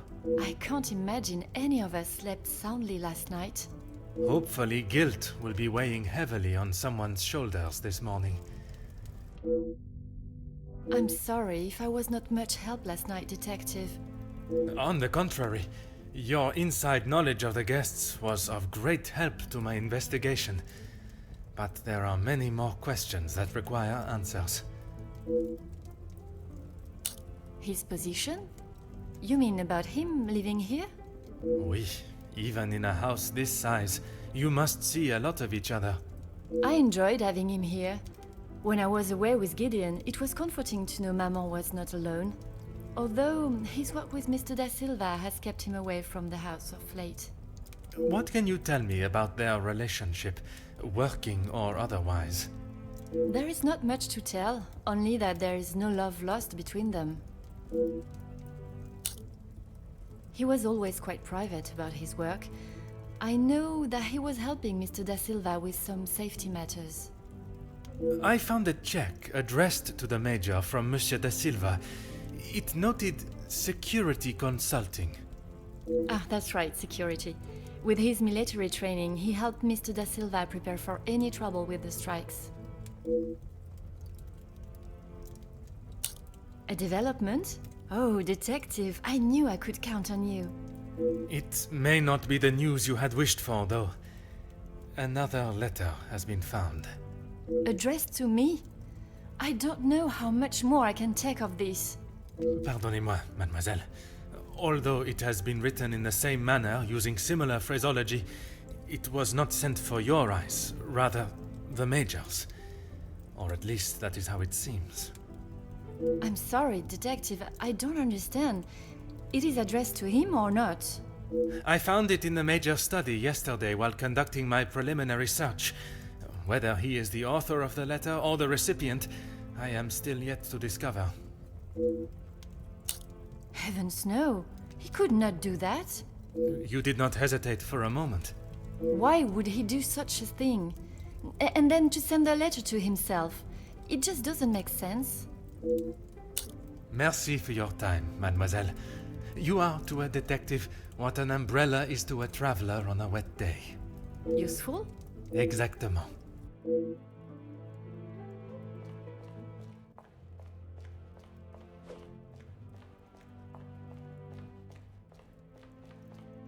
Bonjour, Monsieur Demire. Detective Poirot, how are you? The truth, monsieur. With each step towards uncovering the blackmailer, I am thrown 2 steps back as to the identity of the Major's killer. Is there something I can help you with? Archibald came to me and asked for my help in the matter. My brother and I dealt with it. Merci for your help. It is a job that only the professionals should have to undertake. It's a job that had to be done, although it may have affected my brother more than I. How so? At the sight of the body, the color drained from his face. Once we had reached the cellar, Zachariah took himself straight off to bed, without even a good night. Felix and Madame van den Bosch are the only ones with keys, as far as I'm aware. Oh, and Archibald. I'm sure I heard Felix asking him to return something to it once.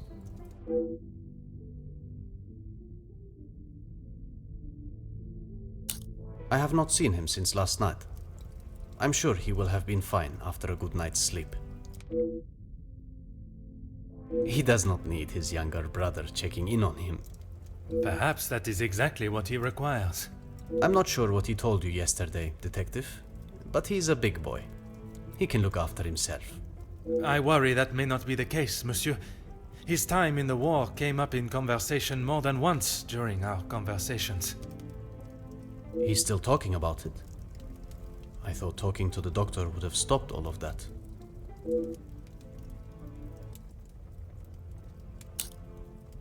Merci, monsieur.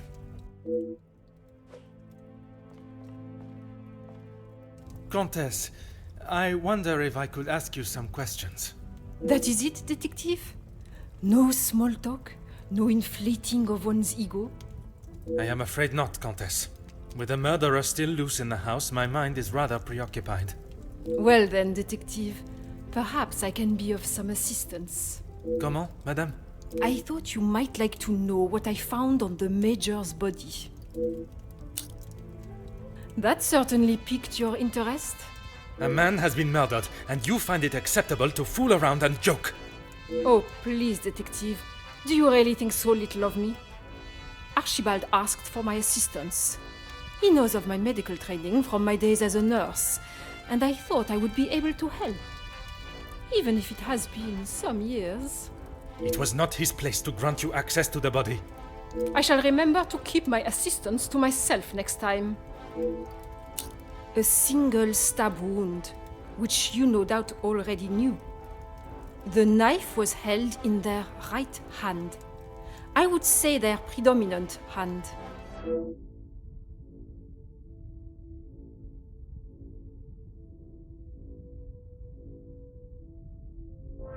Judging by the depth of the wound, I would say there was no great force put into the strike. More a sign of defense than attack. If I had to say what weapon was used, a small sharp knife or dagger.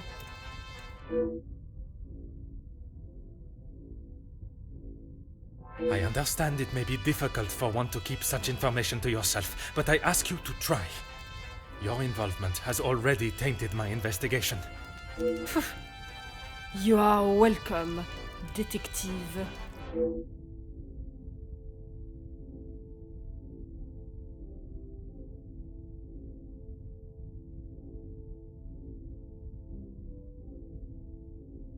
S'il vous plaît, Comtesse. Keep this information to yourself.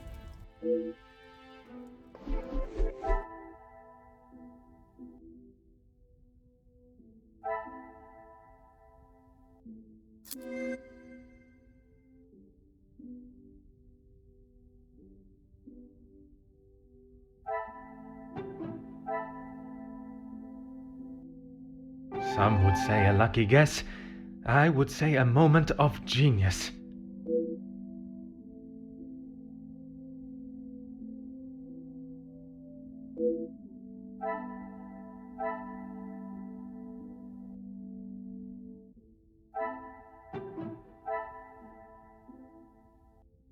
Things are beginning to become clearer.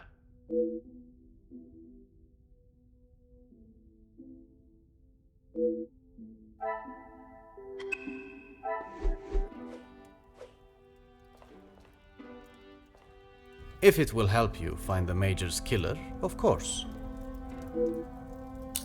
When he returned from the war, he was a different man. Everything became about what he had seen. I cannot speak from experience, but I can only imagine the horrors he must have witnessed. The first weeks he would wake in the night, screaming. I found him one night, cowering behind the desk in the study. When I tried to help him out from beneath it, well, it was the first time I had ever feared for my life. That is not why you two are no longer close? And not at all, Detective. We were always very different in nature. While I had always wanted to follow an academic path, Zachariah was more of a free spirit. Or at least as free as our father and the laws would allow. And yet, he ended up in the military. Quite the contrast. Our father demanded that he at least try to do something with his life.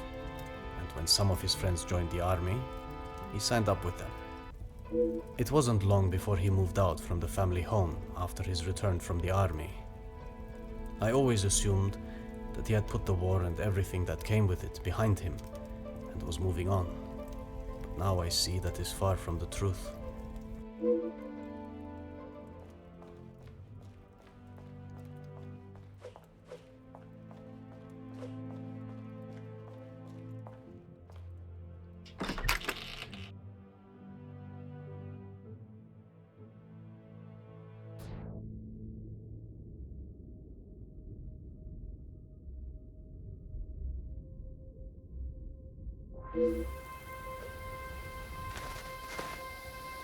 Oh.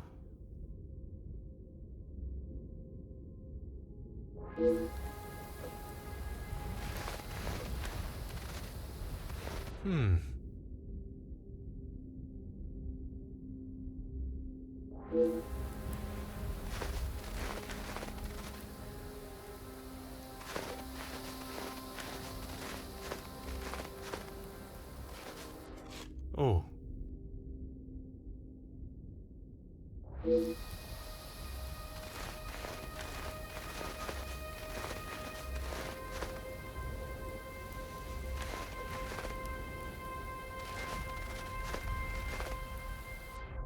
Aha.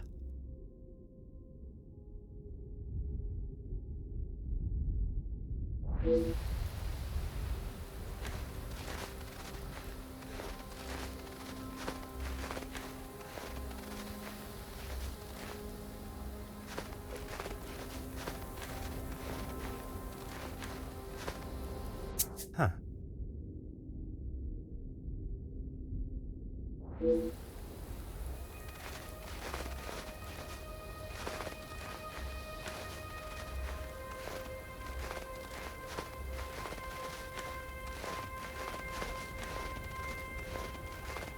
Ah.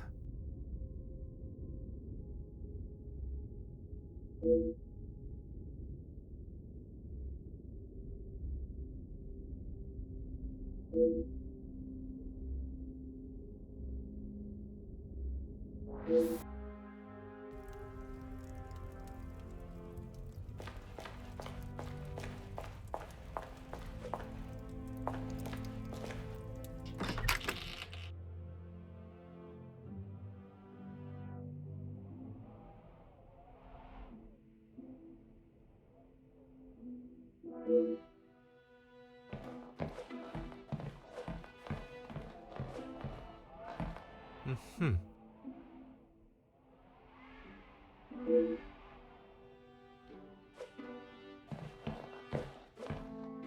Aha.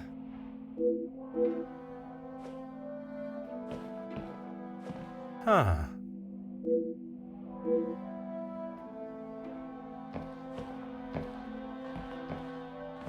Oh.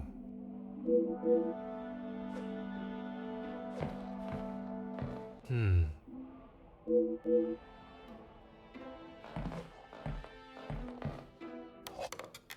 Ah.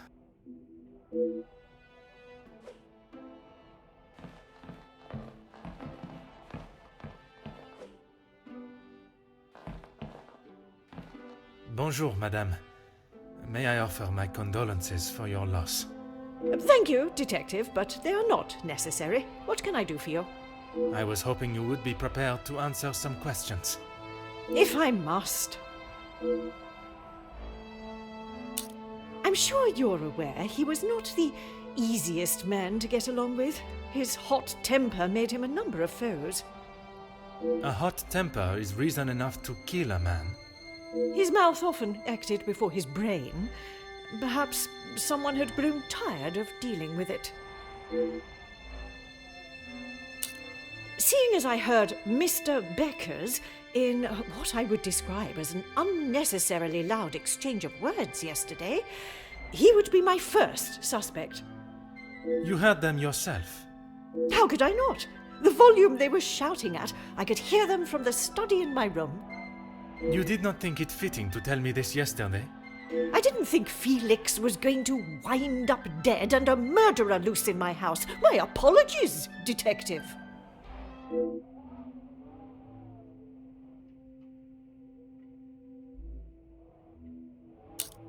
I assume you are talking about the supposed blackmail letter. Oui, madame. You know of it?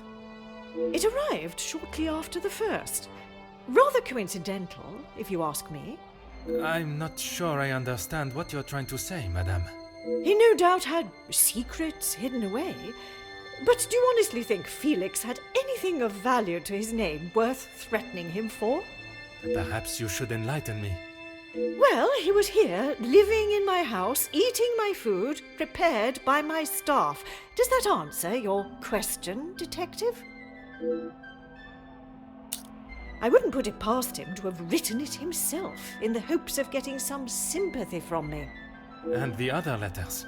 He probably wrote those too. If Angeline paid the first, that would have given him the money to pay the second letter. He is the White Knight, saves the day, and expects to live here happily ever after.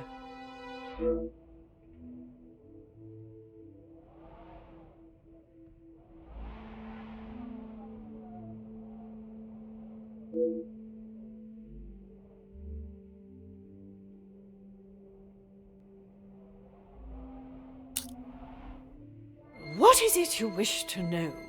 You two have been friends for some time now. And while I do not mean to pry, has your relationship only... If you are trying to insinuate that Mr. De Silva and I are running around like schoolchildren, you could not be further from the truth. He was friends with my husband, for goodness sake. Oui, I understand they worked together. Investments, if I am correct. Mr. De Silva was the voice of reason that my husband should have listened to more often, instead of throwing our money at businesses that were already on the verge of bankruptcy. Merci, madame. I shall not bother you any further.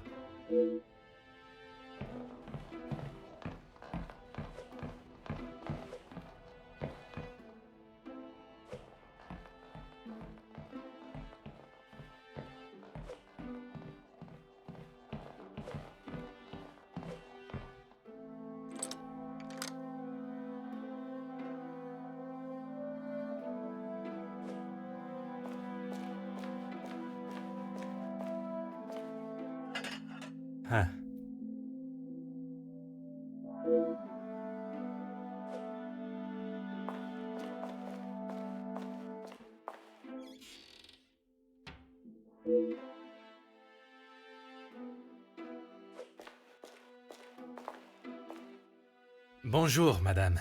You must be the wonderful cook. Wonderful and modest, sir. I am Rihanna. My taste buds thank you for the ravishing meal last night. It has been some time since I ate so well. Glad to hear it, sir. S'il te plaît, madame. A detective is fine. In that case, mademoiselle is fine for me, and I will ignore your presumption of marriage. Très bon, mademoiselle. That's right. I've seen staff come and go, but a house always needs a trustworthy cook. I agree. But if I was to eat what you prepare every day, I fear I may be the size of La Maison. Not a bad thing, detective. You could do with some meat on your bones. Well, with the snow still not clearing, we may be stuck here for the weekend. Perhaps I should look to adjust my pantalon buttons. I did. Monsieur Archie told me what had happened. Bruises can swell fast, so I took him some ice to bring it down.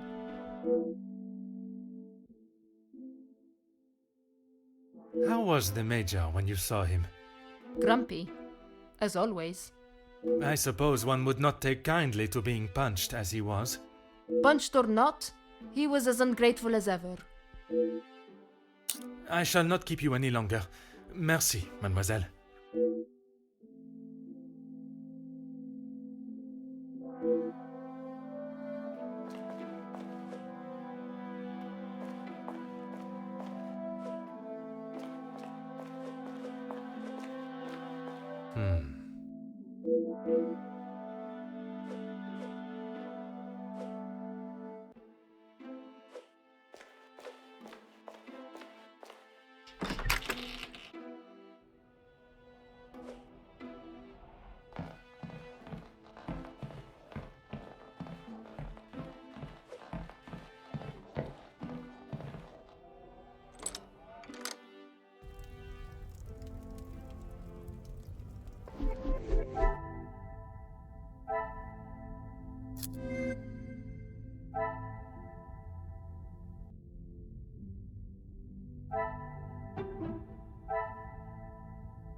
What a revelation!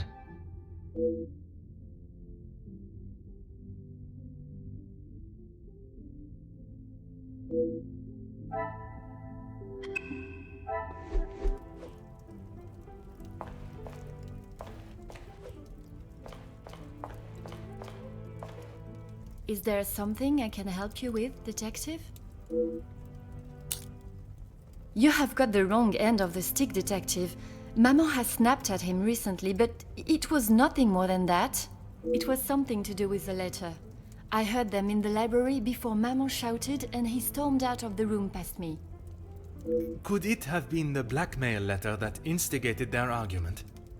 Why would Maman be upset with him over the letter? Madame is of a very different opinion from yourself regarding his connection with the letters. She believes him to be the author. That is what she told you? She has always been one to make a quick, if not rash decision, but she cannot truly believe that. I don't recall telling him directly. I did not want Maman to find out it had been paid. If he knew, surely she would. Madame believes he may have been behind all the letters, and taking your payment of the first, then used it to pay the second and be the hero in you and your mother's eyes. I never knew Maman had such an imagination. Where would she get a story like that from? That is a question I was hoping you may be able to answer. You have met him. Do you really think he's capable of such a devious plan? It is a plan only the most crooked and underhanded could create. Is that the Major? I am not so sure.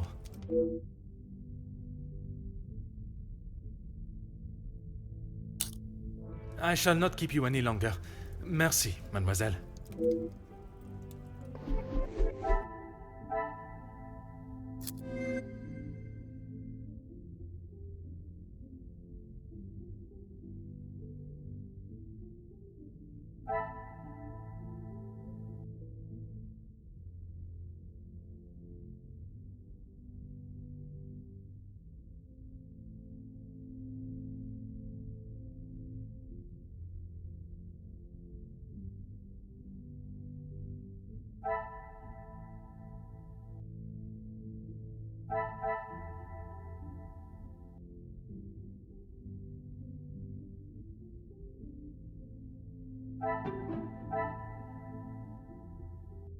Another success.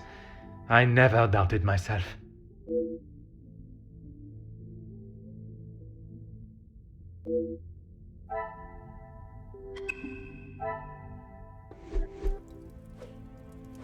Is there something I can help you with, Detective? I'm afraid it had been that way for some time. Maman is not forthcoming with her emotions, as I'm sure you are aware, but I could tell she had not been happy with their arrangement for the last few months. What gave you that impression?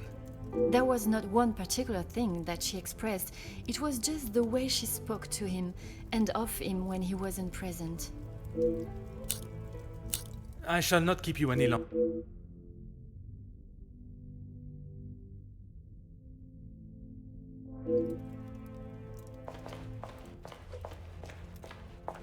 Whatever you need, Detective. Certainly, Detective.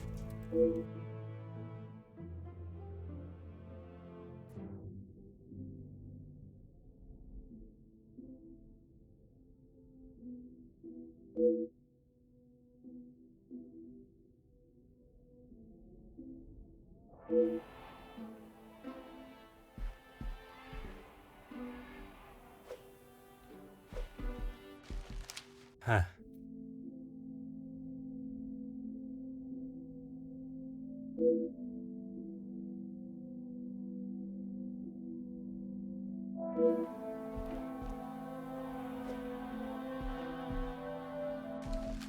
Mm-hmm.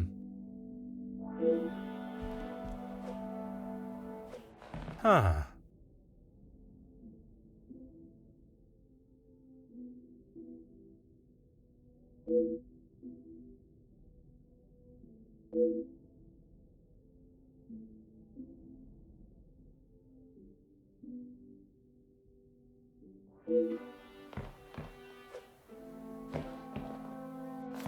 Hmm.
I must act on thought.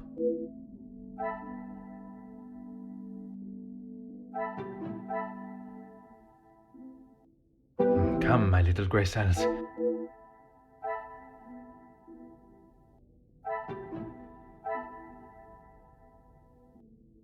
I should not be surprised by my own skills of deduction.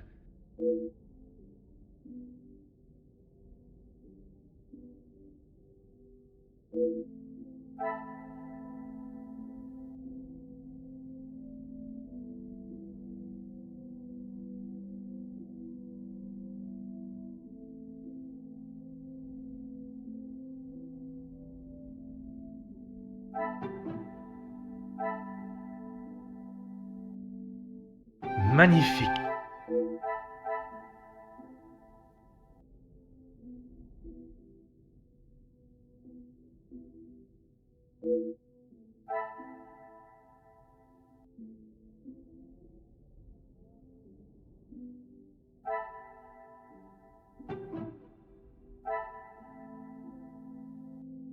The pieces of the puzzle are finally coming together.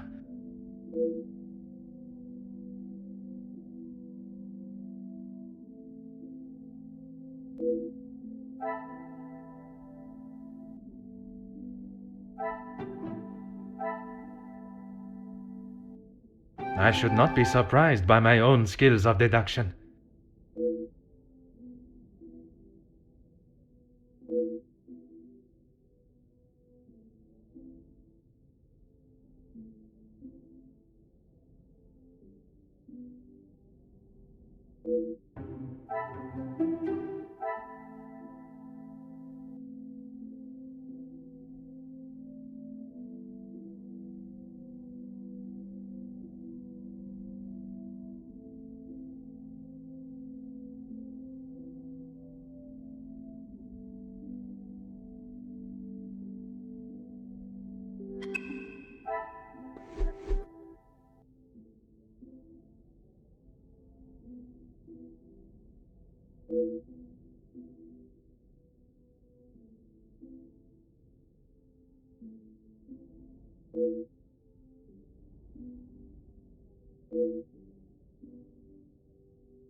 Detective Poirot, I have been asked to inform you that Lady Van den Bosch has returned to her room, and she wishes not to be disturbed.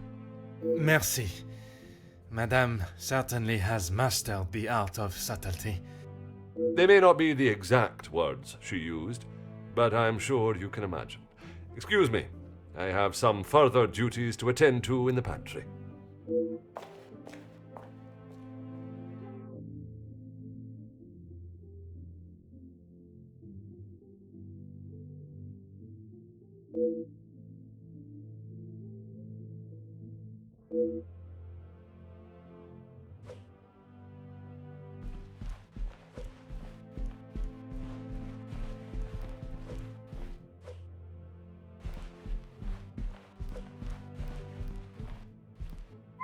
Ah.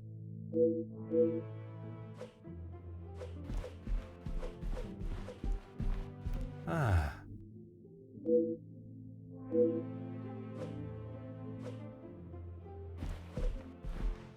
Aha.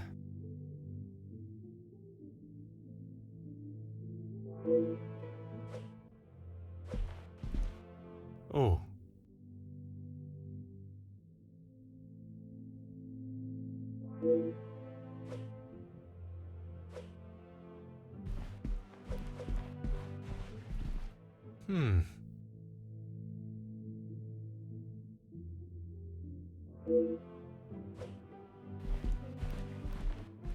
Oh.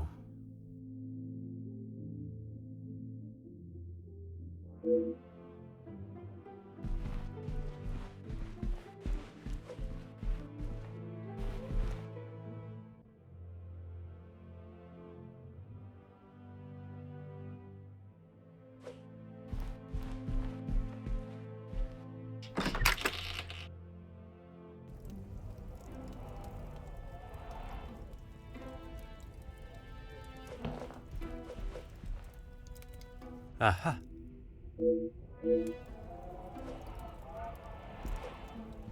Oh.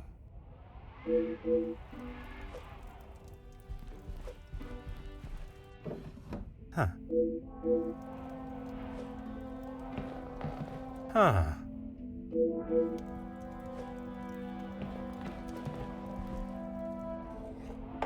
Ah.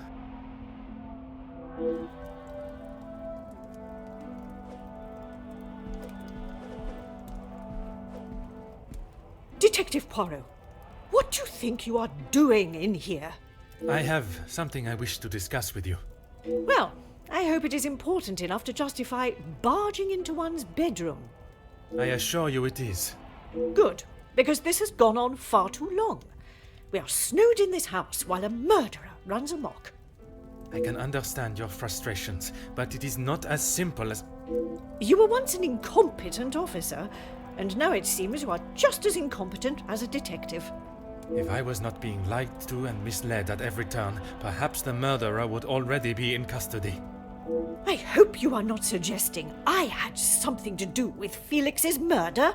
I am suggesting that if I had the support that everyone claims they are offering, we would be in a very different situation. If you have something you want to ask, I suggest you ask me now. I'm sure he has hundreds of letters in there. Most of them could and should have been thrown away a long time ago. You are going to have to be more specific. I refer to the letter addressed to you, the one of a romantic nature. Romantic nature? Oh, please, Detective. Felix did not have a romantic bone in his body. He made his intentions quite clear in the letter. I must admit I myself was surprised. You really do have quite the active imagination, Detective. If that is how you wish to interpret it, so be it. But I can assure you, the Major did not think of me that way, and certainly did not include it in a letter. We met before Angeline was born, so he was often at the house when she was growing up. And where was it you two met? I was attending an event. Felix was also in attendance as a serving officer. A conversation was struck. So it was not through the Viscount that you two met? I did not require my husband to start conversations on my behalf. It was you that instigated it then? My, Detective. That active imagination of yours has taken you on quite some journey.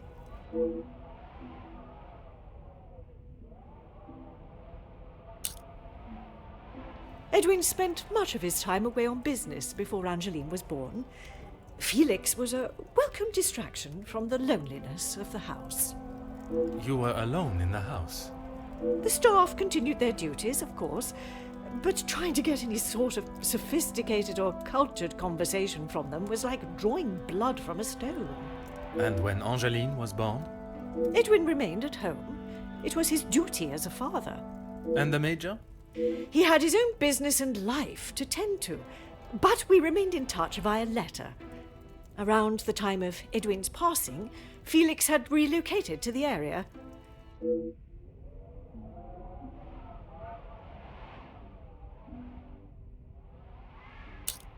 I think that is all for now. Merci, madame.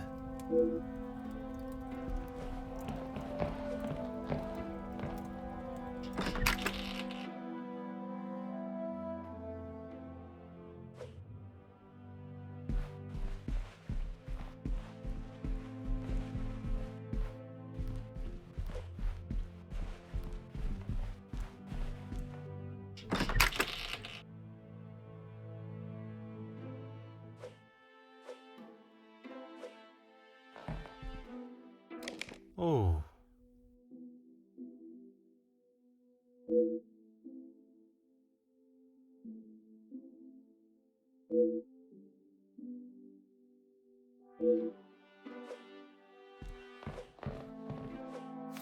Mm-hmm.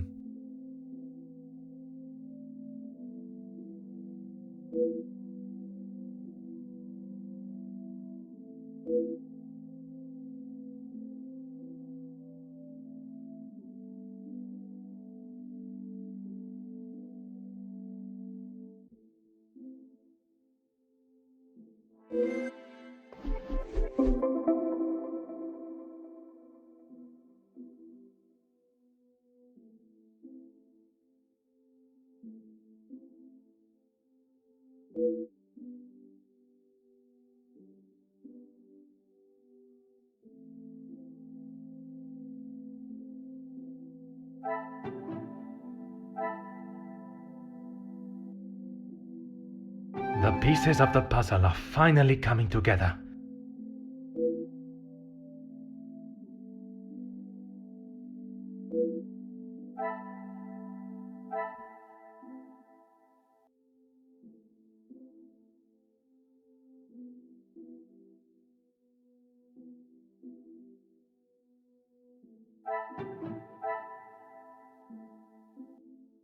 What a revelation!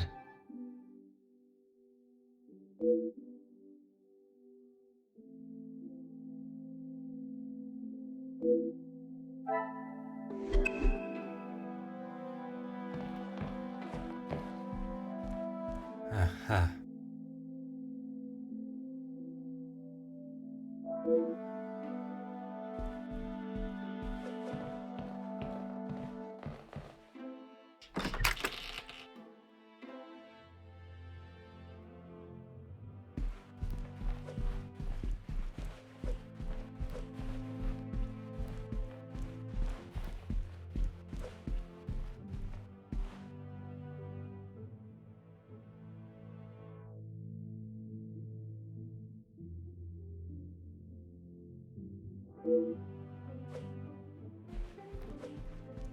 Detective Poirot, are you any closer to uncovering the truth of Felix's involvement with the... I am, mademoiselle.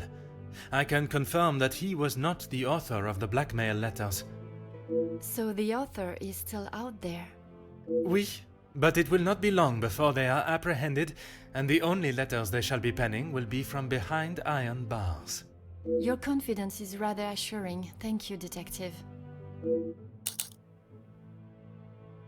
I'm sorry, Detective. I did not intend to leave your mind so full of thoughts. No apology is required. It actually made me question my whole chain of thinking. What if there had been a collusion between them, and the Major's murder was planned, organized, and orchestrated to make the investigation seem almost impossible? Oh my, Detective, that is quite a theory. Every guest has a motive. You confirmed that with the mention of Mademoiselle Conrad and the Major's fight. Supplying one another with a rock-solid alibi would surely throw off any detective. But not you. Correct, mademoiselle. It would take much more to stamp Detective Poirot. I haven't seen that book in so long. Yes, it was a gift for my 10th birthday. I have read it from cover to cover countless times. He left such a lovely inscription too. It sounds as though there is a side to the Major I did not get to see. Was it common for him to bring you gifts? Not common, but if he had been away for some time, he would bring me a small memento from his travels. He hasn't done that in some time, though. There were. I'm afraid they may have gathered some dust being in the storage room for so long. I kept them in hope of giving them to my child when the time comes. It sounds as though he had always cared about you. His presence at the house was comforting for us both after Father died, even if sometimes he was a little too overprotective. That's right. Ever since I can remember, Felix has been around. It seems as though she has a number of support networks. The Major, her friendship with the Countess, not forgetting Monsieur da Silva. Maman has many friends. I know how she may seem to most, but once you break the hard shell... There is a further shell waiting to be broken. Oh, very good, Detective. Forgive me, mademoiselle. I only jest. It's quite all right. You're not the only one that feels a razor tongue. She's grateful you are here, especially now, whether she shows it or not.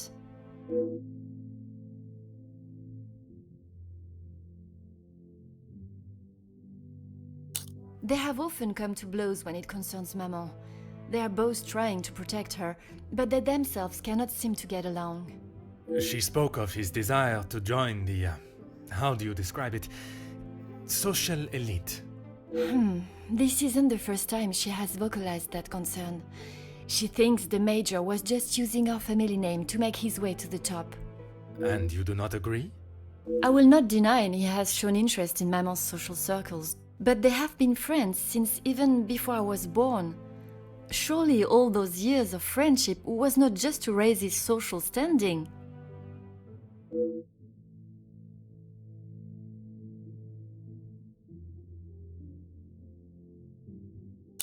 How do you mean, Detective?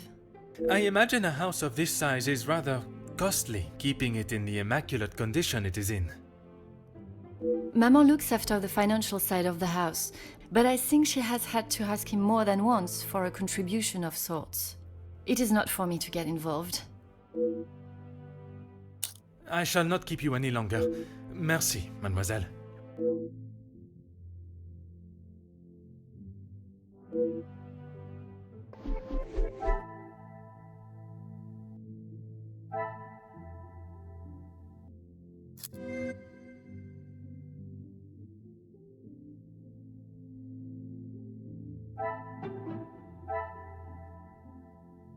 Things are beginning to become clearer.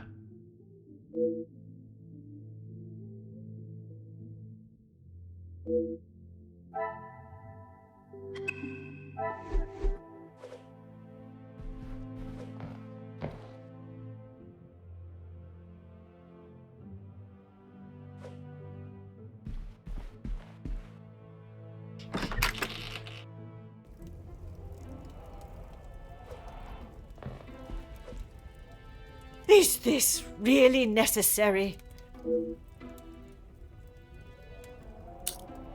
He may have stayed in my home, but Felix was a grown man, Detective. What he kept, hidden or otherwise, has nothing to do with me. But it does not surprise you that he had such a photograph? We have been friends, and he has been there for Angeline for many years, but you find it strange that he keeps a reminder of us? Perhaps that says more about you, Detective. What I do find strange is that if he did hold a flame for you, why he would never express it. If he did, it was not reciprocated. I have not even considered another since my husband's passing. Not that it is any of your business. I think that is all for now. Merci, madame.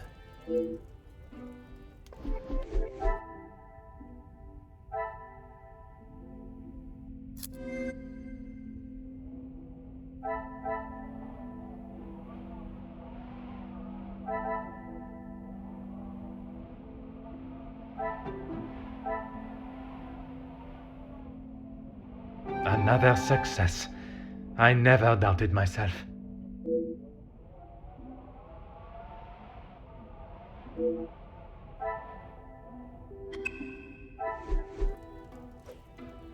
Is this really necessary? Who I allow in my house is none of your business. I do not have to explain anything to you. I did not think you were one for charity. I would not expect you to think much of anything.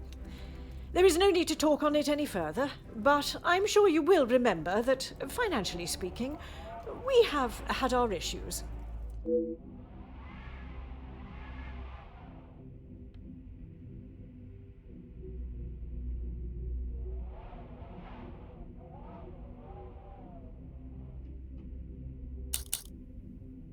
He was a man that required no protection, Detective, especially from me. That is the impression I had of him, which is why your defensive stance warrants questioning. Your insistent questioning on such trivial matters are getting on my last nerve. There is a murderer and a blackmailer to be found. That is your job here.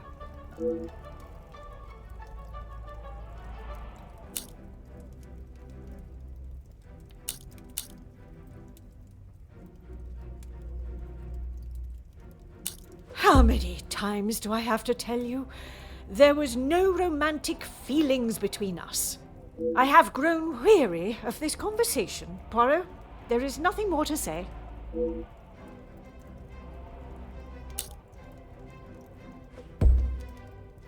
Madame, you continue to withhold the truth. And you continue to get on my last nerve. I am not obliged to tell you every detail of my private life. But when it impedes my investigation... If only you were this focused on finding the blackmailer and... Madame. Very well. I did not lie about how we met. I was attending an event, raising money for... Oh, I cannot recall now. It had been some time since I had returned home, and was rather missing English soil. I was aware of Felix's invitation, or at least that there was to be several British officers attending the party, and that is where our friendship began. He was a warm reminder of home, and I enjoyed conversing with him. We shared walks in the park and read together. As I said, he was a welcome distraction from the days spent alone. I shall go no further with the details, but I will say I had no intention on being unfaithful to my husband. It was never our plan to go that far. Once I found out I was pregnant, I knew it had to stop. The Viscount never questioned Mademoiselle's birth? In his mind, he had no reason to, and he shouldn't have had to. It was my mistake to bear. If he knew the truth, our lives would have been ruined. I told Felix that he was to stay away, but he had no intention to. He became an uncle figure to Angeline, and they grew closer after Edwin's death. I could not tell her the truth. Too much time had passed. The secret remained only between him and I. Until now. And what were the Major's thoughts on revealing the truth? He wanted to tell her everything. He wanted her to know exactly who he was. But I told him no. It would not have been the poignant reconciliation that he expected. She would not understand. I tried to retrieve them from the safe after everyone had retired last night. But when I opened the safe, they were nowhere to be found. I assumed he must have hidden them somewhere else. When I entered the study this morning, they were as visible as a red notice on a police station wall. I would appreciate if you did not compare them to the face of a wanted felon. Pardon, madame. But that does mean someone else in the house has seen them. I don't understand. Why would they return them? A mystery that is still yet to be solved.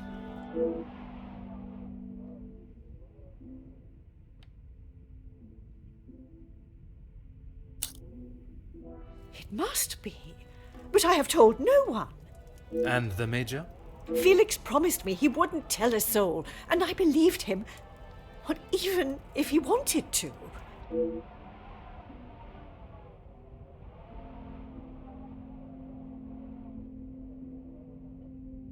You did not think anyone knew, and that is why you disregarded the letter. If you bow to these criminals, they will only try to claw more from you. I think that is all for now. Merci, madame.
Detective Poirot, how is your investigation coming? Monsieur Sterling, I must admit, I have learned much more than I was expecting to. You'll be wrapping the case up soon, then? One has never finished learning, monsieur, and in this case, I shall need to continue if I am to find the Major's killer.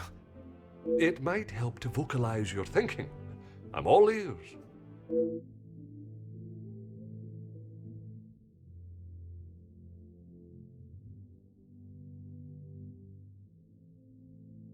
Monsieur, would you gather the guests and staff in the salon?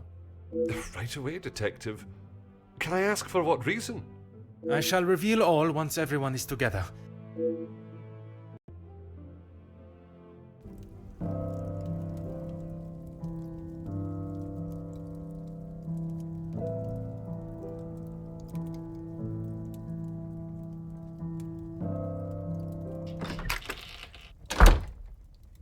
Detective, what is the meaning of all this? Madame, I ask that you all lend me your ears for only a few moments. What I have to say is of great significance to everyone. You are all invited here to celebrate the engagement of Mademoiselle Angeline van den Bosch and Monsieur Gédéon Demire, the coming together of two prevalent families. But the celebrations were short-lived, as Major Felix Hagen was found dead in his study by a young servant of the house. It then became my responsibility and obligation as a detective to uncover the truth behind his demise. My initial examination of his study exposed a number of things I did not expect to find. Things I have no desire to divulge at this time, but what I can say is this. It was no simple murder. A letter demanding ransom for a continued silence confirmed this.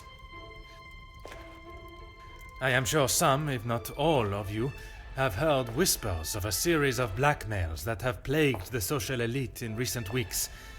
After hearing of the letters in the Major's study, you may ask if it was him behind the letters. You may further ask if he was preparing his next threat to another unsuspecting victim. It is a question that crossed even my mind. That was until I sought the truth. That in fact it was the Major that had fallen victim to our blackmailer Mystérieux. Last night I spoke with you all, confirmed your whereabouts in the house over the course of the evening, and while I would have expected such questioning to reveal a potential suspect, what I learned was that it could not have been one of you. What do you mean, not one of us? The man was stabbed. He hardly did that to himself. There is still a killer in the house. Pardon, monsieur, if you would allow me to finish. It could not have been only one of you. Rather a partnership, in cahoots, if you will. Conversations today have revealed facts that I was not expecting to discover. And although they may have muddied and complicated my investigation, what I must do to bring the guilty parties to justice has become clearer. Those of you that spun stories in an attempt to confuse and derail my investigation have made a grave mistake in underestimating my intelligence. Other detectives may fall for such deception, but I can assure you, Detective Poirot is no such fool. My investigation is far from over, and swift justice shall be dealt to those that have committed such appalling acts and have continued to mislead and lie to protect themselves. Now, I must continue mon enquête, and I shall leave you to consider that you may be beside a cold-hearted killer. Bonsoir. Monsieur Sterling, un moment. Quite the speech, Detective. Merci, but it was not made to entertain, more to warn the guilty parties that I am hot on their heels, no matter how clever they believe themselves to be. Well, if there is anything I can do. Nothing. But I was so preoccupied with the Major. Sorry, Detective. Should I have? Perhaps it was just my mind playing games again. Maybe one of the guests got lost and wandered in.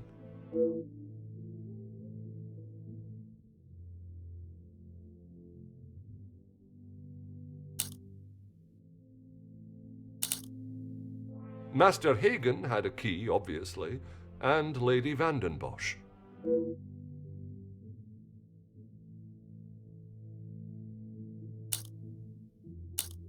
When requested, aye. If something is required from there when Master Hagen is not around. Forgive me. If he is not around, how is it you access this safe? It's not what you think, Detective. What I think is that you have been trusted with a copy of the key, and you have lied to me about it. I only lied because of the trouble I can get into with Lady Van den Bosch. At this moment, monsieur, you should be more worried about the trouble you shall find yourself in with the law. I know how it will sound, but I lost my key. I must have set it down somewhere, and it has been tidied away. Master Hagen asked so rarely for me to go in the safe, I didn't think it would be missed.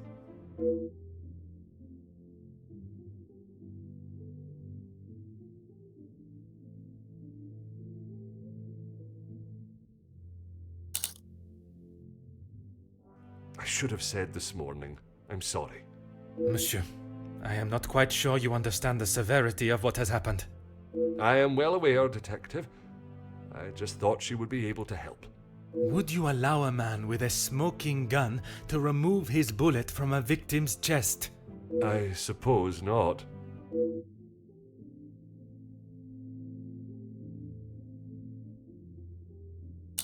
Is that really necessary? The murderer remains at large, and there is still no sign of the weapon. I would say that makes them essential. Of course. I still just cannot imagine any of them being guilty of his murder. It may be hard to imagine, but it is the truth.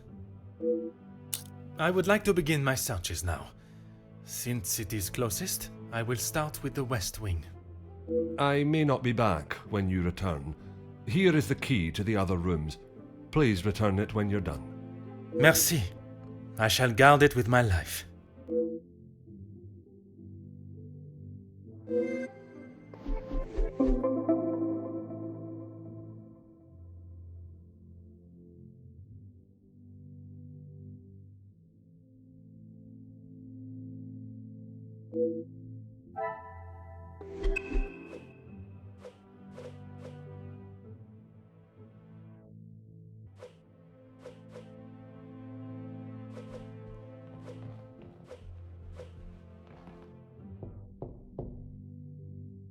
Entrez.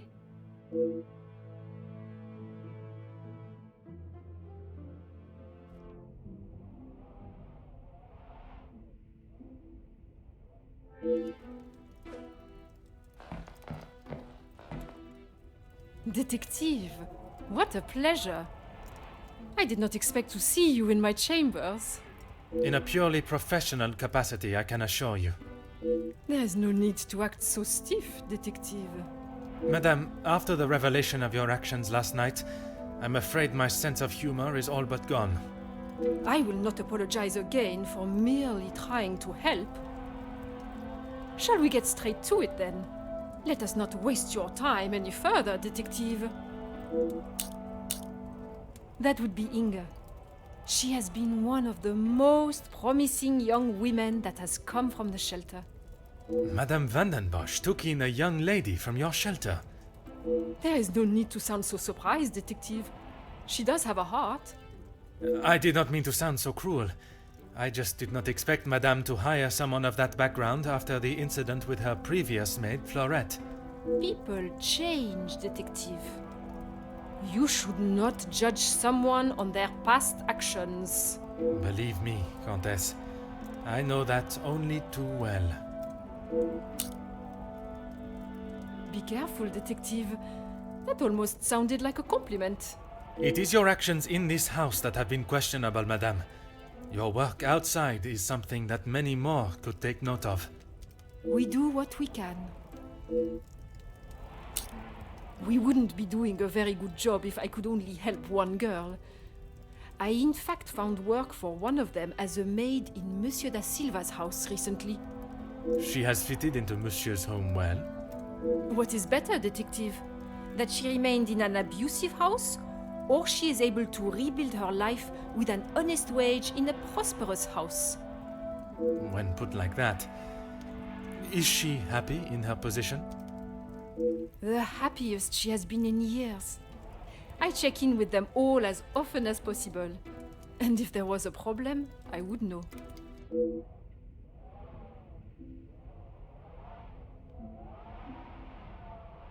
Merci, Madame.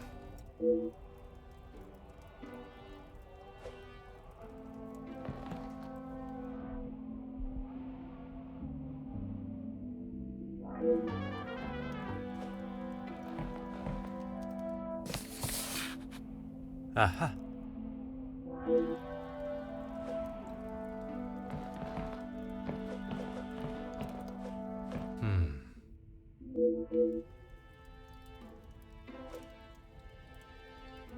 Ah.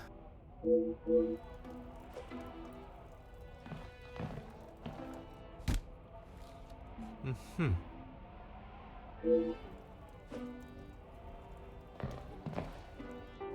Aha.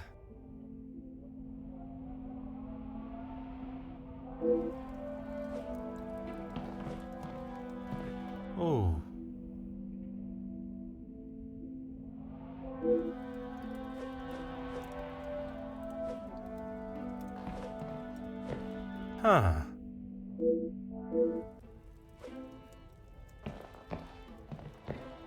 Huh.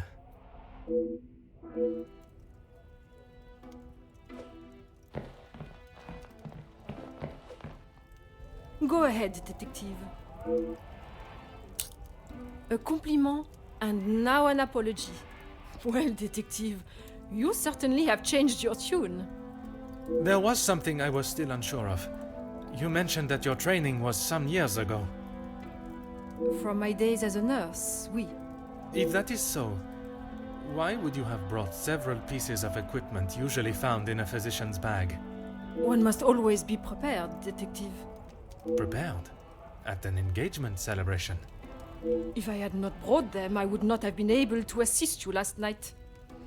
Perhaps you should be thankful for my precaution and not so suspicious.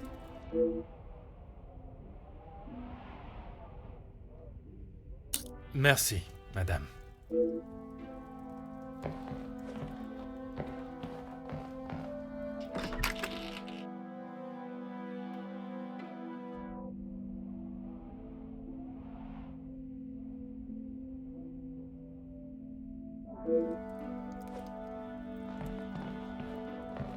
Detective, what can I do for you?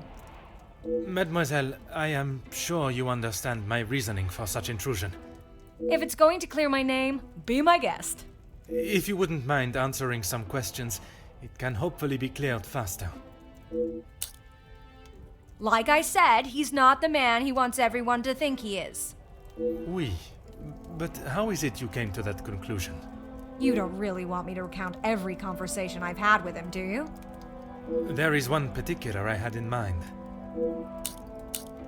An argument would imply it was a two-way conversation. And that is not how it was? Here it is. I've been helping Angeline get exposure, her marriage to Gideon is big news, and his work is really paving the way for others.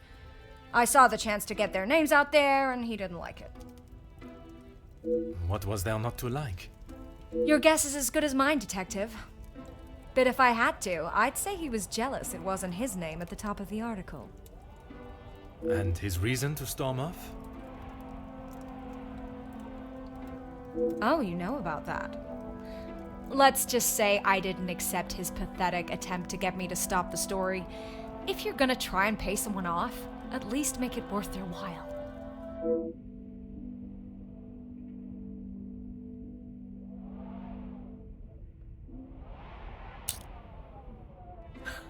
You've really got a fascination with that guy, huh? I would not say fascination. An interest, perhaps. Well, I'll save you the bother of trying to find out more about him. He's not that interesting. In fact, he's a bit of a wimp if you ask me. That is not the impression I got of him. That's because you've only seen the side of him he wants you to. He knows what to say in front of the right people. But behind closed doors, he's clueless. Let me guess. The first thing he told you was that he was a union leader. No, the voice of the people. A man that is proud of his work is not something to be sneered at. Don't get me wrong, he has a way with words, and he can certainly rally a crowd. But that's about it. At the end of the day, he's a representative and nothing more. He's got to play the part, not just learn the lines.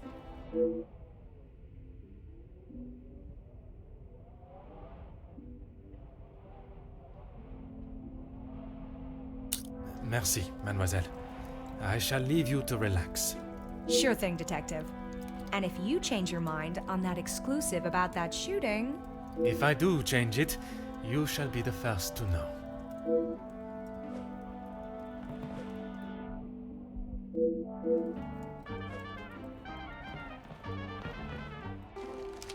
Oh.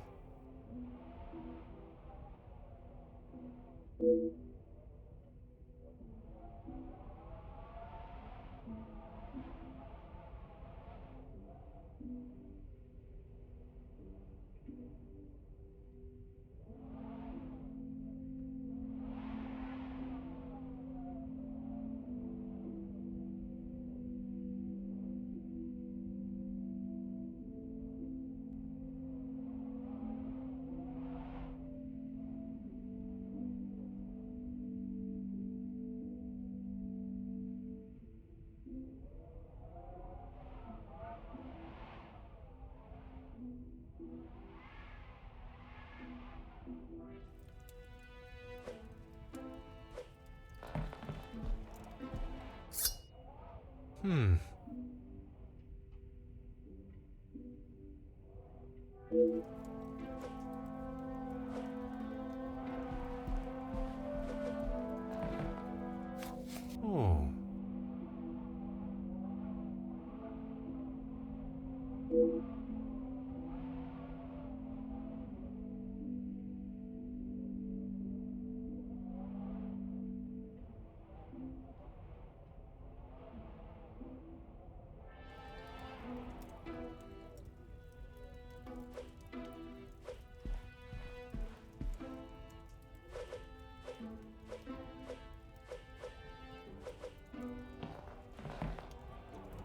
Go right ahead, Detective.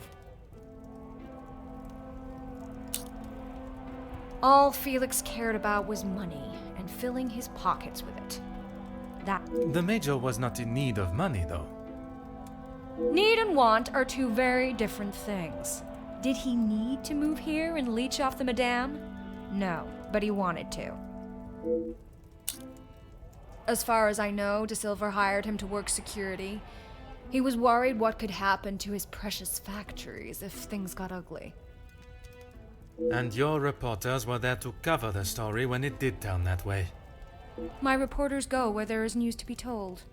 And you predicted the violence that occurred? Anyone could see that was gonna happen. If you ask me, Hugo should have acted sooner. Merci, mademoiselle. I shall leave you to relax.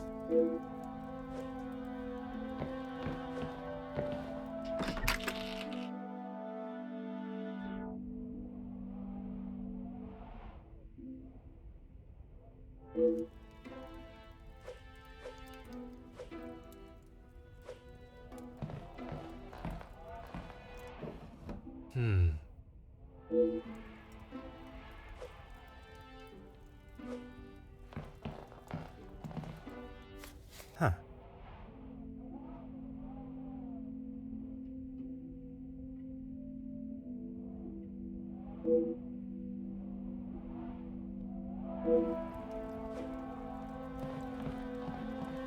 Ah.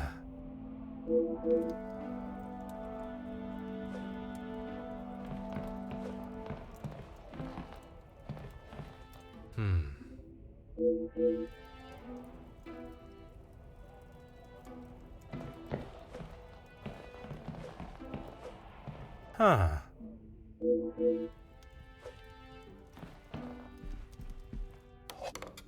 Oh.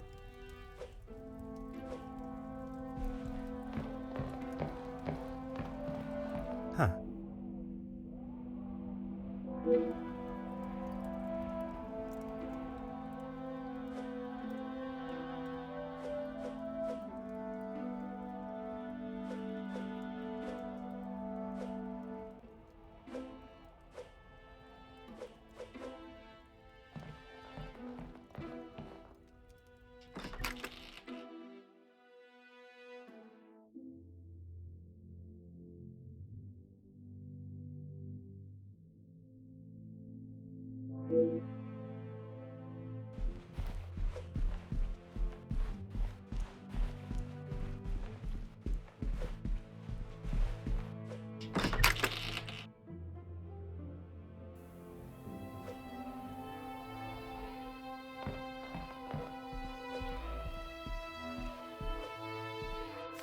Oh.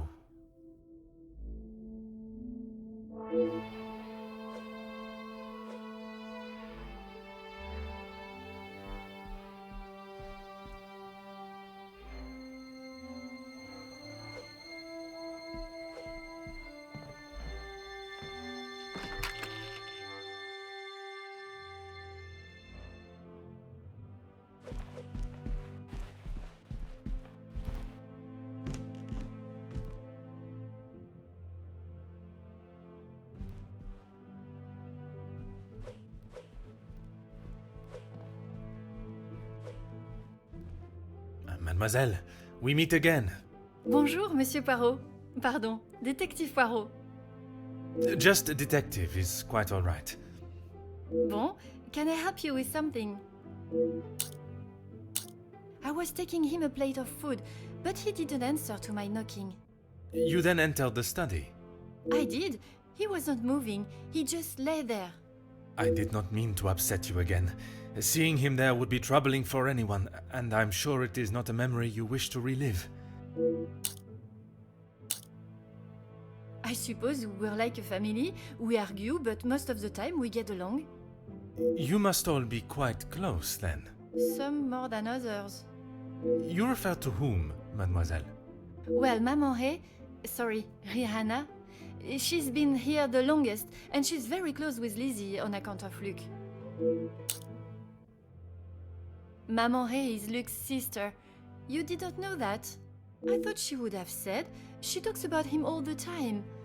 It must have been awful, losing him in those riots. Apparently, he was right at the front when they were charged. They didn't stand a chance. If I had been the one responsible for his death, I wouldn't want Maman Ray looking for me. Mademoiselle Rihanna, Maman Ray, she has expressed her desire for revenge. Every time she talks about what happened.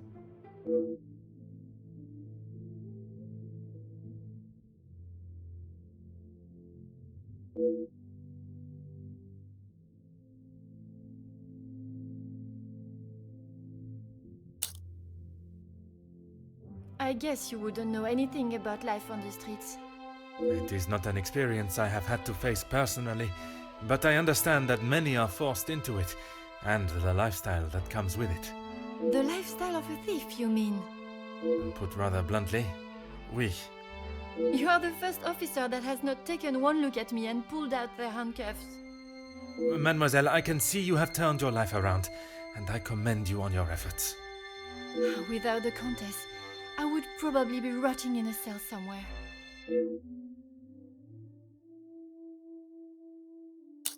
Merci, mademoiselle.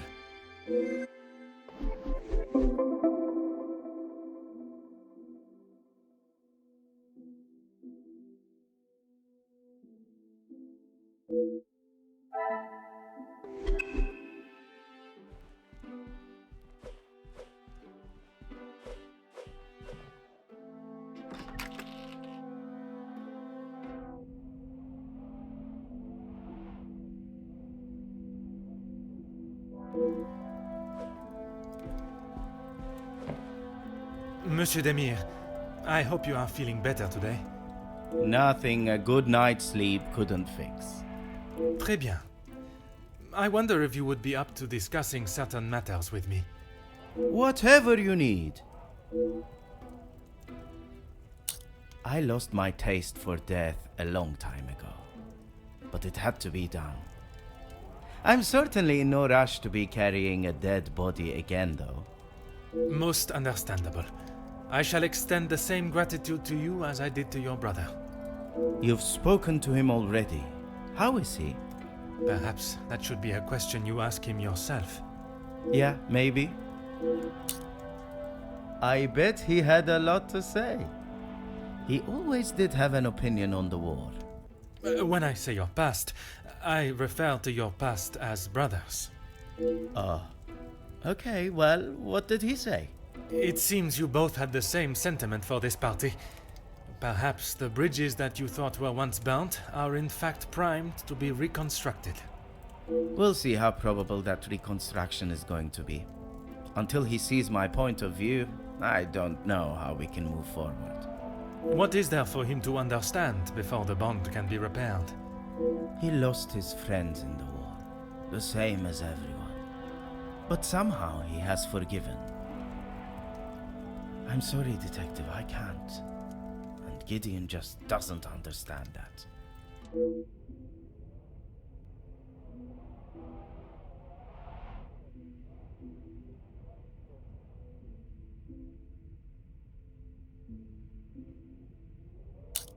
Those two, close.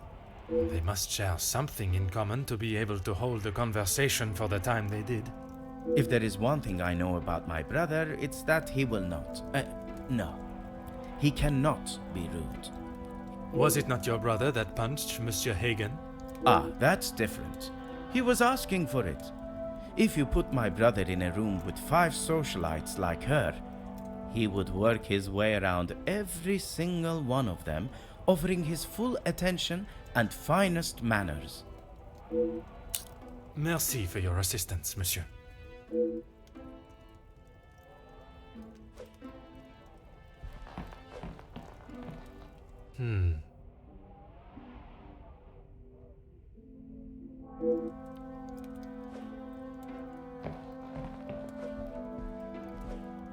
Ah.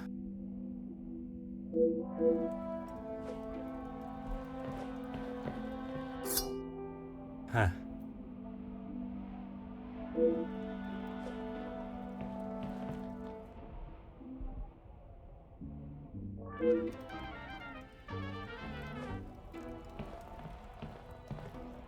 Aha.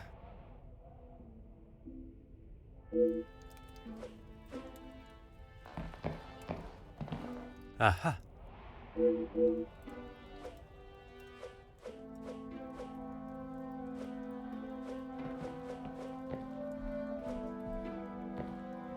Always got time for my favorite detective. The dagger. I wondered how long it would take for that to become an issue. I shall give you the opportunity to explain the reason for it being here before I jump to any conclusions. It was going to be a wedding gift for Gideon. I've maybe not been the best brother in recent years. I thought this could make up for some of it. After what happened to the Major, I thought it was a bit tasteless. You did not see it fitting to tell me you were harboring a rather sizable knife in your room? I wouldn't say harboring. And I wasn't expecting to be a suspect in a murder. Merci for your assistance, monsieur.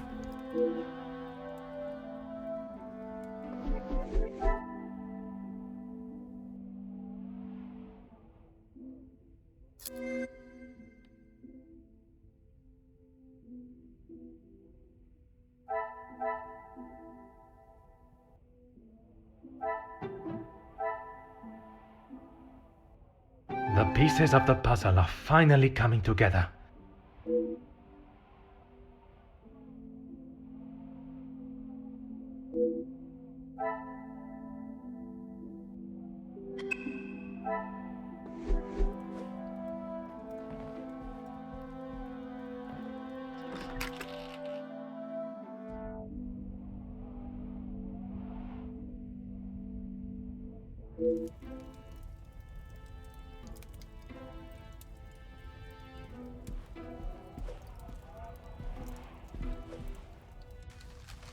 Oh.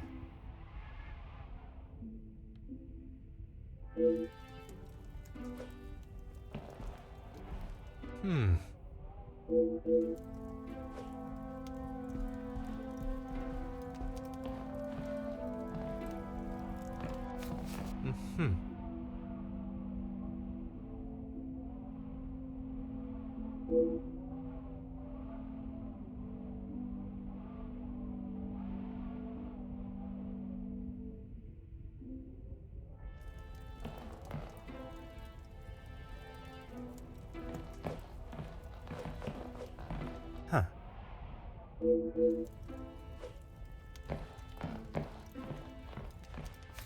Aha.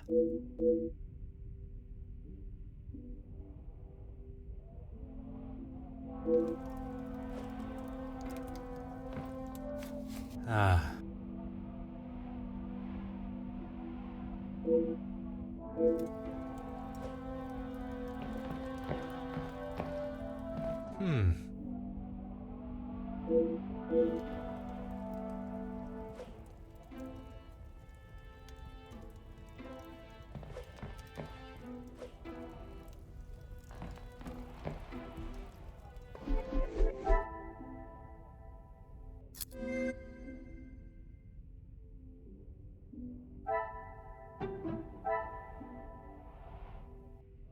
I should not be surprised by my own skills of deduction.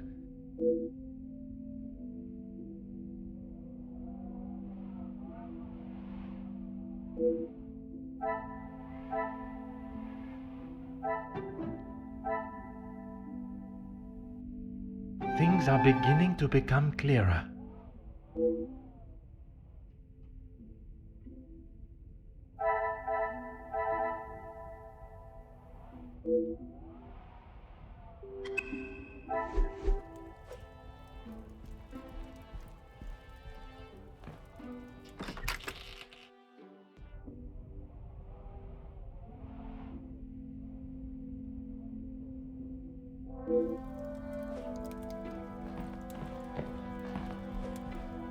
Monsieur da Silva, I am sure you understand the necessity for this type of search. Not really, Detective. Your speech was rather spirited. But it did not give me much faith in your investigation. I have not had my abilities questioned to my face by one of those I suspect of a crime before. Well, if you wish to prove me wrong, you should hurry up and find Felix's killer. And I hope, with your help, monsieur, I shall. Yes, I helped him invest some money. Unfortunately, he was not the businessman he thought he was. Madame Vandenbosch had a very similar view. At least he could have taken solace that you are both in the same position. I think you're confused, Detective. It was Edwin that lost his fortune, not I. Forgive my naivete. If you were helping him make viable investments, would you not have seen the same opportunity for yourself? I told him about the opportunities. I did not tell him to put his whole family's wealth into it. The prospect of doing good meant more to him than his profit margins. He was bound to fail. The business declared bankruptcy. It did, until it was purchased for a fraction of its worth and made the new owner a small fortune.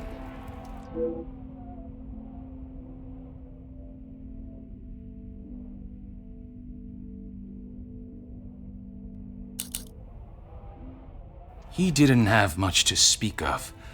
I was always surprised at the life he lived. Surprised in what way? Well, considering it wasn't that long ago he came to me asking about work, I didn't think he was in such good financial shape. You offered him a position? Nothing that he was willing to lower himself to. That's when he began talking about what else he could do for me. If you can call what him and his team did security. For the money I paid, I did not expect them to be so reckless. It was a considerable amount you paid him? There's no need to divulge amounts, but it was certainly more than was expected.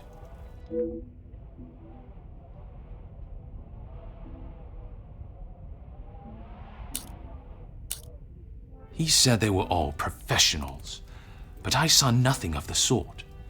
He said he had worked with them all in the army as their superior officer. They were men that could be trusted. But that was not the case? I had not even met them before they arrived on site. They brought their own equipment. They looked like they knew what they were doing.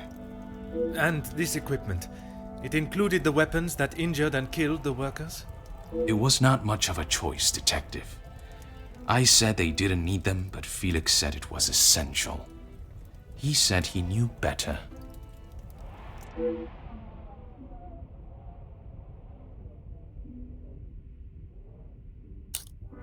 Everything that I want to say on that matter has already been said. I understand, monsieur. But what I would like to know is, was the late Viscount aware of your feelings towards his wife? Excuse me, Detective, but you have crossed the line. Crossed the line like an attempt to bankrupt a business partner and friend so that you be able to swoop in and impress a certain target of your affections. You make such ridiculous accusations without a shred of proof. Your reaction at the mere suggestion is proof enough, monsieur. While I cannot arrest you for betrayal of a friend, I can hope your conscience does not forget, and that will be punishment enough.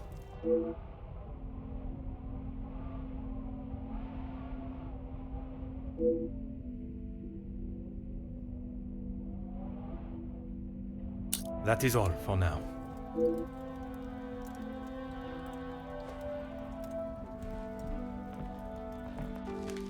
Oh.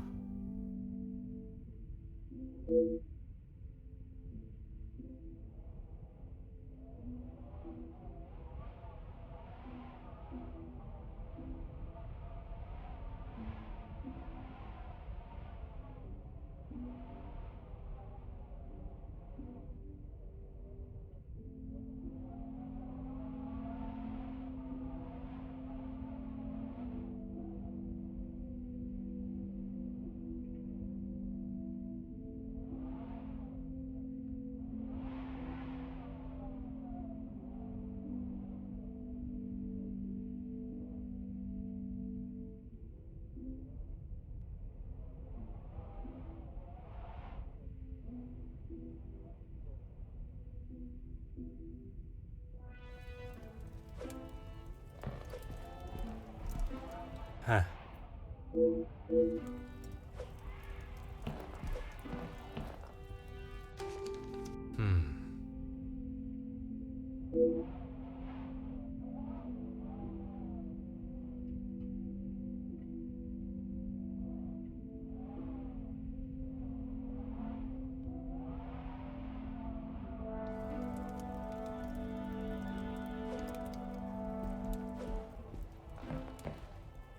Aha.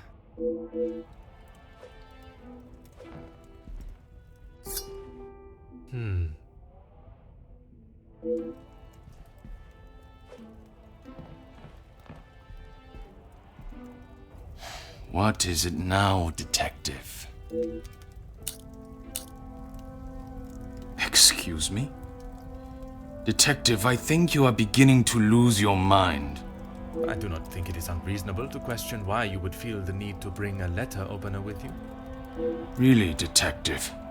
If I had stabbed a man with it, do you really think I would have left it lying out in my room?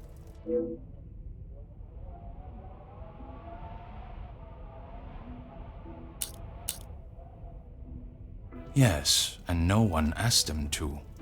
But surely it is beneficial to both parties. Your profits must have been affected. There are barely any profits to speak of. Why have those talks not taken place and a deal arranged? Monsieur Beckers has made no attempt to speak with me and offered no counter-offer. The ball is in his court, detective.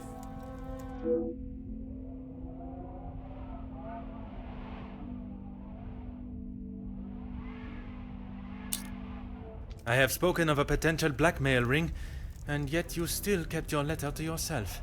It is none of your business, and it is nothing more than a cheap trick to have me admit something that is not true.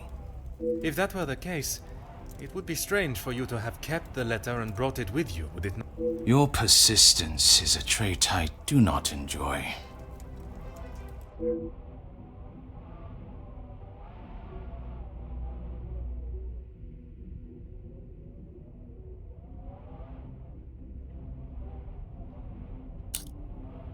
No reason, detective. Merely saving you from wasting your time. I will be the judge of that. I would like to know about any and all evidence that may help my investigation. I trust there is nothing else you deem a waste of my time. Of course not, officer. It's not as though you think I'm harboring some illicit secret. The letter was a pathetic attempt to intimidate me. Nothing more.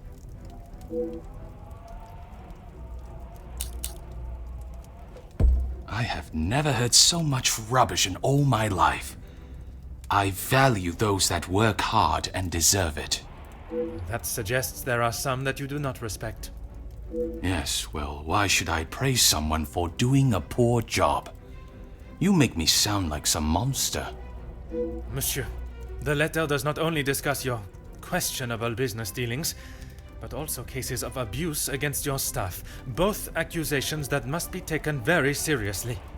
Detective, there is a difference between telling a member of my staff what to do and abuse. And it is you that decides where that line is drawn? In my house? Yes, it is.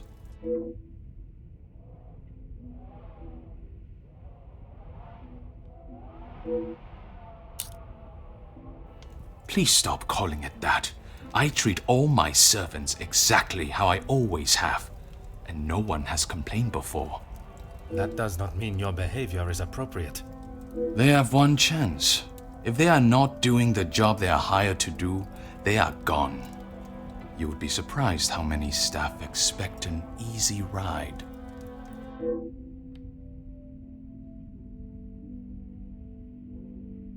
Is there a specific member of staff that may have expected such a ride? There is one girl, a new maid. I didn't expect great things from her, but Comtesse de Vos promised me she could do what was required.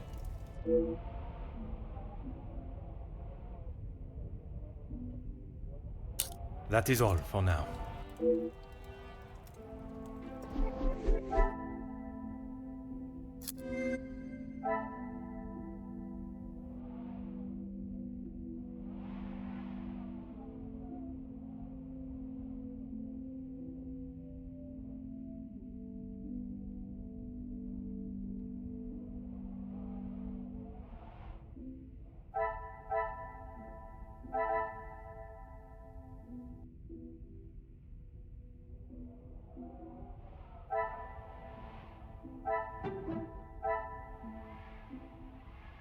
Magnifique.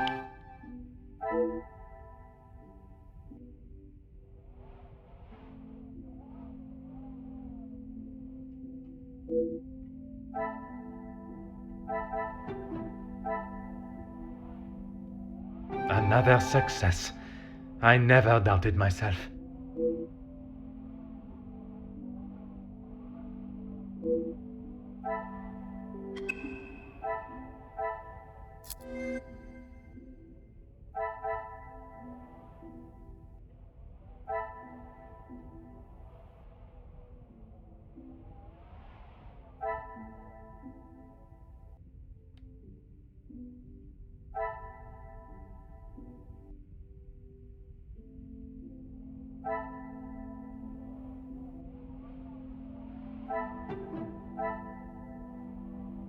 Some would say a lucky guess.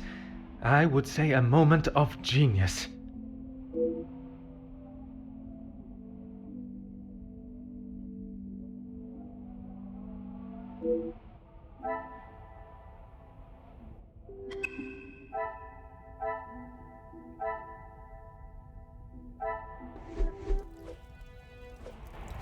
What is it now, detective? She approached me. I thought it was rather brash. In what way? Assuming that I would want to take on another servant, and one from such a troubled background. She is running the charity, not I. When he came to me, I told him that with the factories on strike and my profits pouring down the drain, I had nothing for him. But he said he could help me get them all back to work and the factories earning. His rates were steep, but he said he knew what needed to be done, and he was prepared to do it. A week passed and they were all still on strike. In fact, even more had joined them. He made excuse after excuse, demanding more and more money for the job to be done. But he never actually told me what he was going to do. The riots. I had no idea they were going to charge them like that. How was I meant to know? And even following such a tragedy, he continued to demand money from you. He said if he wanted my silence, it would cost. Do you have any idea what it could do to my livelihood, my name? If it got out that I had paid the so-called security that did that. I have every idea, monsieur. You hired a militia to take action against your own workers. You deserve whatever name is chosen for being so morally bereft in your decision-making. I didn't know that was what he was going to do. You must believe me. I have to believe nothing but the truth. And the truth, monsieur, is that it is not only the Major that has the blood of those men on his hands. That is all for now.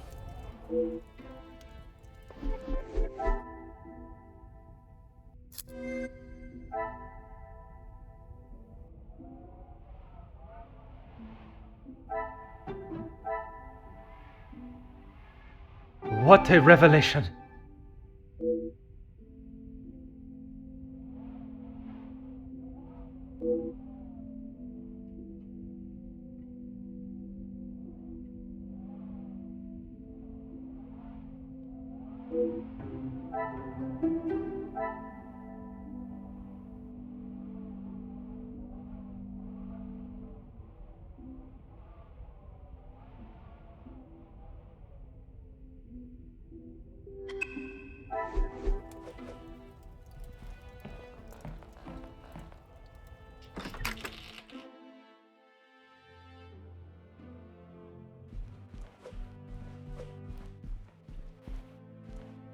Is there something you need, detective? She helped me at the shelter and with this job. That I am already aware of.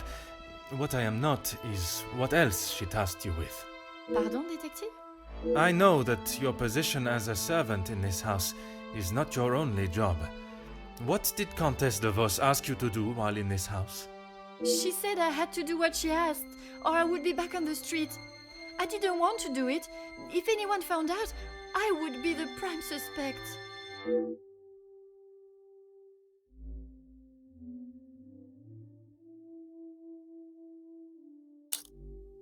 Merci, mademoiselle.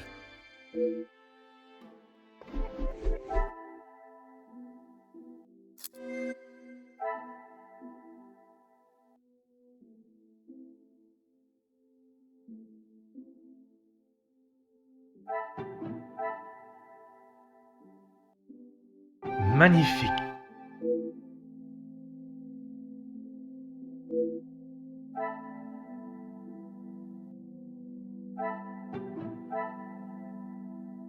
Things are beginning to become clearer.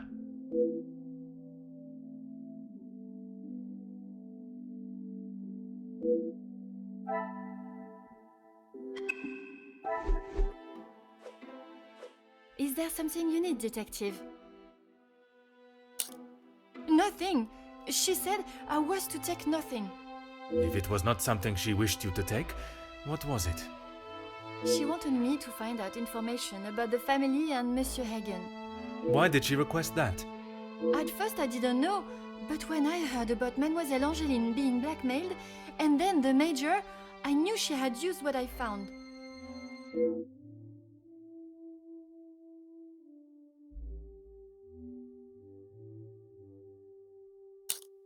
I knew Monsieur Archie had a key, and it would be easy to get it from him. You knew that the Major asked Monsieur Sterling to access the safe from time to time, and if anything was ever discovered missing, he would surely take the blame. I never took anything. I only told the Countess what I had found. And that was? About Monsieur Hagen and the Madame's relationship, and Angeline. I'm sure the Countess was pleased to hear such valuable information. She said I had done a good job, but I needed proof. That's why I went back and got the letters last night.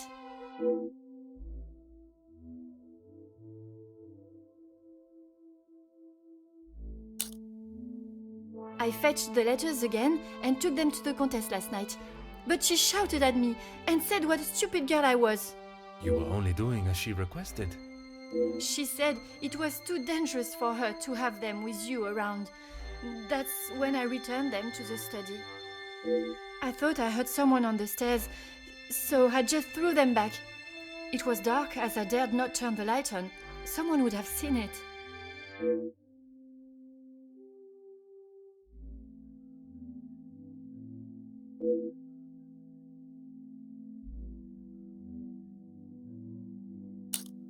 Merci, mademoiselle.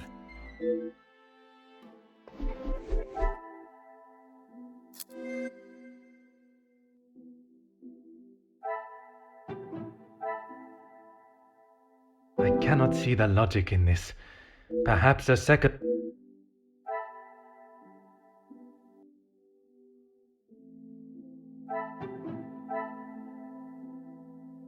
I should not be surprised by my own skills of deduction.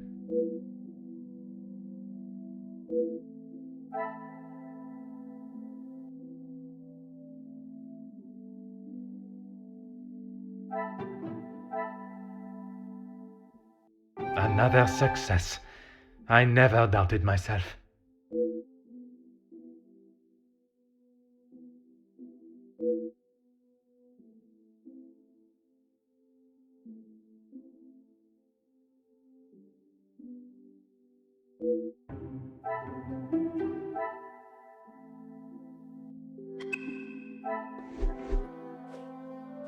Is there something you need, detective? That's all, I swear. I heard Monsieur Archie and Monsieur Felix talking about a storeroom, but I haven't found it. Is the Countess aware of this room? I told her it was somewhere in the house, but I didn't know where. She wasn't happy with me that I hadn't found it yet.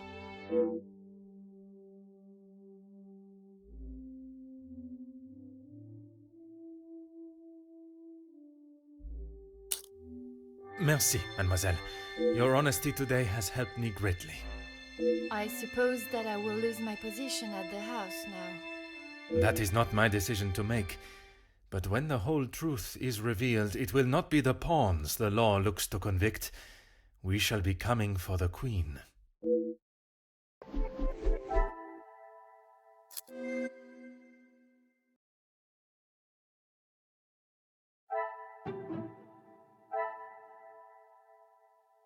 Some would say a lucky guess.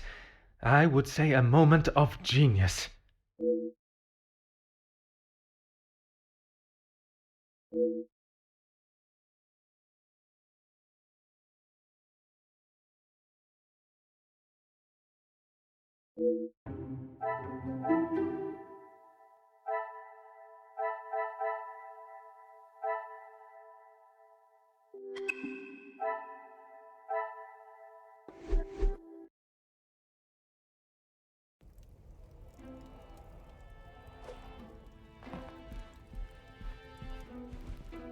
Mademoiselle, merci for coming.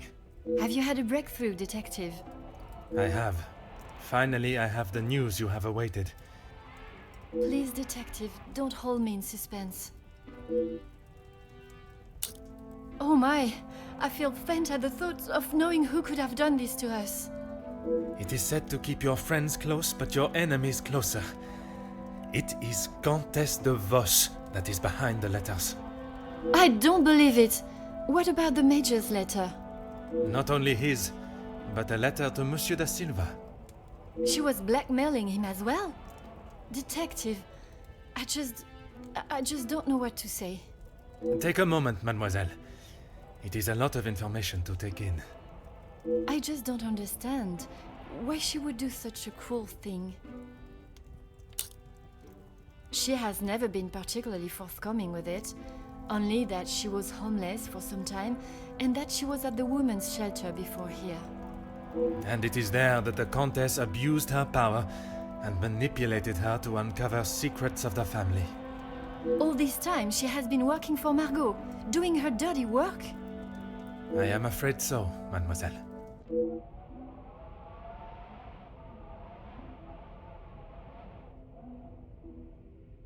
Is Maman aware? You are the first I have told, mademoiselle. Next will be the authorities. I'm afraid that we'll have to wait. And we will. I want to see her punished to the fullest extent of the law. But we cannot telephone anyone, as the lines are still down. Monsieur Archibald informed me earlier I had hoped they would be working again. Last night's snow must have caused more damage than expected. Last night? They have been done all weekend, Detective. Detective? Are you okay?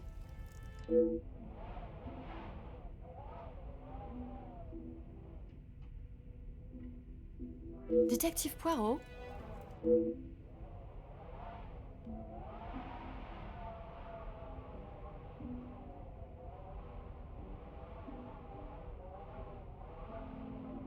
Would you like me to fetch you a glass of water, Detective? My apologies, mademoiselle. I was taken by surprise for a moment, but I have regained my composure. A glass of water is not required. Would you excuse me? Merci, mademoiselle.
Mademoiselle, what a pleasure to see you. Detective, It is a rather late hour to be wandering the halls. Oh, yes, of course. I do not feel myself, Detective. If that is the case, you should be resting. Allow me to help. No, that's quite all right. I will see to my duties and return to bed.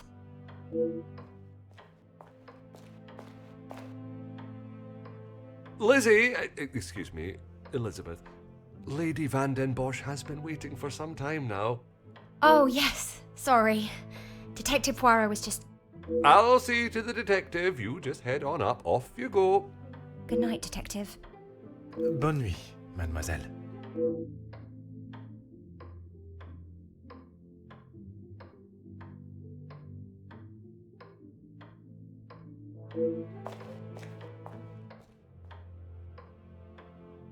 I'm sorry about her, Detective. As you can see, she is still not back to her usual bubbly self.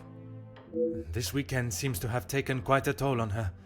She'll be right as rain in a couple of days. Now, what can I help you with?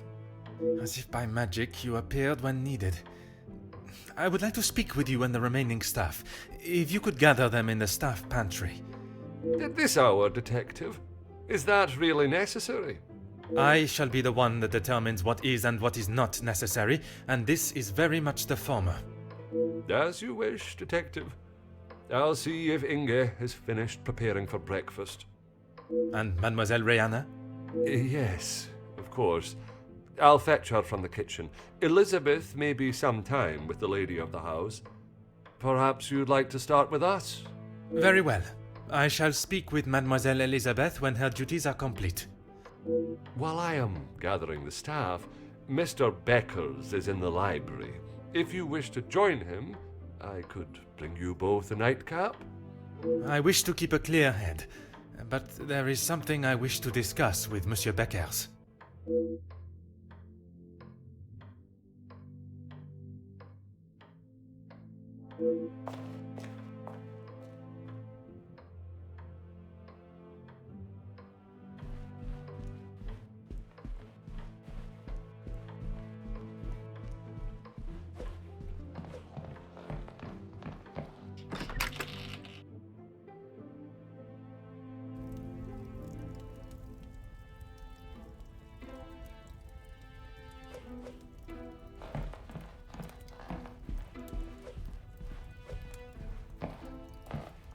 Monsieur Beckers, it is rather late. The other guests have already retired to their rooms. I didn't even see the time. It's easy to lose oneself in a library this impressive. That is something we can agree on, monsieur. I suppose I should be heading? Un moment, monsieur. There are some matters that we must discuss. Oh, what is it, Detective?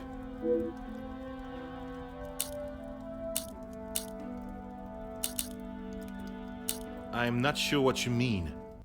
Her proposal to make you somewhat of a star, a figurehead for the working man. What would you call that?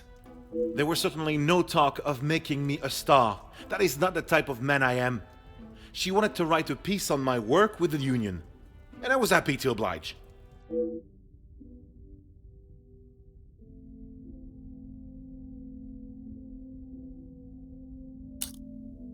My speech? I'm not sure what speech. You may save your false ramblings for your next audience. I am aware you spoke with the Major yesterday. Whoever told you that has it wrong, Detective. Please, monsieur. The truth. Okay, fine. Yes, the Major and I spoke, but it was not for long. I was trying to convince him to speak with Ernesto. It's time we brought the strikes to an end. And that was best approached by a shouting match? He wouldn't listen to a word I said. I spent so long preparing how I was going to convince him, but men like him are only swayed by one thing: money.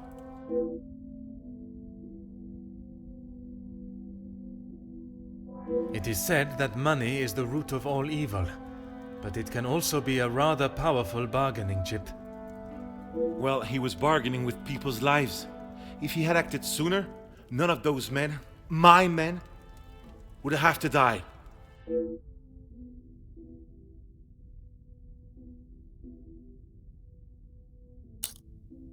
A deal? It was an insult. And that is why you did not sign it? I didn't sign it because the workers deserve so much more, not his pathetic attempts to get them back to work. Did you think there was a chance for a better deal to be made? I know there was. He's a pompous swine that cares for only himself and filling his pockets.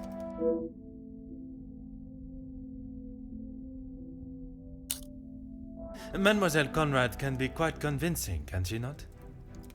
She has certainly taken several wealthy business partners by surprise with her knowledge and prowess. She knows how to use her womanly powers to get what she wants. But she did not surprise or use you? Me? Used me?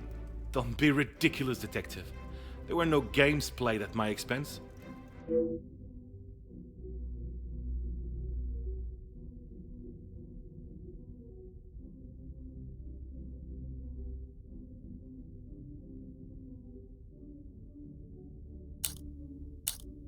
Perhaps some, but I'm not so easily manipulated or simple-minded. And I stand by that. It was an insult. A rather bold move to make such a decision on your own.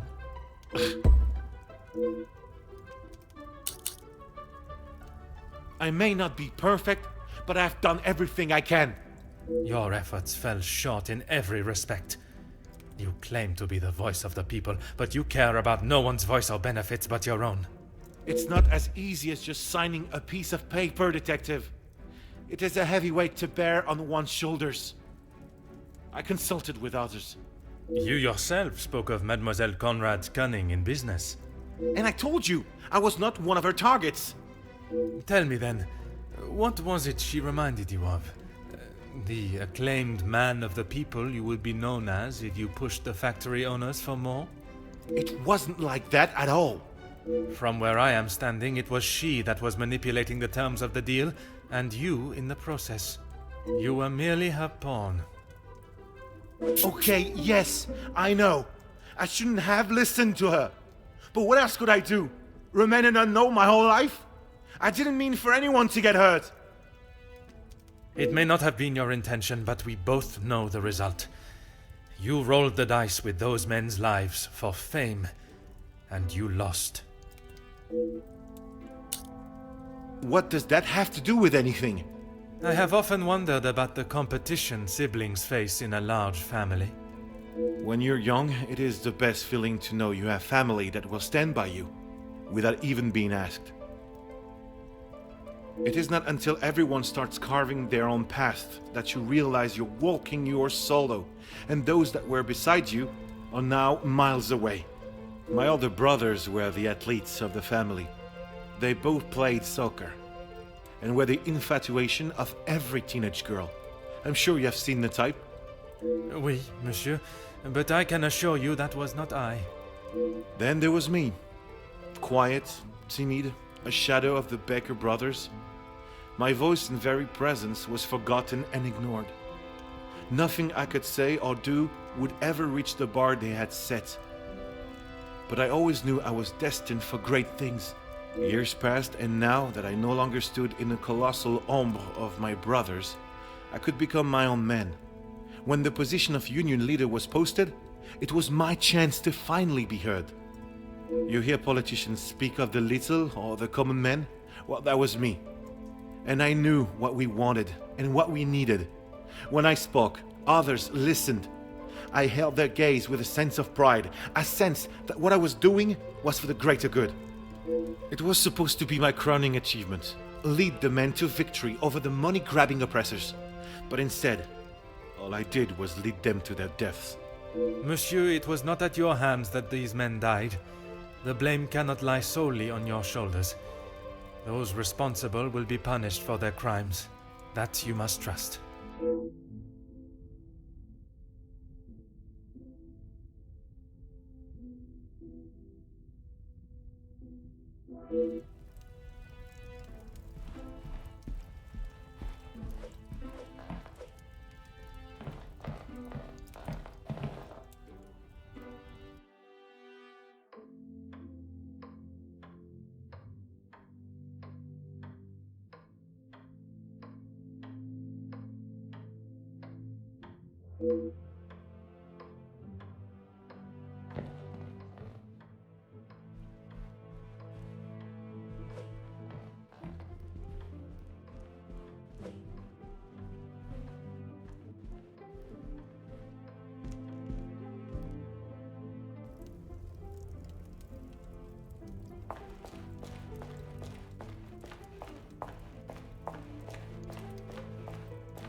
Ah.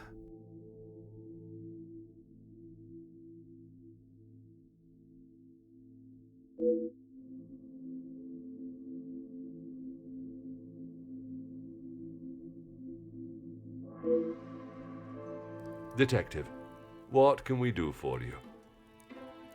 You can help me by telling the truth, and in the process, help yourselves. Sorry, Detective. It's a bit late in the night for riddles. It is no riddle, monsieur. If I do not receive the truth, you shall all be charged as accessories to murder. Detective, I think maybe you have been locked in this house for too long. We have already... You have told me a version, and now I require honesty.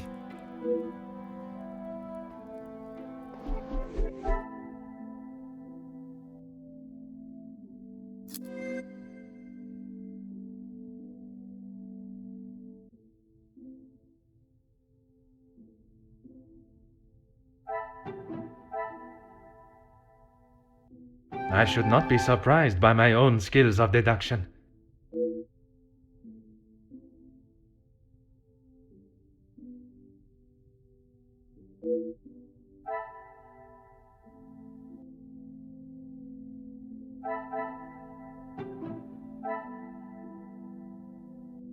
Another success.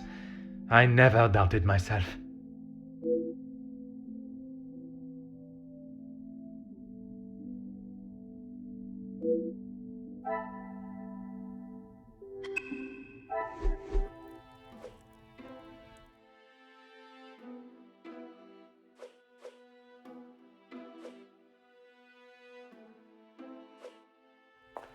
Monsieur Sterling, is there anything you would like to add to your story? I'm not sure what you think I have done, Detective. Let us not string out this charade any longer. From his associate. I've already told you, Detective. I don't know who it was. Do not worry yourself on such details now. I suppose they were lucky to have called when they did. Otherwise, they may not have gotten through at all, with the telephone lines being down as of yesterday. Aye, Detective. Lucky, I guess.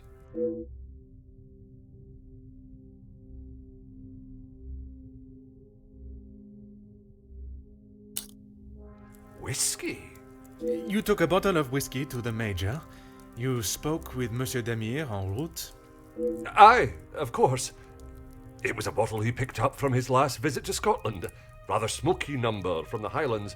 He was saving it for a worthy occasion. Drowning his sorrows must have been fitting enough.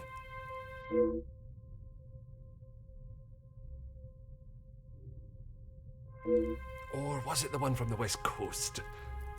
You'll have to excuse my memory, Detective. It's not what it used to be. Oh, you found it. Thank you, Detective. I've been looking everywhere for it.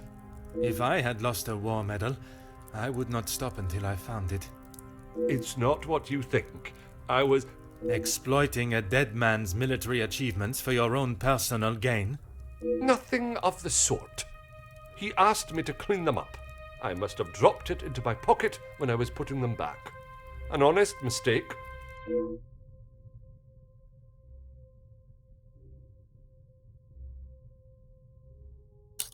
I wouldn't know. Probably. Your father was in the military for many years. That is what you told me. He was. And your family still keep his medals? They were sold. And why was that, monsieur? Is my family on trial now, Detective? Only you, monsieur. And I repeat my question. Because We needed money. Voila.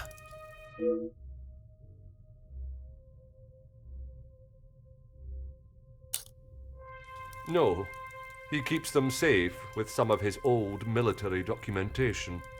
Is that a typical job for the head butler? He trusts me to do a good job. I told him I used to clean my father's, so he asked me to do the same. And where does he keep these items? In the storage room. I know where everything is, so it's just easier if I fetch them for him as and when he needs them.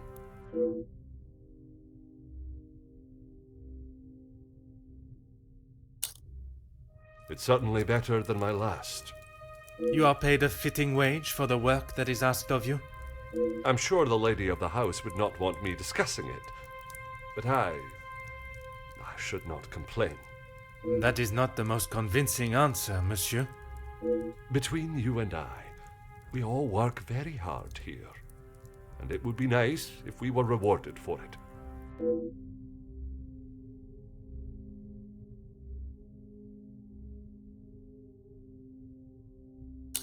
Please don't go anywhere. If I require more information, I shall call on you again.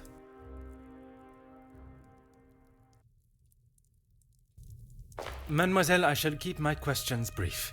I don't know what else I can tell you. You have been honest with me so far.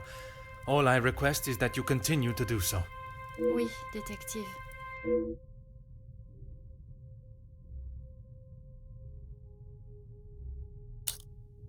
It was frantic in the pantry. We were working hard to make sure everything was up to scratch. Go on. Then Liz burst in, asking for Mamore's help. Her help with what, exactly? I don't know.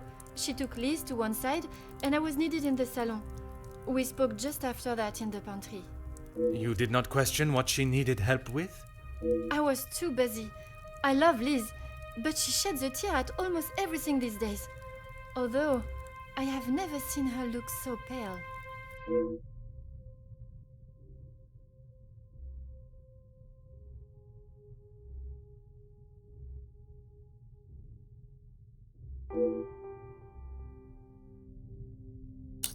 Merci. I shall return if I have any further questions.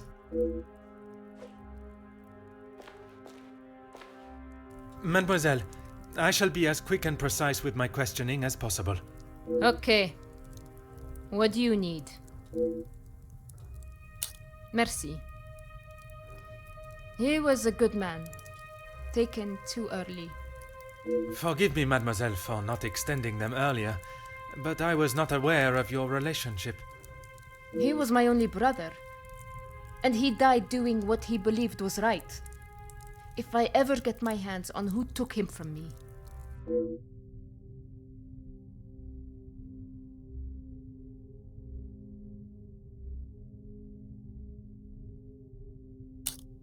You say the riots, but it was the strike he was part of.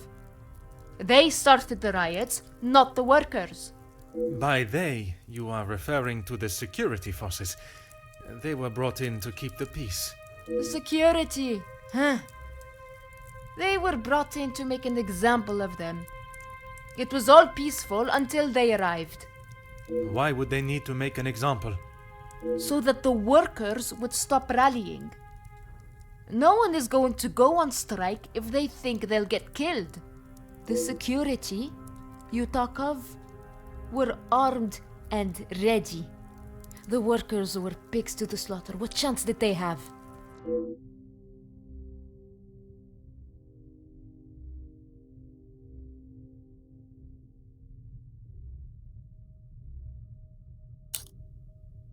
Yes. This was before or after Archibald took him a bottle of whiskey? Before. You are sure? It may have been after. The whiskey is kept in the cellar with all the alcohol? It is. Then you must have noticed him going into the cellar and returning with a bottle through the pantry, no? Yes, I suppose I did. It must have been before then.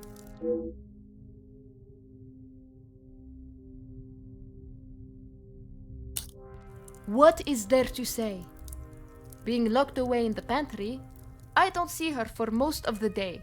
That may be, but she came looking for your help before dinner was served, did she not?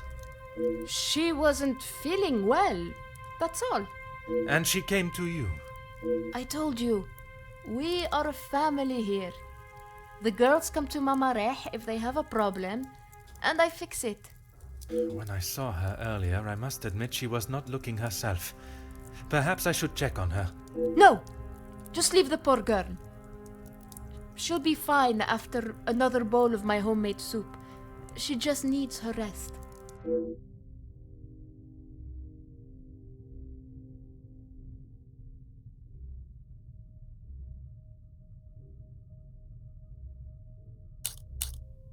Merci, mademoiselle. That is all for now.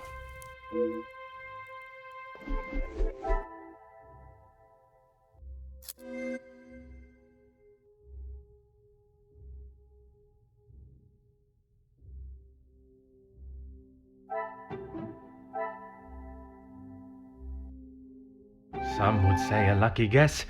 I would say a moment of genius.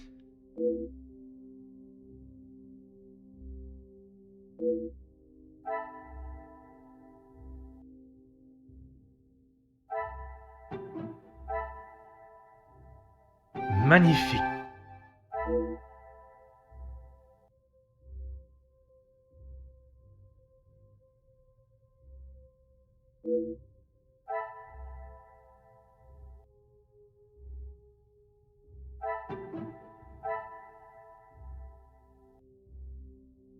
What a revelation!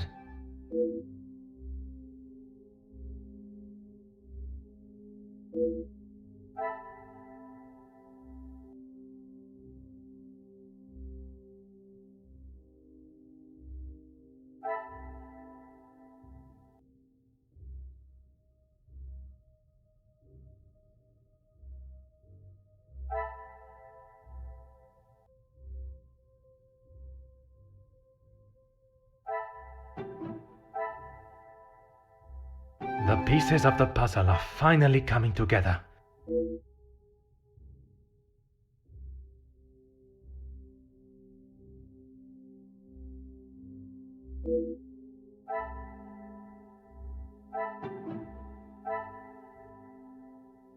Things are beginning to become clearer.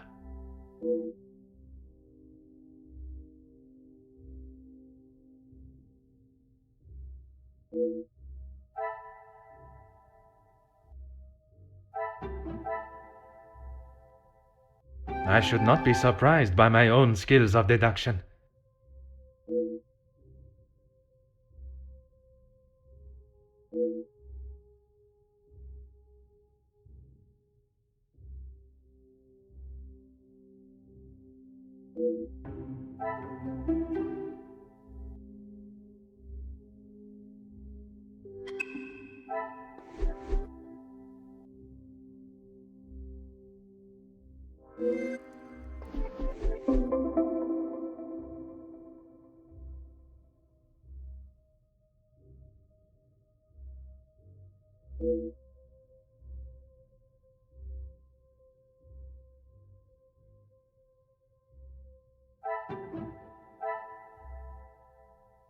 Things are beginning to become clearer.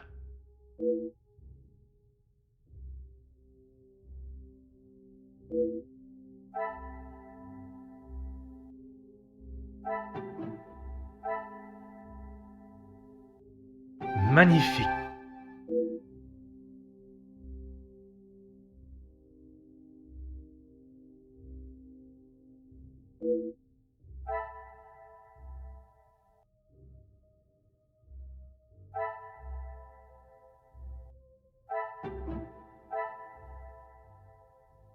What a revelation!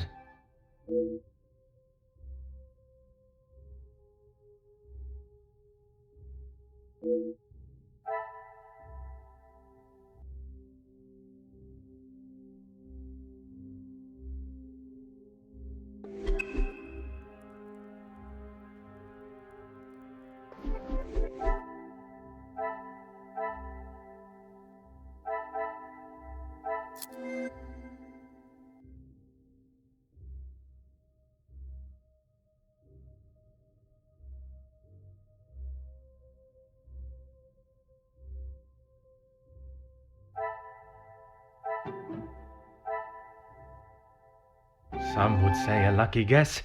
I would say a moment of genius.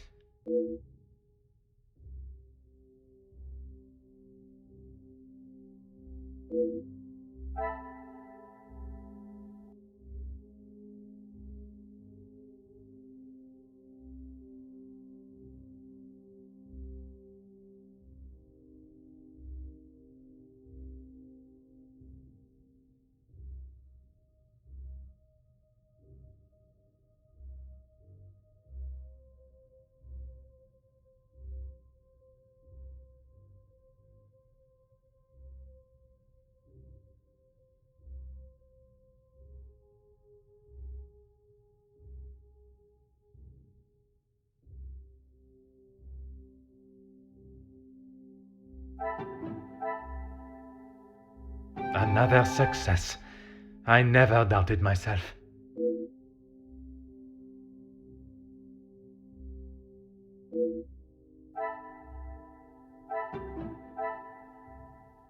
The pieces of the puzzle are finally coming together.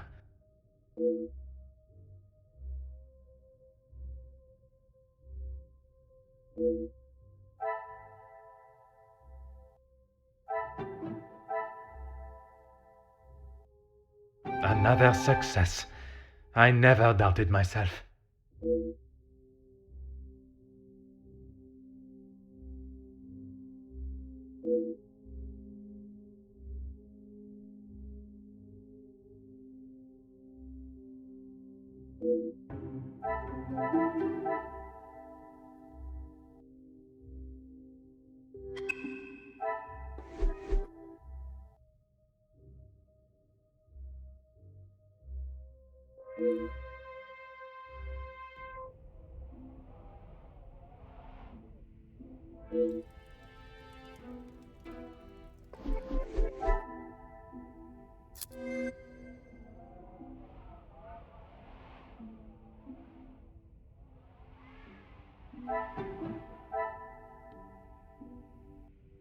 The pieces of the puzzle are finally coming together.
Monsieur Sterling. Oh, Detective, I was just... Please, I eagerly await to hear what reason you give for being in the storage room at this hour. A butler's job is never... I am no fool, monsieur. You have spun enough stories this weekend. Honestly, Detective, you don't trust anyone. And with good reason. I've been thinking about my time with the family. I often think on fond memories, but it does not take me to a storage room in the middle of the night. There are many memories held within these walls. I just wanted to see them again.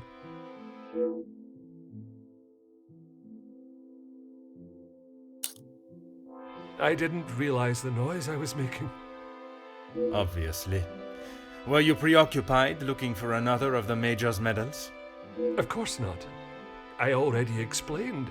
No, monsieur. You attempted to dupe me again into believing one of your stories. Please, Detective. I know you know how it ended up in my possession. I was just trying to get some extra money together to send home. I can't lose this job. If Lady Van den Bosch found out... Theft of a medal would be the very least of your problems. Deceive? I'm sorry that I lied to you about the medal.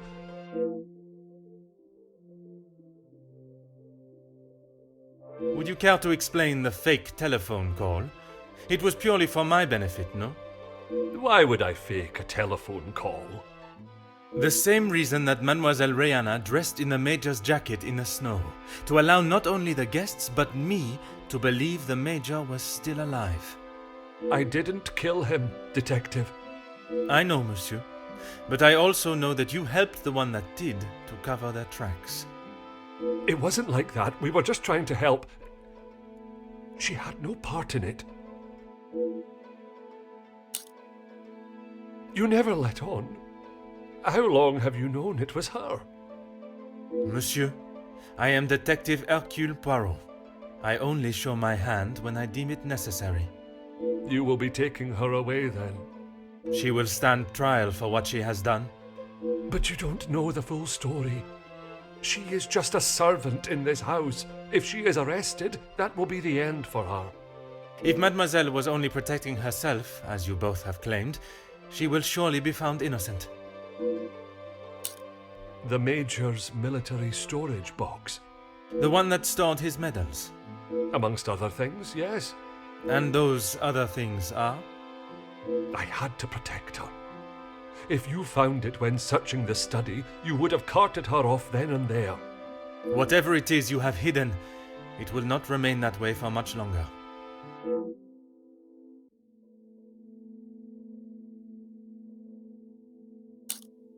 I need a moment.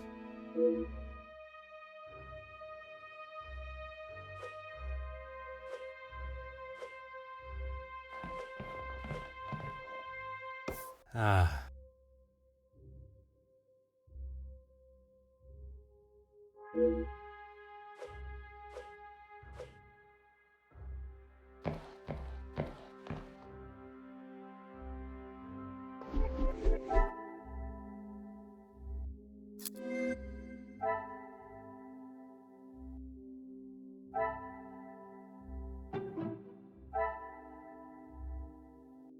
I should not be surprised by my own skills of deduction.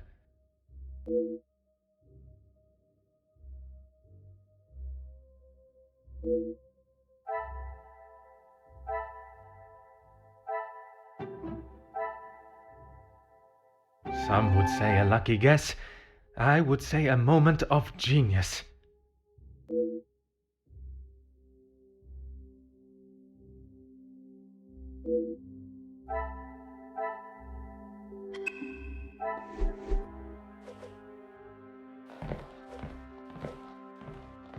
Oh.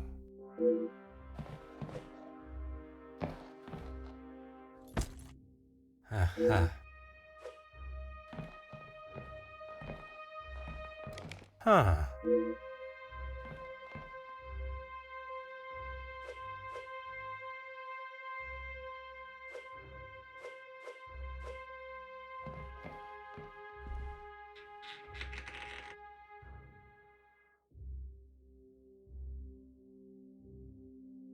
Huh.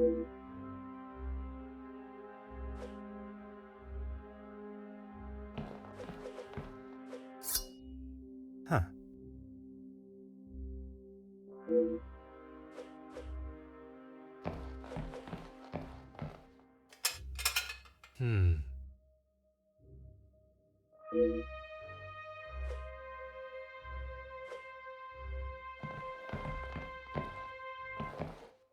Hmm.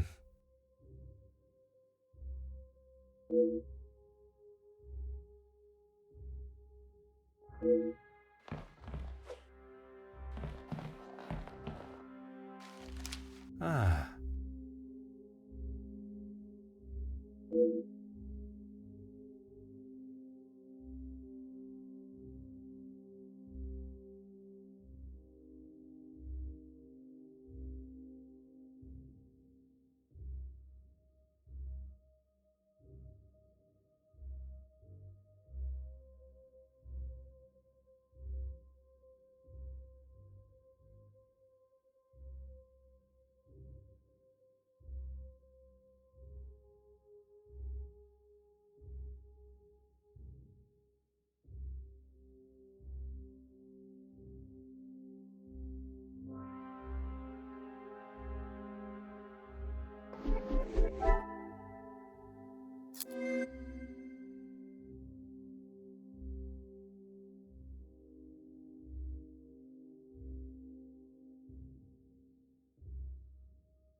Another success.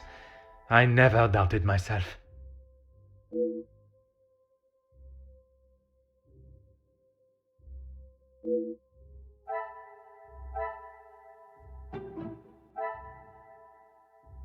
Things are beginning to become clearer.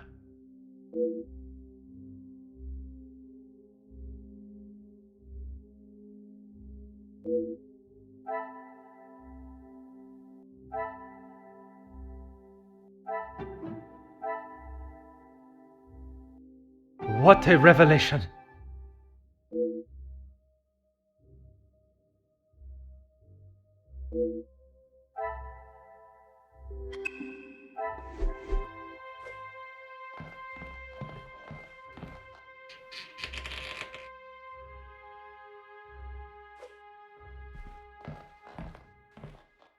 There is no use lying anymore. He always had his regiment lighter that he received in the war on his person. And yet, it was not his regiment emblem that was engraved on it. My father's. It must have fallen out of my pocket. You still have it, detective. Monsieur, you have stashed evidence, manipulated a crime scene, obscured my investigation, and yet it is a lighter that you worry about most? If it is my path to end up behind bars for what I have done, so be it. It is Elizabeth that you cannot allow to be locked up without the truth being told. I have heard how you fought for that young maid before. Fleurette, is it? I only ask that you do the same for Elizabeth.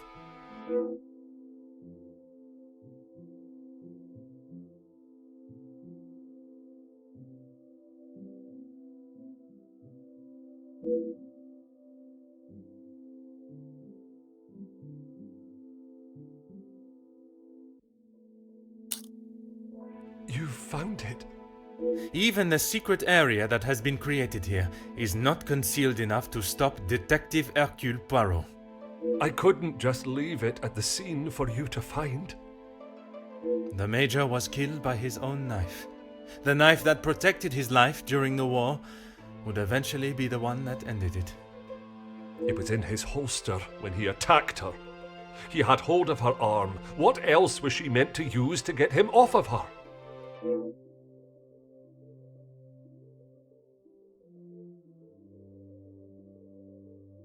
She didn't plan any of it, Detective.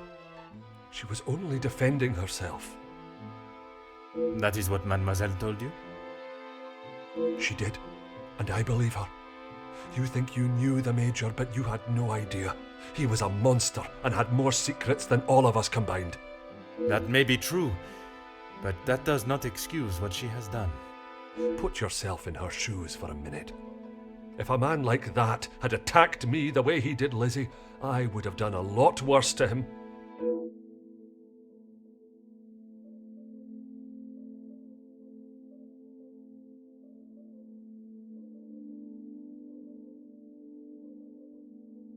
I need a moment.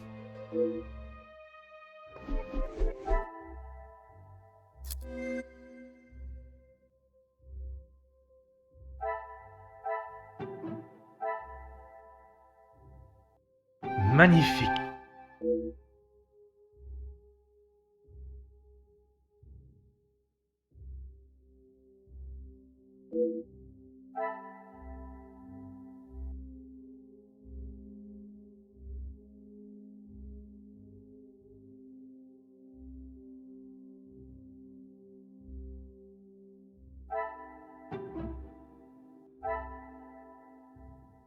The pieces of the puzzle are finally coming together.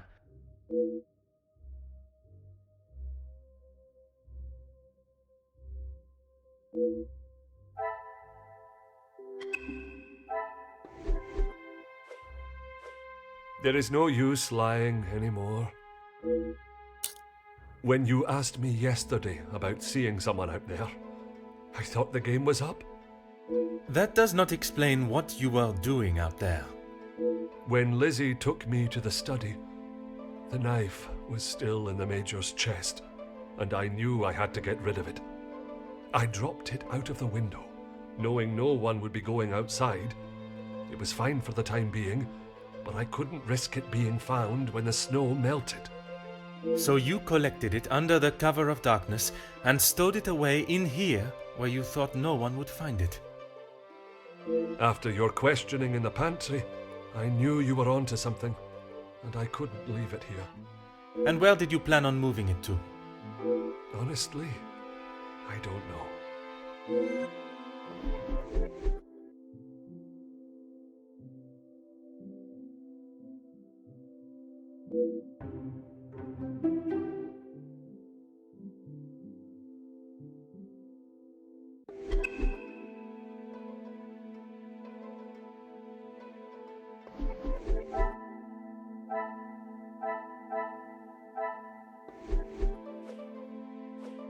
There is no use.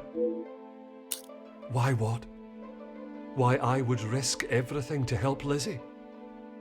Exactement. Because she is family. If you were in that position, you would do the same. I can assure you, monsieur, that I would not. Then perhaps that says something about you, Detective.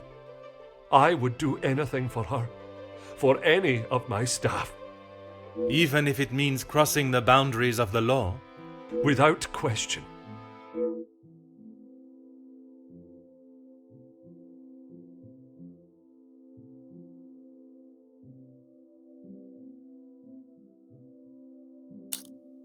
Aye, Detective, but please, you have to help Lizzie. It was all an accident. She doesn't deserve to spend the rest of her days behind bars because of that man. If she is put behind bars, it is because that is what the courts have decided upon. Detective, you can't be so cruel. It is not cruelty, monsieur. It is the law.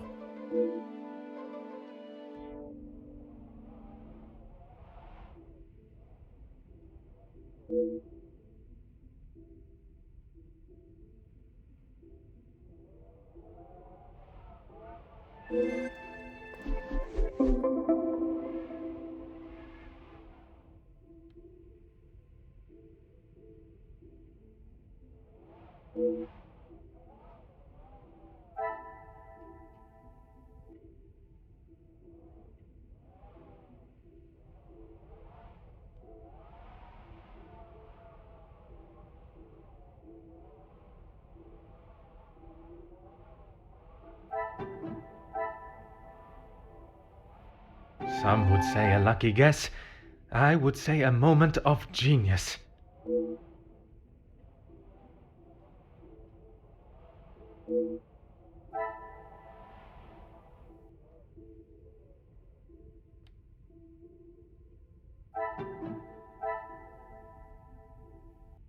What a revelation!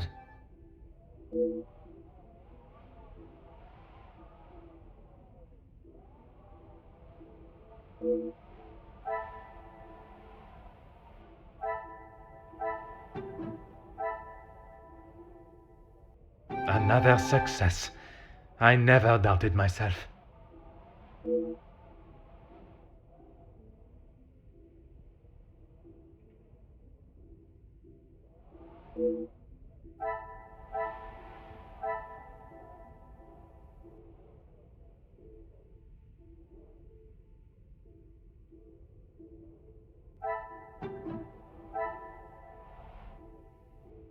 The pieces of the puzzle are finally coming together.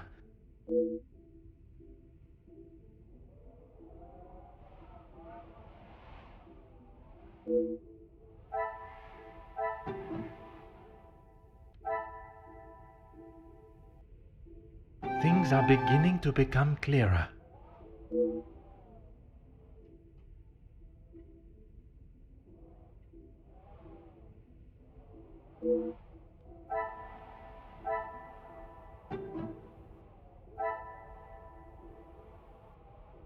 I should not be surprised by my own skills of deduction.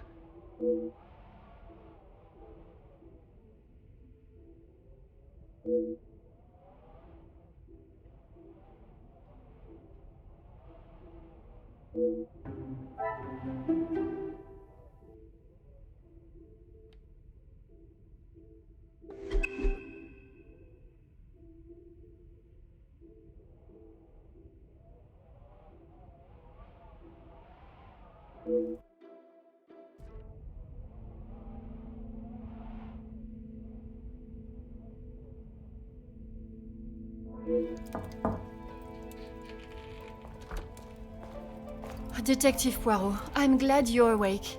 Bonjour, mademoiselle. It has certainly not been a night of peaceful sleep. There is something that we must discuss. Please, Detective, I'm not sure I can take any more surprises like last night. I'm afraid this may be the most upsetting of them all. You have found Felix's killer, haven't you? I have. And the guilty party will certainly come as a shock. Detective, please. It was Mademoiselle Elizabeth that was behind the Major's death. You must be mistaken. Elizabeth could not do such a thing. I assure you I am not. It is something I spent much of last night deliberating. When you spoke of the telephone lines being out of order, it made me question the conversation I thought I had heard Monsieur Sterling make with the Major before connecting the call to him. But it hasn't been working all weekend. Exactement, mademoiselle. That is when I knew I had once again been lied to. She was meant to be resting in the staff quarters. She has not been well. I am afraid that was yet another lie, orchestrated to keep her from incriminating herself. Why would you think that, Detective? I only managed a few words with her before we were quite abruptly interrupted by Monsieur Sterling. I must admit, he has a habit of speaking over the other staff. It was much more than merely disturbing our conversation. It was done with the intention to prevent Mademoiselle saying something that she should not. So, Elizabeth killed Felix, and then Archibald helped her cover it up? In its simplest form, oui. I have heard it directly from the horse's mouth. You have spoken with Elizabeth already? Did she admit to it? Not Elizabeth, but Monsieur Sterling. I wasn't. What were you doing in there, Detective? It was Monsieur Sterling that I found in there. I was taken by some surprise to hear anyone awake at that hour. What on earth was he doing? He claimed he was merely reminiscing of his time with the family. You don't believe him? It did not take long for me to uncover the truth of why he was there, and the location of the Major's murder weapon.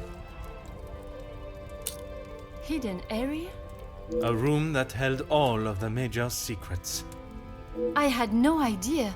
Did you discover the reason for his blackmail? I did. Were you aware he was dishonorably discharged from the army? Dishonorably? What does that mean?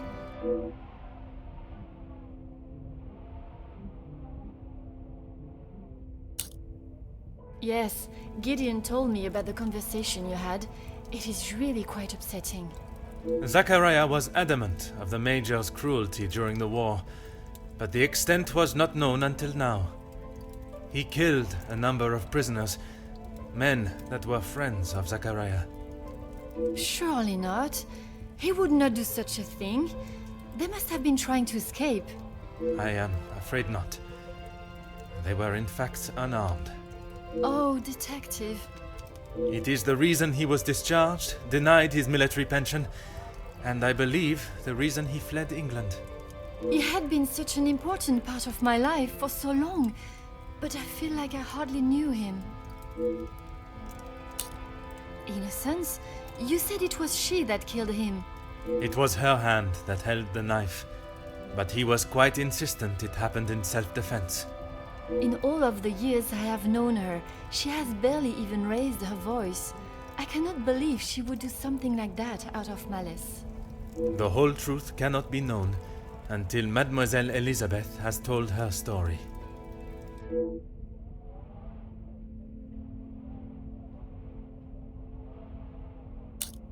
Will you allow me to be present? I think that is an excellent idea. I hope your presence will calm her and will perhaps allow her to speak more freely. Please, detective.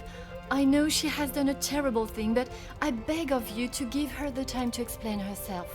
I will offer Mademoiselle Elizabeth the fair trial that she deserves, as I would with any suspect. Thank you, Detective Poirot. Would you bring Mademoiselle Elizabeth to the study where we will not be disturbed? Of course, I'll find her immediately.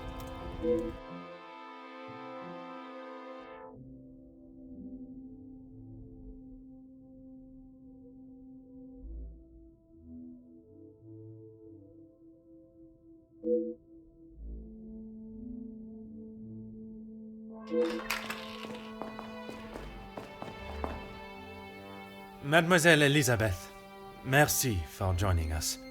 Miss Angeline said you requested to see me urgently. We have some serious matters to discuss, and I would like to waste no further time. Oh, yes, Detective. Still not quite myself. I was surprised when Monsieur Sterling hurried you to assist Madame Vandenbosch last night. I should not have avoided my duties for so long. The house does not stop because I'm feeling a little under the weather. That is true, but you cannot be expected to complete all your tasks if you are not in the right frame of mind. Honestly, Detective, it was best for me to not sit and wallow anymore. Have you been able to uncover who the blackmailer is? The blackmailer's identity has been established, and they will pay the price for their crimes. Wonderful news, Detective! You can put it all behind you now. You must be thrilled. I would not say thrilled, knowing that such a close friend has betrayed us. Mademoiselle is correct. What I have learned over this weekend is that people are not always as they appear. While they may give an impression of being a friend or ally, they can in fact be something completely different. And, what of the Major's killer? Well, Mademoiselle, that is why I have asked you here now. I'm not quite sure what you want me to say, Detective. Your honest opinion is all I ask, and, s'il te plaît, do not hold back. No one else felt it necessary. We only spoke when there was something in the house to be done. We did not speak of interests or pastimes. You knew of his work with Monsieur de Silva? I only know what is required of me to know, and that is very little. But you were aware of his work as security at Monsieur de Silva's factory. I was. The factory your beloved Luke worked at before he was cruelly taken from this world. Yes, Detective. Yes, that is where he spent his last moments. Standing shoulder to shoulder with his fellow workers. The resulting riots were a terrible tragedy, one that I hope we will not have to see or experience again. Something that could have been avoided had the Major and his team done what was required of them. Nobody deserved to die that day. Not my Luke. Detective, what kind of question is that? It is a straightforward one. I He... Mademoiselle, if there is something you wish to tell me, now is that time. I'm sorry, Detective, I just don't know how to answer it. Let us consider what we know of the Major. He fronted the militia that attacked the workers at the strike. You were aware of this? You finally had someone to blame for Luke's death. Someone conveniently located in the same house, alone in his study. No, Detective. It wasn't like that. Tell me what happened with the Major on the evening of his death. I was only in here trying to prove what I heard Mr. Beckers say. I was going to report him, I swear. Miss Angeline, you believe me, don't you? I want to. I am still trying to understand it all myself. Why don't you start from the beginning? I was delivering Miss Angeline's dress to her room when I heard Mr. Beckers arguing with the Major in his study. They were ever so loud. I thought the whole house would have been listening to what they were saying. Mr. Beckers was talking about the factory strikes and how it was the Major's fault. He told him that if he didn't own up to his crimes, he would go to the newspapers. I cannot imagine the Major would have taken kindly to Monsieur Becker's threat. He didn't. He called him some rather uncouth names before Mr. Beckers left and went downstairs, and made sure to keep out of sight. After the altercation between the Major and Master Gideon, you went to speak with him outside, and I thought I could look around his study without anyone knowing. I had to know for sure. If it was true, he deserved to be held accountable. And did you find the proof you are looking for? I found a payment from Mr. De Silva, but there was nothing incriminating about that. I was so nervous. I felt like my heart was beating out of my chest. And then you saw the blackmail note. I recognized the writing on the envelope. I couldn't believe it. How could he do such a thing to Angeline? To the family that had taken him in? Common sense would determine the Major was another victim of the blackmailer. If I'd have used common sense, I wouldn't have been snooping around alone in his study in the first place. I heard the footsteps in the hall, and before I could move, the Major was standing in front of me, demanding to know why I was going through his belongings without permission. I tried to come up with an excuse, but nothing came out, and when he saw the letter in my hand, it was like Dr. Jekyll turning into Mr. Hyde. I tried to move around him towards the door, but he hurled something towards me, and it crashed against the wall. That would explain the damage to the wall. I froze. I have never been so scared in all my life. I thought he was going to kill me there and then. And you thought you would beat him to it? Oh, Detective, you make it sound as though I had it all planned. He lunged forward and grabbed me by the arm. I tried to push him away, but he was too strong. His grip just got tighter and tighter. If only you had seen the look in his eyes, I dared not even scream. I saw the sheath on his belt. I didn't know what else to do. I didn't want to hurt him, but he wouldn't let go of me. So you took your opportunity to put an end to it all. I just wanted to get him off me. I didn't want to hurt him. I reached for it and I jabbed it at him. His grip instantly loosened and I ran straight out the door and didn't look back. You did not even look to see what state you had left him in? She had just been attacked, Detective. Oui, please. Continuez. I ran down to the pantry looking for Rahana. She took one look at me and knew something was wrong. I explained to her what had happened and she went to find Archie. She said he would know what to do. We went back to the study and he was still lying there, motionless. Archie said that no one would believe me. That if someone like me killed someone like him, I would be sent straight to the gallows. He left the letter so you would find it. He said that if people knew what the Major was really like, then they wouldn't care what happened to him. So I am to believe that it was Monsieur Sterling and Mademoiselle Rayana that cleaned the scene and orchestrated a plan that included a fake telephone call and dressing as the Major so that he may be seen. You had nothing to do with that. I swear I had no idea that is what they had done. Archie just told me to stay out of sight. I am no master criminal. Then Monsieur Sterling and Mademoiselle Rayana will be charged for obstruction of justice and impeding my investigation. Please, Detective, they were only trying to help me. If they wished to help you, they should have brought all of this to my attention immediately instead of committing more illegal acts. Surely you haven't forgotten what happened with Florette. She was only accused of stealing a bracelet. I killed a man. It is a day I have not forgotten, mademoiselle. Even for a moment. Without your help, I don't stand a chance. Please, Detective Poirot, you are the only one that can help me. Oh, Elizabeth, Why didn't you come to me? I didn't think you would believe me. I felt so guilty. And when it was announced yesterday that he was a victim of the blackmailer, I wanted to tell you everything. I came to find you last night, Detective, but Archie stopped me. I'm sorry.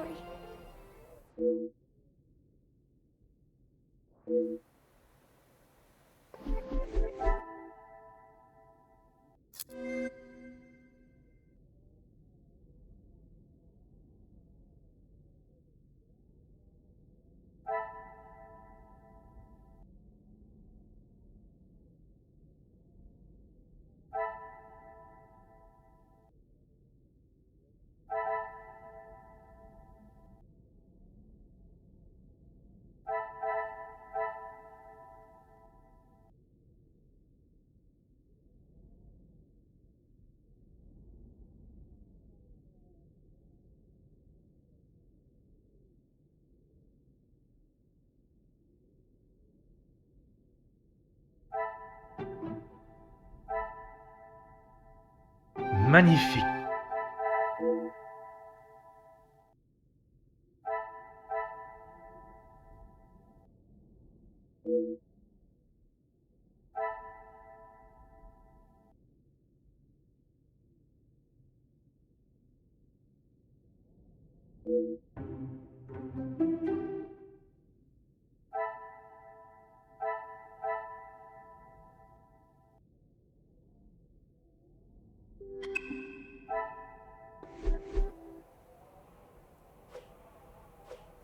Oh, yes, Detective. I don't know where it is. If you have been honest with me until now, I ask that you continue. I'm sorry, I really don't know. Archie dropped it out of the study window and he said he would deal with it. I couldn't bear to touch the thing.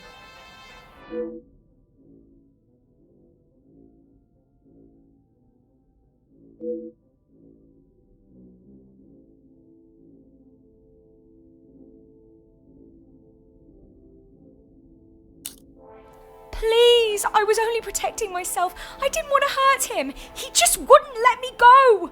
Oui, mademoiselle. I know.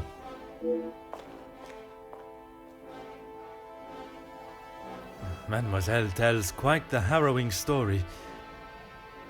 I cannot imagine the Major acting in such a way, but Elizabeth could not make up such a story. After learning what I have about the Major's character this weekend, I would not question the lengths he would go to in order to keep his secret hidden. I know that you share a close bond with Mademoiselle Elizabeth, but you cannot allow your personal feelings to taint your belief of what took place. She has committed a terrible crime, but she will live with that for the rest of her life. She is not a cold-blooded killer. If what she says of the Major's attack is true, she acted in self-defense, and in the law's eyes, a crime has not been committed. I will do everything I can to make sure her story is heard and a fair trial is conducted.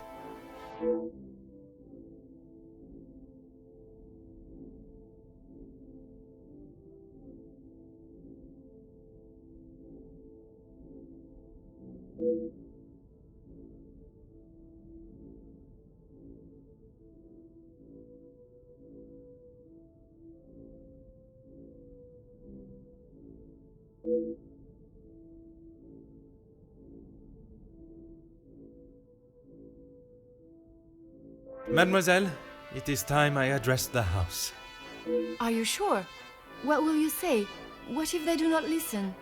I can assure you, they will. Elizabeth was right, though. She's just a servant. What if they... Mademoiselle, when Detective Poirot speaks, they will listen. Would you ask the guests to convene in the library? Of course. And what of the staff? I have told Monsieur Sterling to remain in the staff quarters with the others. When the authorities arrive, they shall be dealt with.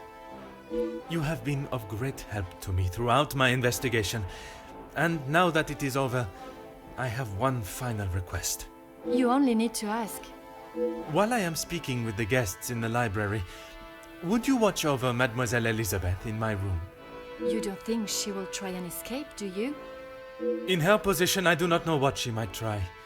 But I trust with you there, any potential ideas of such a thing will be squashed.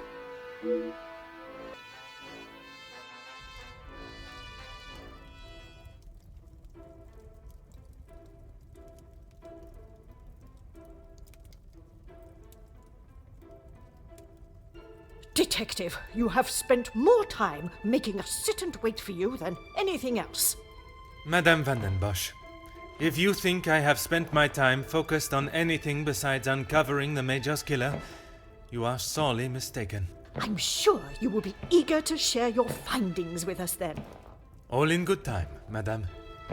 Firstly, to understand the truth of what has occurred this weekend, one must know the timeline of events that not only preceded the Major's death, but succeeded. We are all well aware of what happened before, Detective. You can save your breath. You are only aware of what the guilty parties wanted you to believe, but now I shall apprise you to the true events. The reason for us all being here, you know. The altercation between Monsieur Demire and the Major, you know. The body of Monsieur Hagen was found while we were all sat enjoying a most delicious meal. That you also know. But what was kept from us all was that his body lay on the study floor for far longer than was thought. It was that servant. She found him. S'il te plaît, monsieur. It was indeed young Inga that found the Major's body lying lifeless in the study. So it was her. Monsieur, I will not allow for any further interruptions. I return to the Major's body. If we are to believe the scene that we were presented with, the Major must have been killed during the first course of our meal, a meal that none of you left, even for a moment. Speaking in the evening, you all confirmed one another's alibis, and although there was doubt in the validity of some, I confirmed that they were indeed all true.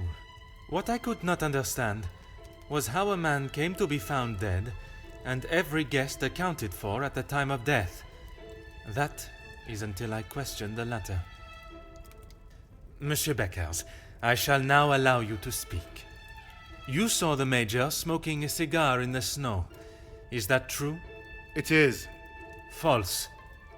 You saw what you were meant to see. Someone in the Major's coat standing outside, giving the illusion that the Major was still very much alive. Monsieur da Silva, on the afternoon of the Major's death, do you recall hearing a telephone ring? Now that you mention it, I have not heard a single ring all weekend. Correct. The telephone lines have been down for the duration of our stay, meaning the telephone call that was received and promptly directed to the Major's study was yet another act of trickery and deceit. But it did not end there. When I entered the study for the first time, it was obvious someone had already been there and falsified the scene to stage a burglary and clear away important evidence, including the murder weapon. What followed was an investigation that had already been hindered, but even those lengths were not enough to derail me for long. I think we have all had enough of your self-praise, Detective. Perhaps you would like to tell us who killed him now? Madame, as I'm sure you would expect, it is not as simple as that. What many of you do not know is the discussion that was had between the Major and Monsieur Beckers earlier that day. What has that got to do with anything? I told you I didn't kill him. That I know to be true.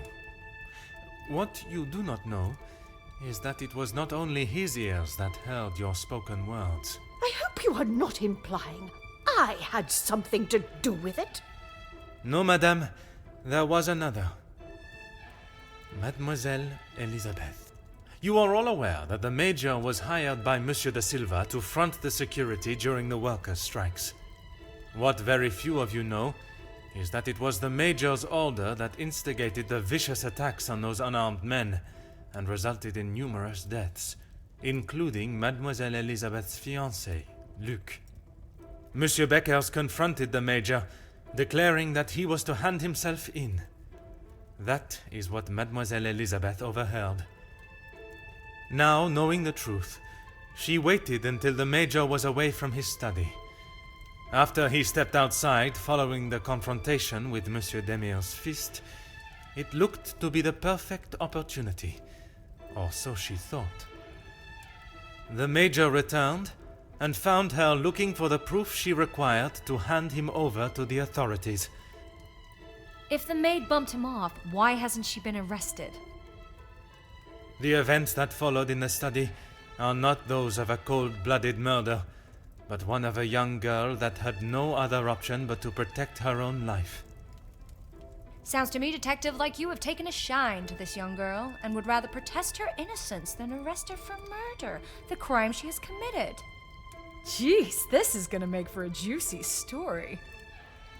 Mademoiselle, I ask you this.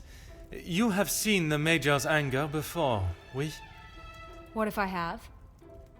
How do you think he would have reacted if someone was to find proof that he had committed a terrible act, and that if made public, would surely result in his incarceration?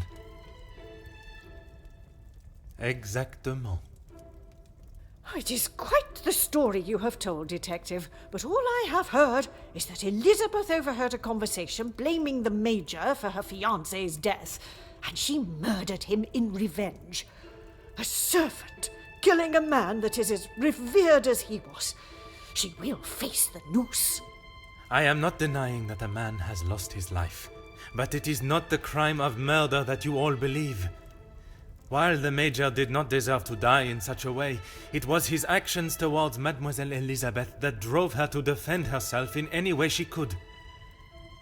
Mademoiselle Elizabeth will be punished, but we will let the law decide the severity of her punishment. She has played you like a fiddle, Detective, acting the innocent victim. She will be arrested and hanged for her crime, like every other cold-blooded killer. Hear, hear. Give her what she deserves. The girl has got to pay for what she's done.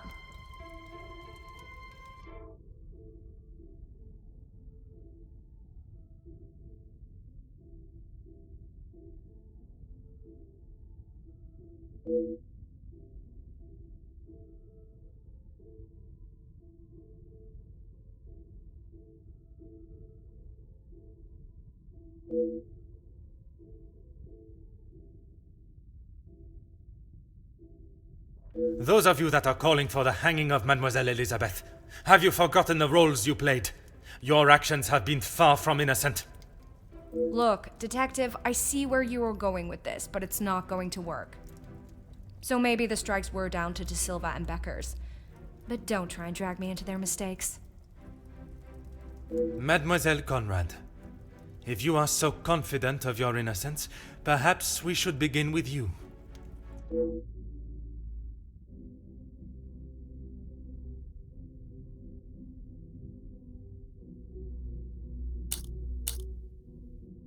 You don't need to imply it's only me that does. Ask any of my journalists, they'll say the same. Even if in the process people are hurt? You knew the situation surrounding the strikes, and only sought to swell the anger in people and create further chaos. Mademoiselle, you so often have something to say. Now is not the time for silence. You really are delusional. Maybe you should just keep your theories and claims to yourself.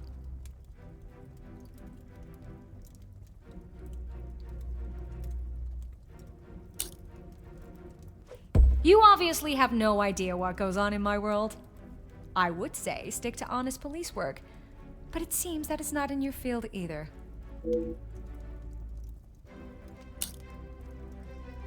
Look, it's... Mademoiselle, I do not have time for your excuses. Do you wish to state your direct involvement, or should I? It's not... Okay, fine.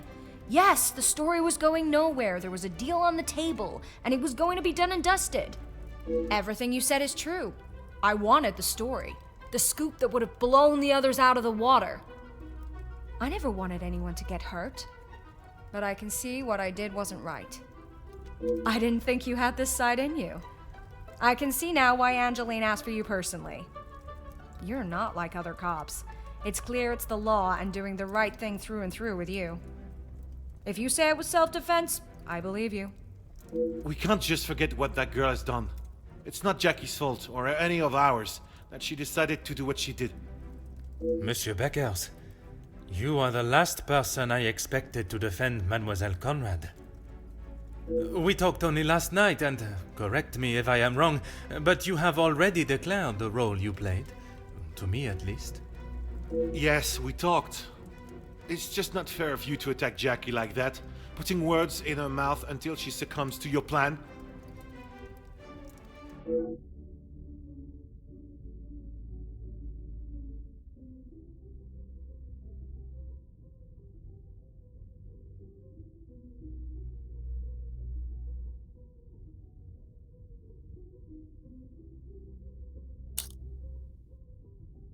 Detective, I'm afraid you're misunderstood. That is not how it was. It was not my intention for things to escalate as they did. I could not have predicted that would happen. Jackie was documenting everything to do with the strikes. She wanted our story to be heard and wanted to know how I was handling the negotiations. And they were handled by yourself? Naturally. If I cannot handle simple negotiations, I am not fit to be in the position I am in.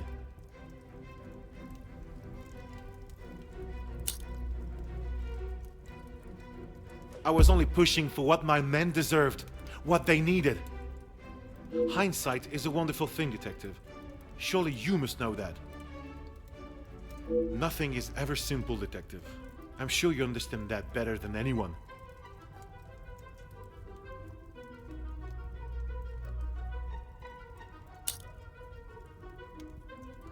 You're right, Detective.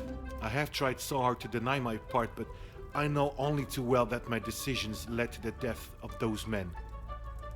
I know I cannot excuse what I've done. I just want you all to know that I am not a hateful or malicious man. I only wanted to prove that I was the right man. I have lived in other shadows for so long. I thought I would be able to finally step into the light and be the one that everyone remembered, not forgot. Monsieur da Silva offered me a deal and I turned it down. I thought I was doing right by the workers, but it was only myself I was thinking about. What more proof do you need? He said it himself. I made a generous offer to reach a resolution, and he turned his nose up at it. It was not that simple, though. An offer was made, but Monsieur Beckers and the workers would never have been forced into that position had their working conditions been satisfactory to begin with. This is outrageous! Do you plan on blaming everyone for doing their jobs? I suppose it makes you feel better about yourself, doesn't it?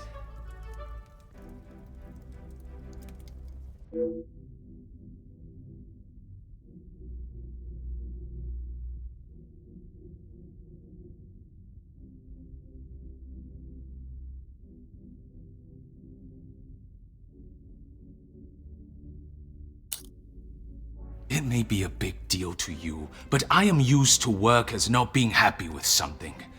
And most of the time, that unhappiness is directed at me. When you're in charge of your own factory, you'll understand. I handled the situation the best I could. If you think otherwise, maybe you have proved us all right, that you aren't the great detective you claim to be.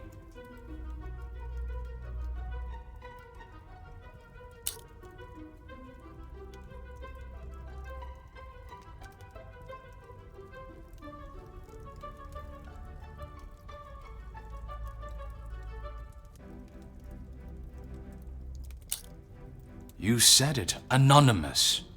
I don't know them, and it doesn't sound like they know me. When you have something people want, money, they will do anything, including constructing lies to get their hands on it. Monsieur da Silva, you seem to have forgotten our previous conversations. I recall them just fine, thank you. A police officer trying to manipulate facts to fit his own agenda. Shocking.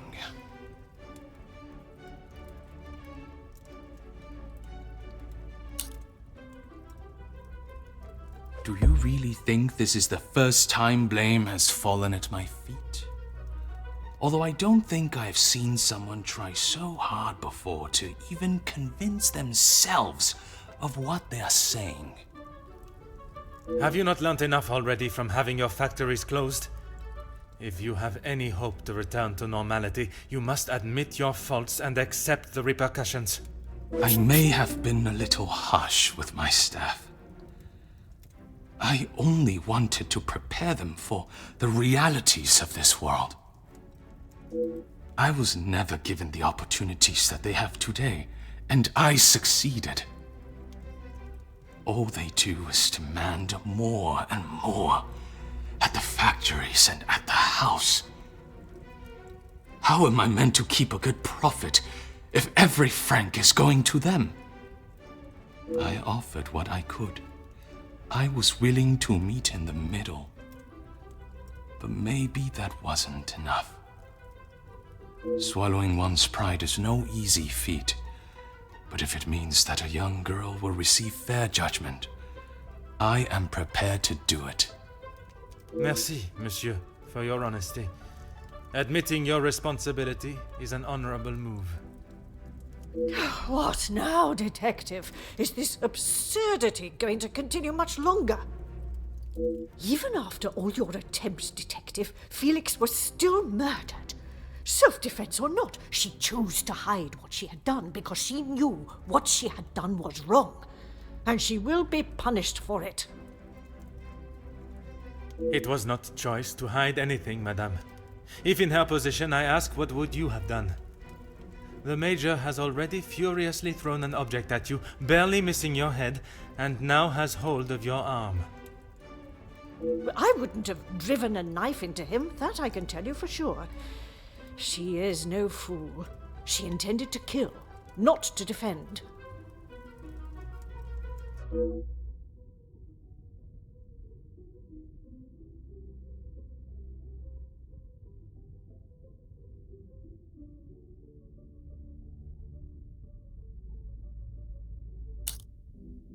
Quite presumptuous of you to assume violence is in his nature. Putting my own feelings towards the Major aside, he was not an honorable man, at least at some time in his life. He must have been for you to allow him in your house for so many years.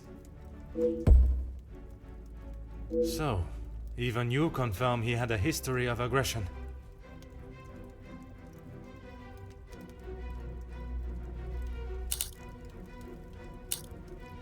You have no idea.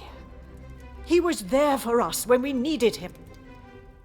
You were there for him when he needed free room and board. That is not the case, and you know it.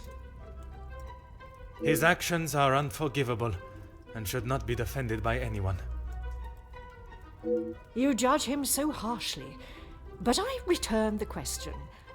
What would you have done in his position? He had made mistakes. I will not deny that. In those moments when a decision had to be made, it fell to him, and he did what he saw fit.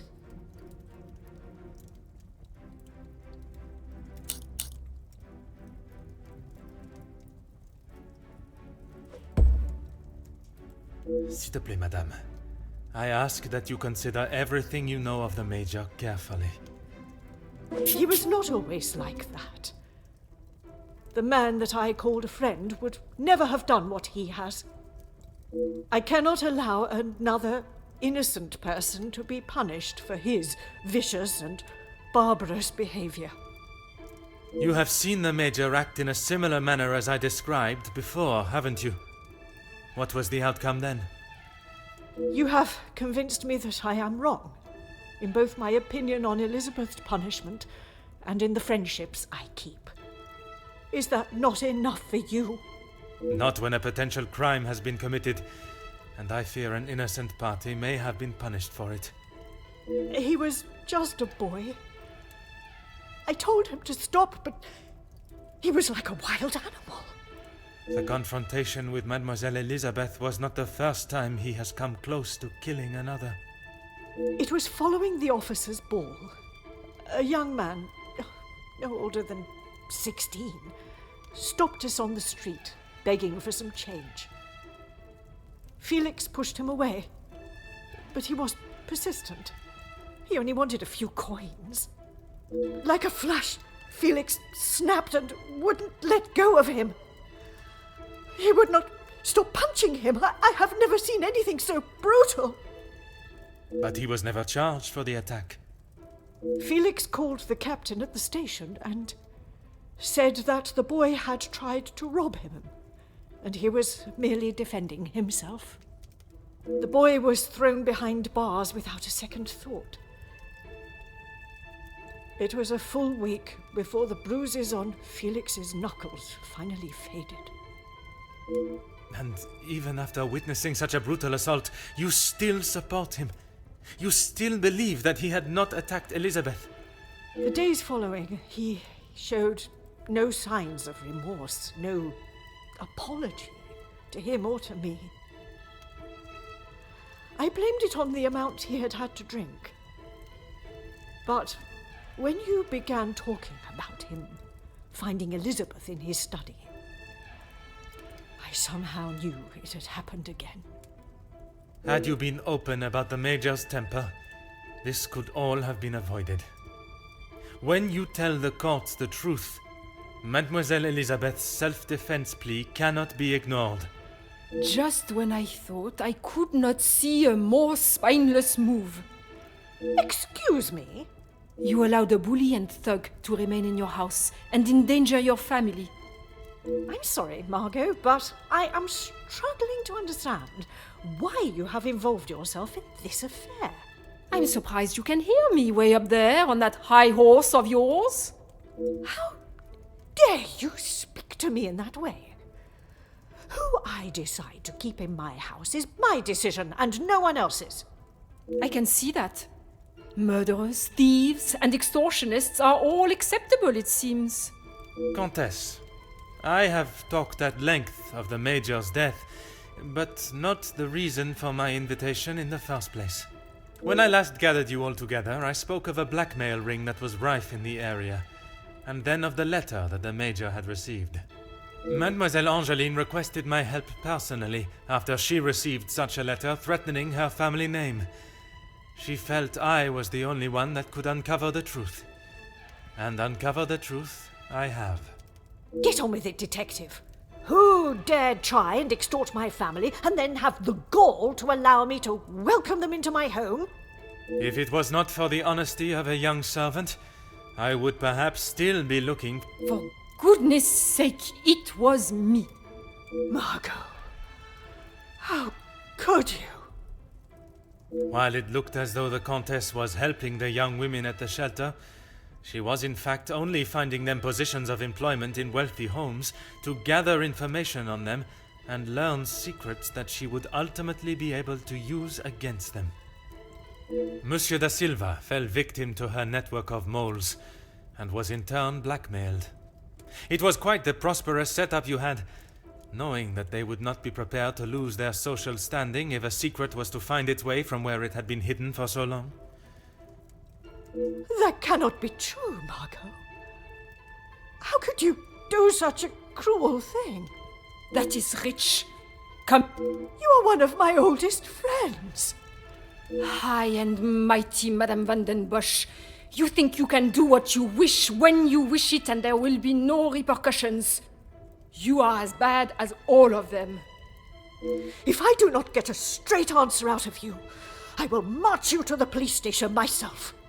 I'm surprised it took the Major this long to start living with you. He must have been on the edge for some time. How dare you speak to me like that? In my own home! A home you share with the father of your daughter for so many years, and she still remains none the wiser. You have no right!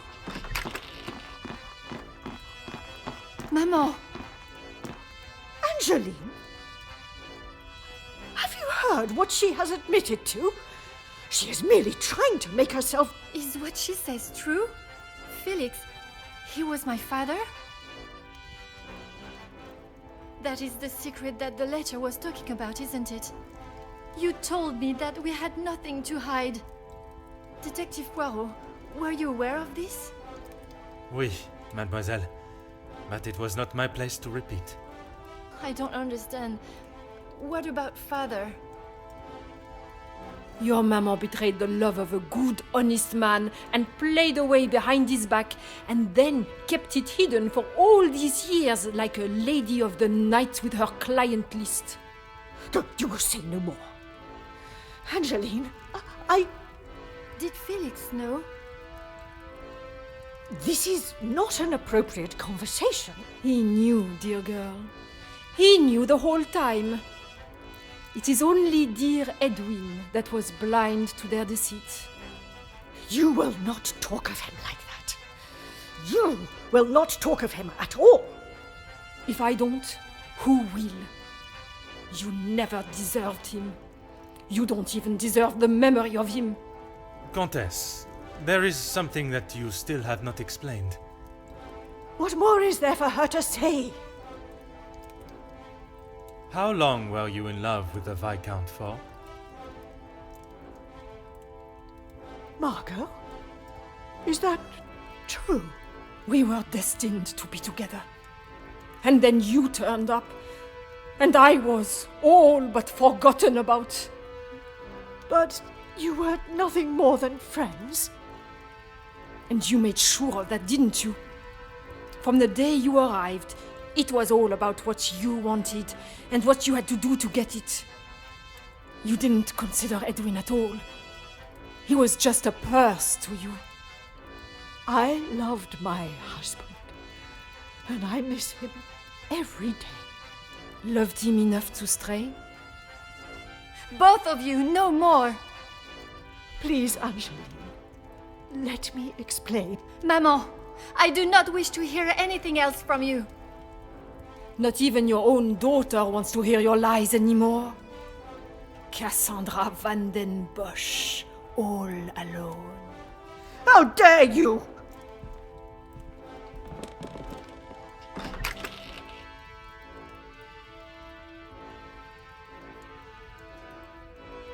While I feel a sense of satisfaction and pride in solving both cases, there is still a part of me that is reluctant to revel in triumph.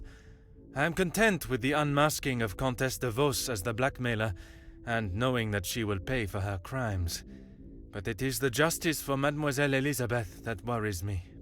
She will stand in a court of law, and I can only hope that they can see she acted in self-defense. I must trust that our legal system and justice will prevail, and a fair sentencing will be given. In protecting her own life, she took the life of another. Perhaps the guilt she must live with is a greater punishment than any sentence she can receive.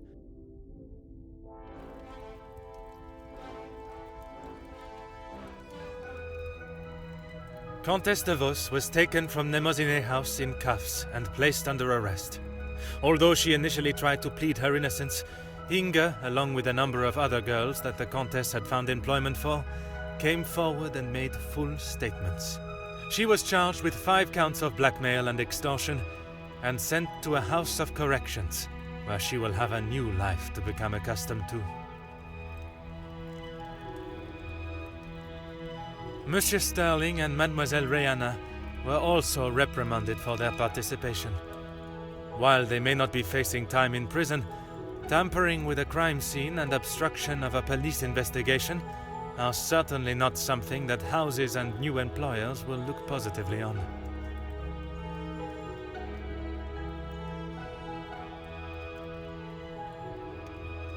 Mademoiselle Angeline finally became Madame Demire, and together they took up residence in England, where Monsieur Demire continues to support and fight for fairness and equality in London.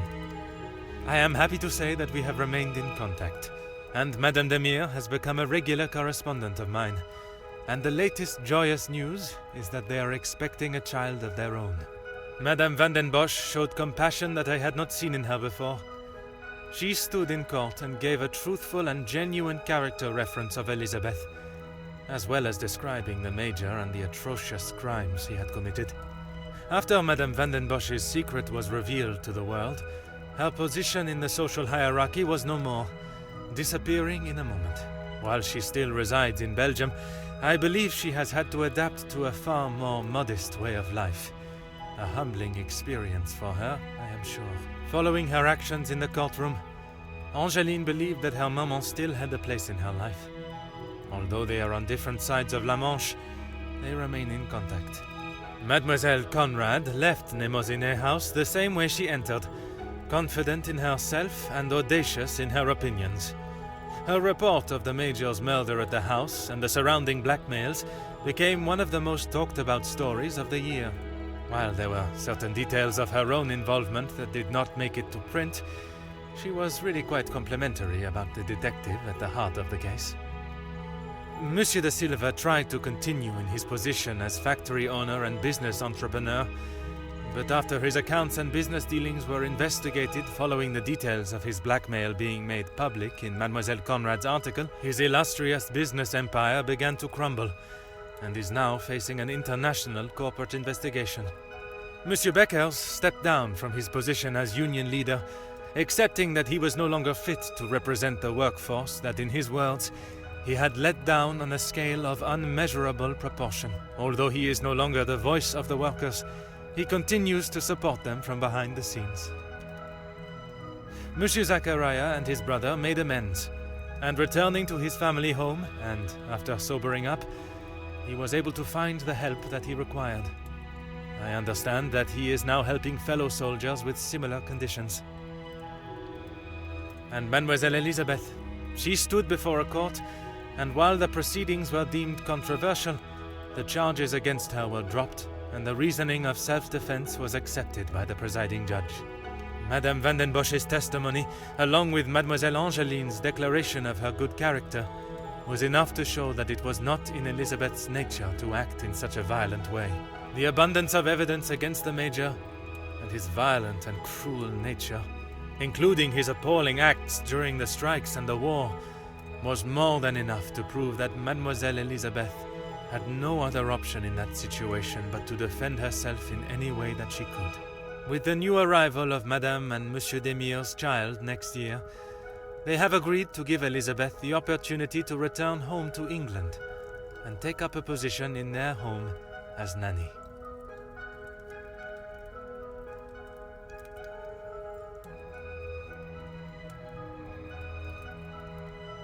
The death of Elizabeth's beloved Luc has been at the center of everything.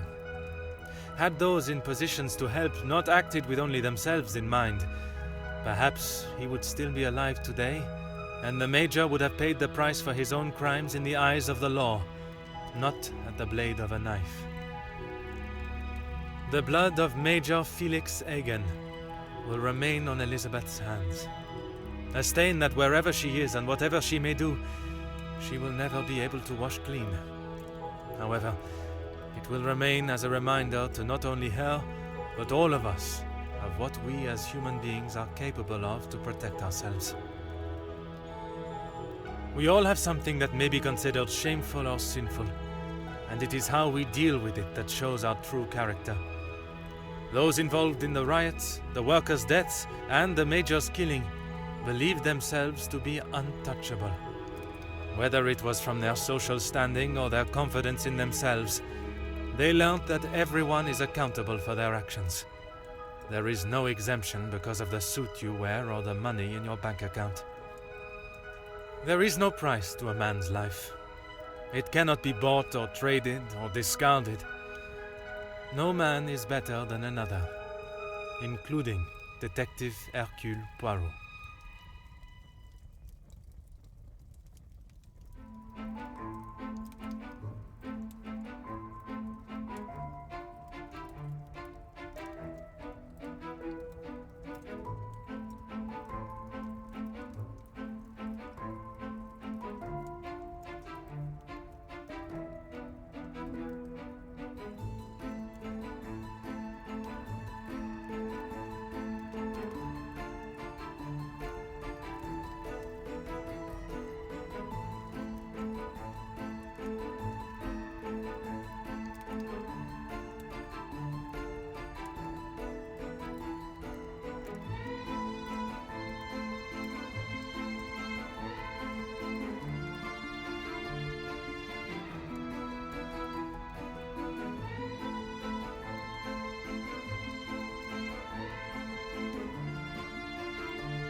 Those of you that are calling for the hanging of Mademoiselle Elizabeth, have you forgotten the roles you played?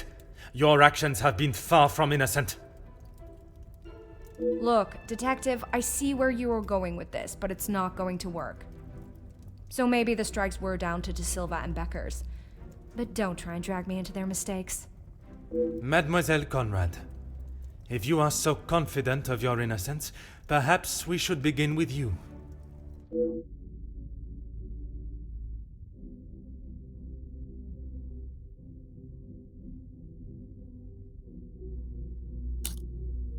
To uncover truths. To show the world what it is really like out there. Why then do you go to such lengths to concoct and fabricate stories? Listen, Poirot, I am not going to stand here and be accused of something like that. You know how damaging that can be to one's reputation. You knew the situation surrounding the strikes, and only sought to swell the anger in people and create further chaos. Mademoiselle, you so often have something to say. Now is not the time for silence. You really are delusional. Maybe you should just keep your theories and claims to yourself.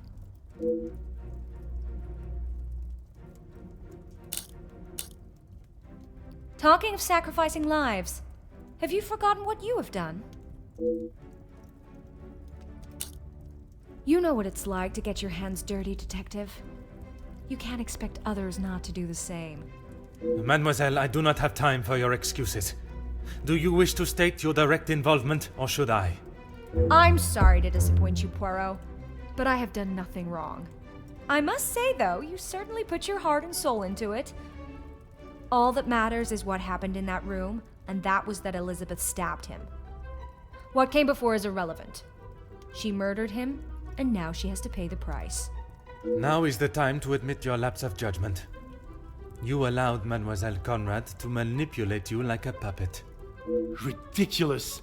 I told you already we spoke about the strikes, but she hardly had the authority to make me do anything.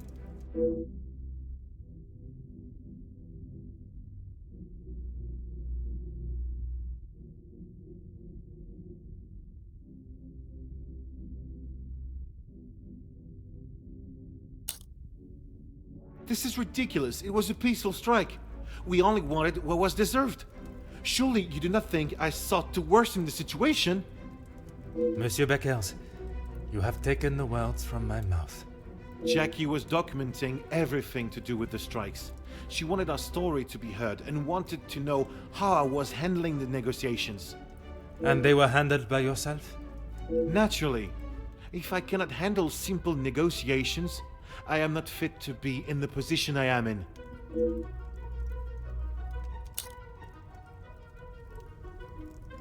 No, it wasn't like that.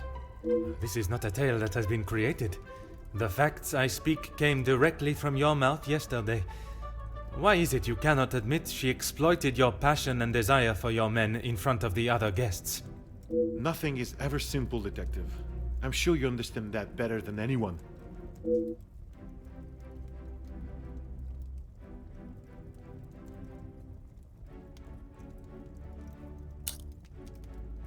You're right, Detective. I have tried so hard to deny my part, but I know only too well that my decisions led to the death of those men. I know I cannot excuse Monsieur da Silva. What more proof do you need? He said it himself. I made a generous offer to reach a resolution, and he turned his nose up at it. It was not that simple, though. Oui, an offer was made, but Monsieur Beckers and the workers would never have been forced into that position had their working conditions been satisfactory to begin with.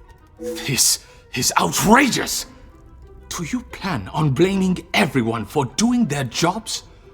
I suppose it makes you feel better about yourself, doesn't it?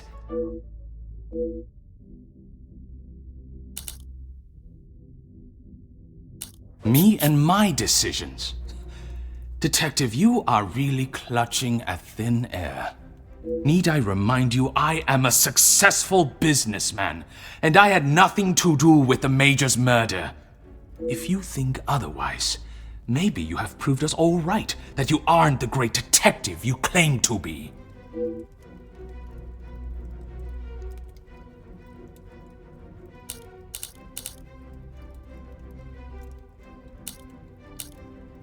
Do your worst, Detective. I have spent years building my name, my reputation. This is all just a feeble attempt to strike some kind of fear into me. Monsieur da Silva, you seem to have forgotten our previous conversations. I recall them just fine, thank you. A police officer trying to manipulate facts to fit his own agenda. Shocking.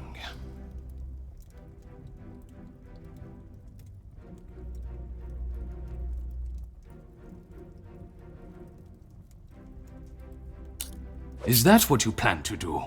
Accuse us all of something until we feel enough guilt that we agree to allow the girl to walk free? The events that led to the Major's murder are not as simple as you have tried to convince yourself. I have uncovered what initiated both the murder of your workers and of the Major. It is you that refuses to accept the truth. Apparently anyone can become a detective now. I really don't know how you gained your title. Through order and... Order? There's no order in beating down who you consider suspects until they have no other option but to admit something, guilty or not. Monsieur da Silva, you have stood steadfast, and your opinion on your involvement has not wavered. Detective, you would do well not to anger my friends. It was not my intention. I only want those responsible to be held accountable for their actions. The Major's death does not fall on one person alone. Does your position on Mademoiselle Elizabeth's guilt remain the same?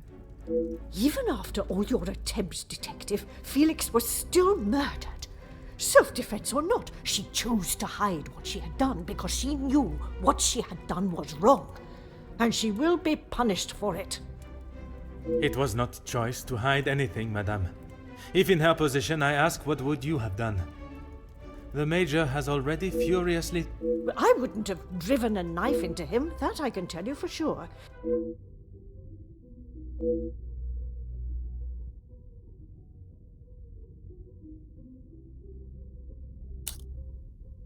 He was a passionate man. Sometimes conversations and arguments turned heated, yes. So, even you confirm he had a history of aggression.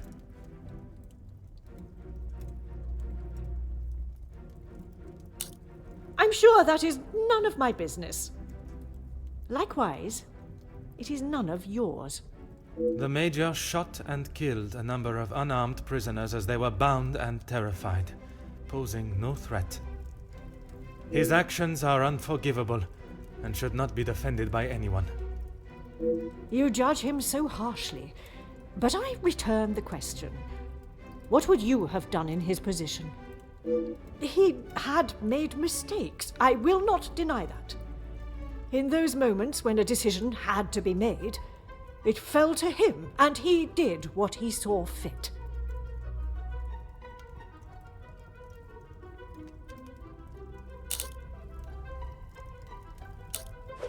I did not know the circumstances of it. If he made that choice, he must have thought there was no other option. S'il te plaît, madame.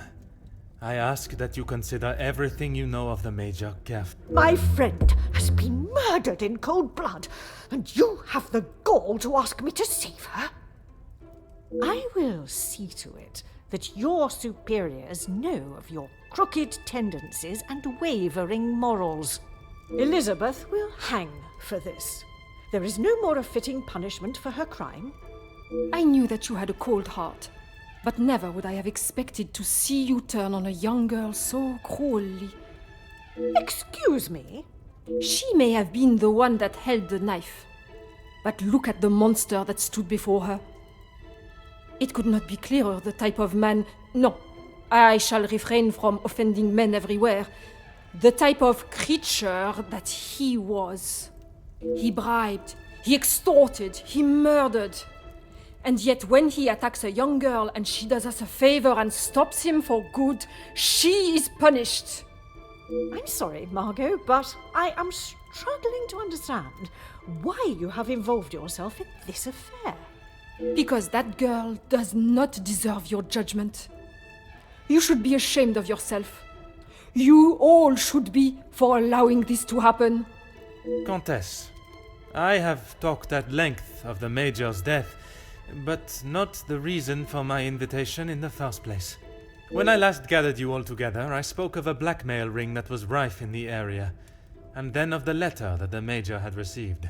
Mademoiselle Angeline requested my help personally after she received such a letter threatening her family name. She felt I was the only one that could uncover the truth. And uncover the truth I have. Get on with it, detective. Who dared try and extort my family and then have the gall to allow me to welcome them into my home?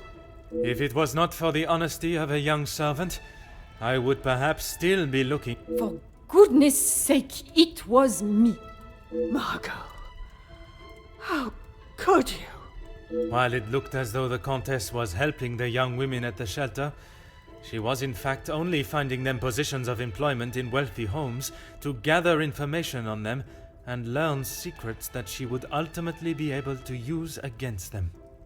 Monsieur da Silva fell victim to her network of moles and was in turn blackmailed. It was quite the prosperous setup you had, knowing that they would not be prepared to lose their social standing if a secret was to find its way from where it had been hidden for so long. That cannot be true, Margot. How could you do such a cruel thing? That is rich. You are one of my oldest friends. High and mighty Madame van den Bosch.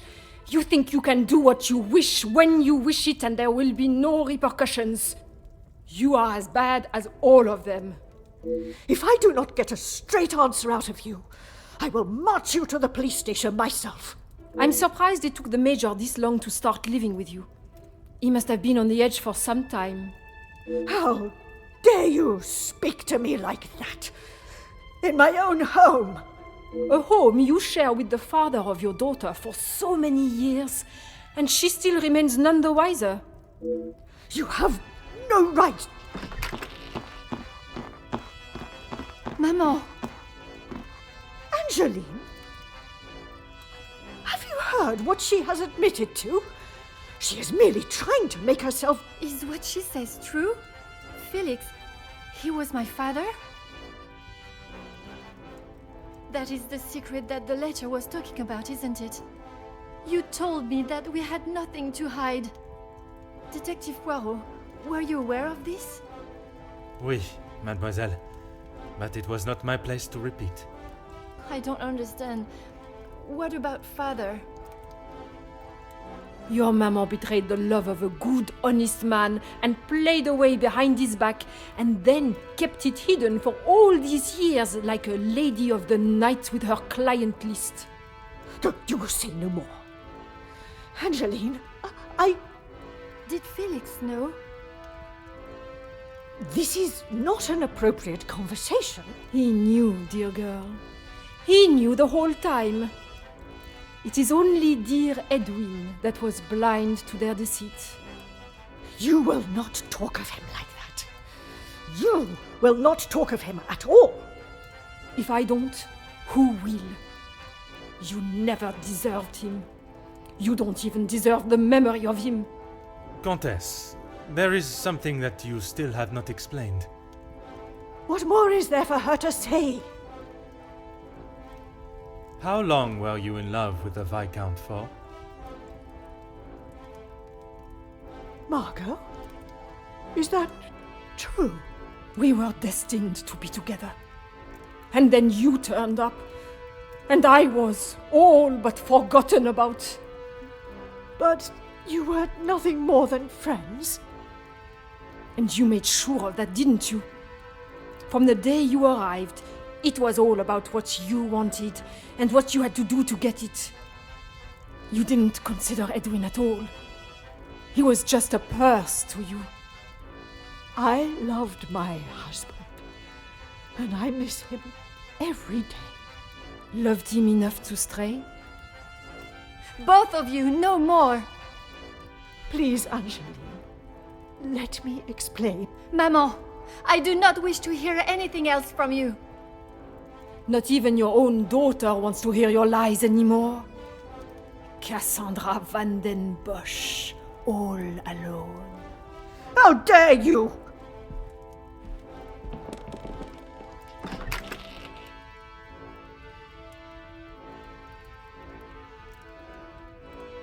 While I feel a sense of satisfaction and pride in solving both cases, there is still a part of me that is reluctant to revel in triumph. I am content with the unmasking of Comtesse de Vos as the blackmailer, and knowing that she will pay for her crimes. But it is the justice for Mademoiselle Elizabeth that worries me. She will stand in a court of law, and I can only hope that they can see she acted in self-defense. I must trust that our legal system and justice will prevail, and a fair sentencing will be given. In protecting her own life, she took the life of another. Perhaps the guilt she must live with is a greater punishment than any sentence she can receive.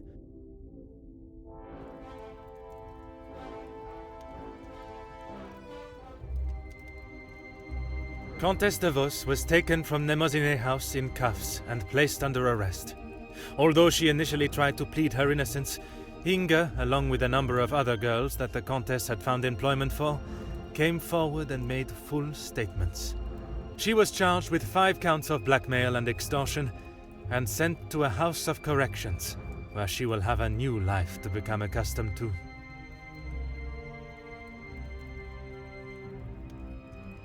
Monsieur Sterling and Mademoiselle Rihanna were also reprimanded for their participation. While they may not be facing time in prison, tampering with a crime scene and obstruction of a police investigation are certainly not something that houses and new employers will look positively on. Mademoiselle Angeline finally became Madame Demire, and together they took up residence in England, where Monsieur Demire continues to support and fight for fairness and equality in London. I am happy to say that we have remained in contact, and Madame Demire has become a regular correspondent of mine, and the latest joyous news is that they are expecting a child of their own. After Madame Van den Bosch's secret was revealed to the world, her position in the social hierarchy was no more, disappearing in a moment. While she still resides in Belgium, I believe she has had to adapt to a far more modest way of life. A humbling experience for her, I am sure. Madame Demir has not mentioned her maman in a single letter. After the discovery of her real father and how she had been lied to for so many years, I am not surprised if her departure from Belgium was somewhat an act of separation from her maman. Mademoiselle Conrad left Nemoziné House the same way she entered, confident in herself and audacious in her opinions. Her report of the Major's murder at the house and the surrounding blackmails became one of the most talked about stories of the year. While there were certain details of her own involvement that did not make it to print, she was really quite complimentary about the detective at the heart of the case. Monsieur da Silva tried to continue in his position as factory owner and business entrepreneur, but after his accounts and business dealings were investigated following the details of his blackmail being made public in Mademoiselle Conrad's article, his illustrious business empire began to crumble and is now facing an international corporate investigation. Monsieur Becker stepped down from his position as union leader, accepting that he was no longer fit to represent the workforce that, in his words, he had let down on a scale of unmeasurable proportion. Although he is no longer the voice of the workers, he continues to support them from behind the scenes. Monsieur Zachariah and his brother made amends, and returning to his family home, and after sobering up, he was able to find the help that he required. I understand that he is now helping fellow soldiers with similar conditions. And Mademoiselle Elizabeth. She stood before a court and was found guilty of second-degree murder. She was sentenced to time in a female correctional house on the outskirts of the city. Alone in a foreign country with no friends or family for support, it will certainly be a hard life for her there.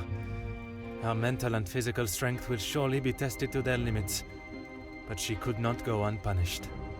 Without repercussions, we would become a society of animals.